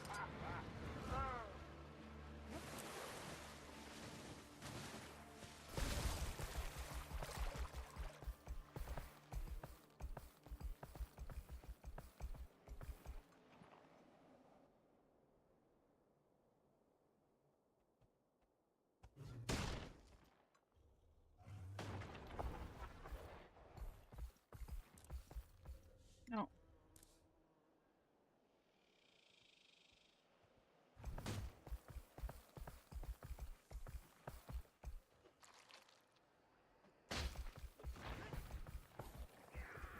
Morning Rise Prow. We need to find Morning Rise Prow. Is this Morning Rise Prow? That's her whole garden.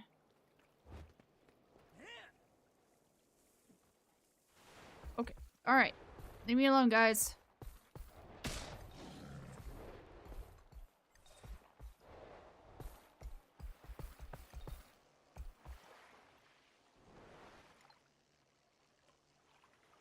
Glimmering arches.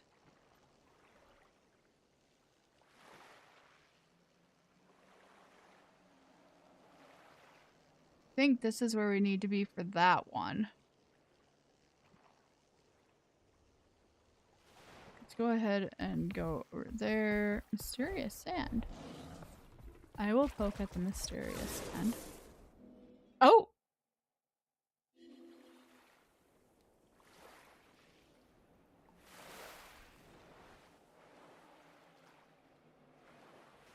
Alright. Cool.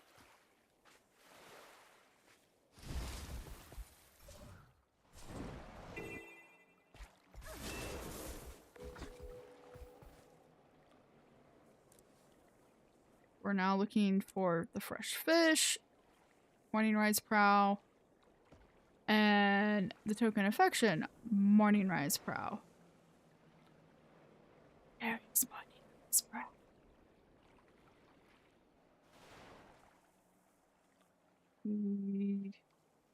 Yep.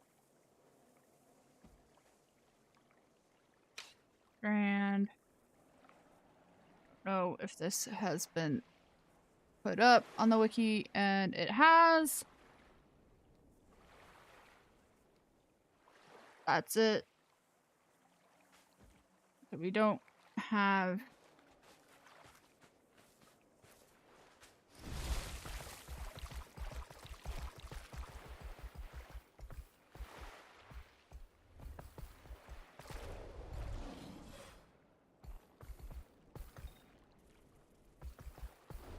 This aloe stuff.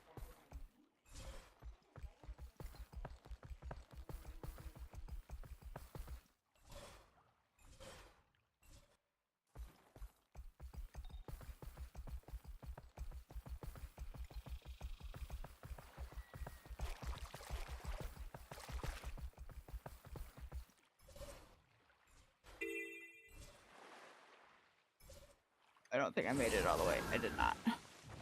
Almost made it.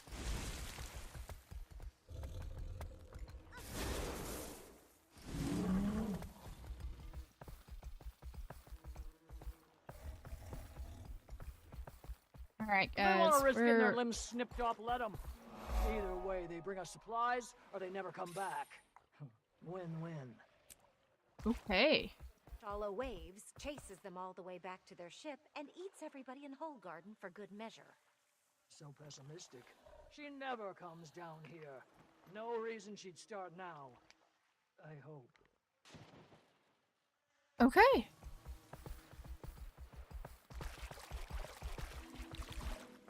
Is that a different ore? I think that's a different ore. Yeah, that, wow. Never heard of that ore before. I, for the life of me, have no idea where Morning Rise Prow would be.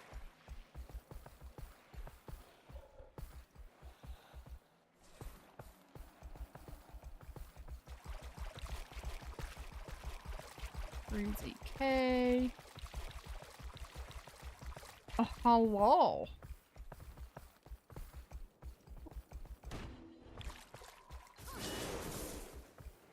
Hi.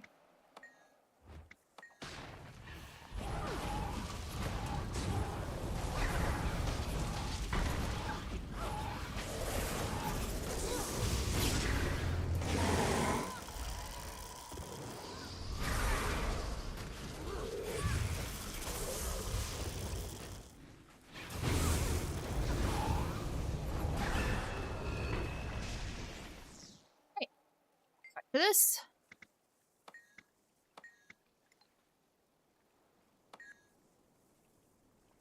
Token of affection. Hello, little baby. Alright.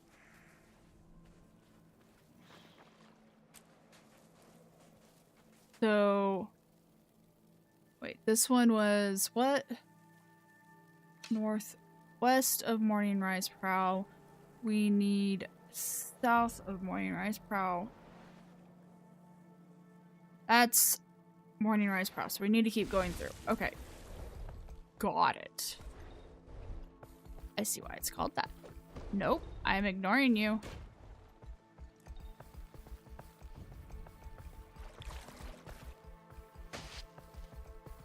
Hey, newcomer! Know how to ride a skimmer? Think you can nets out of here? What am I looking? What's the last thing that I need? Skimmer treats. Fresh fish. Fresh fish, fresh fish. Yay! We've unlocked the skimmer. Again. Dragonfly.